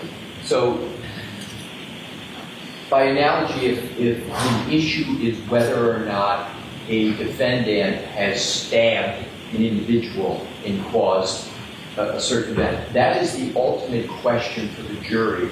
That question is never permissible in a trial. By analogy, this is the exact analogous situation. The question of whether there was a collision is the ultimate question for the jury. That is why we are having this trial. The defense strongly asserts there was no collision, and there is substantial evidence to that. We are going to cross-examine Dr. Welcher. We are going to put in our own strong case to demonstrate no collision occurred. That's no surprise. It was in our opening statement. This witness cannot, by precedent for years, opine on the ultimate question that is going to the jury. I accept, subject to evidentiary issues, the two questions that a biomechanist always answers in these situations. Is the damage to the vehicle consistent with a pedestrian hitting the vehicle? And are the injuries to the individual consistent with being hit by a motor vehicle? Those are the questions that are permissible, not the collision question. It is resoundingly improper in this trial, in any trial where that is the ultimate conclusion for the jury. Yes, an expert can offer opinions, but every expert is bounded by the extent of their opinion, and that opinion on whether there was a collision would invade the province of the jury and the whole purpose why we are here, Your Honor. Thank you. All right, Mr. Brennan. So what Mr. Lisi is arguing is that in their opening statement, they repeatedly invaded the province of the jury because they must have asserted vehemently over and over again there was no collision, over and over and over again. And he just told you that when his expert takes the stand, they'll have abundant evidence that there was no collision. This case is about the collision, but that is not the ultimate issue. The ultimate issue is manslaughter or mens rea for second-degree murder, not collision. They don't get to define the prosecution's case. They do not get to define or limit the prosecution's opinions. They have no case law. They have no study. They have no jurisdiction or jurisprudence to say what we are limited to. He's entitled to an opinion. His opinion is not limited to whether or not the defendant struck Mr. O'Keefe. That evidence is obvious. It's not whether or not there's damage to the car or Lexus. That evidence is obvious. He also is an enormous part of a biomedical engineer and an accident reconstructionist. He studied the tech stream data. They didn't. He did. And he's entitled to give an opinion. The tech stream data, based on fact and science and data, tells us when, if you put it together with other evidence, and where, when you contribute it with other evidence, this collision actually occurred. We don't have to play peekaboo and close our eyes to the reality of the fact that the evidence supports the conclusion to a reasonable degree of engineering certainty that the defendant struck Mr. O'Keefe with her Lexus in front of Fairview Road. I am not interjecting the defendant. I always refer to her car, so it is sanitized, her Lexus. I've been careful about that. I don't have to, but I'm very careful about it. He is relying on the tech stream data, the physical evidence, his independent studies. He is allowed to offer an opinion about whether the injuries are consistent with the damage to the car, or whether the damage to the car is consistent with the injury to Mr. O'Keefe. And he's also allowed to answer, in his opinion, the issue of a collision, putting aside the fact that that was emphasized and repeated in the opening statement, and it's going to happen again when other people testify. It's not our fault that ARCA didn't testify or look into the tech stream data, or they don't have an expert for it. It doesn't belittle or limit that evidence. We expect to ask Dr. Welcher, does he have an opinion to a reasonable degree of engineering certainty whether the defendant's Lexus collided with Mr. O'Keefe on January 29, 2022 around 12:32 a.m. That is one of the opinions we're going to ask him, nothing to do with the ultimate opinion of guilt or innocence, or whether it's manslaughter or there's mens rea for second-degree murder. And what was your second? You said that's one of the opinions you're going to ask him. What else are you looking at? I will also ask him about the consistent with, whether the injuries are consistent with.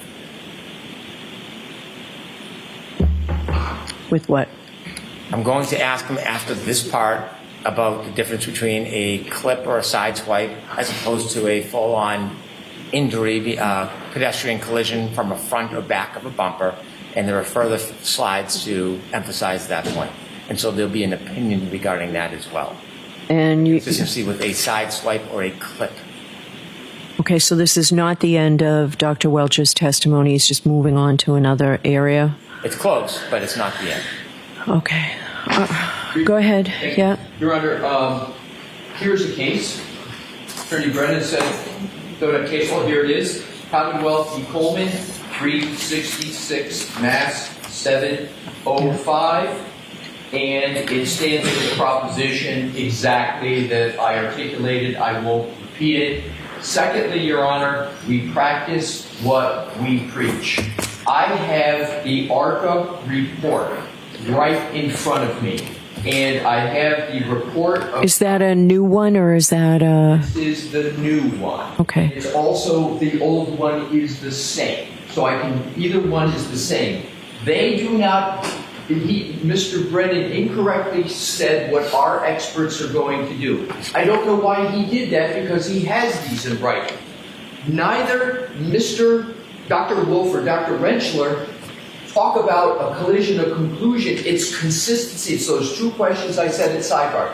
And for reference, Your Honor, for the most recent is page 15. There is no... I don't have that report, so I'd like a copy of that report. Your Honor, a copy, and I also, Your Honor, refer Your Honor to ARCA's existing report, which I'm going to do from memory. I think it's February of 2023. 24 that was done for the U.S. Department of Justice and FBI, where they basically said and gave opinions on those two items I spoke to you at sidebar. So Attorney Brennan is incorrect when he says what our experts are going to say or not. We've already committed in writing to what they're going to say. We're consistent. We practice what we preach.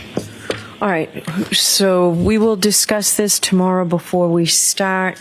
I'll tell you my ruling tomorrow before we start. I need to go back and see what exactly came in to evidence today. All right, so I'll see you in the morning. All right.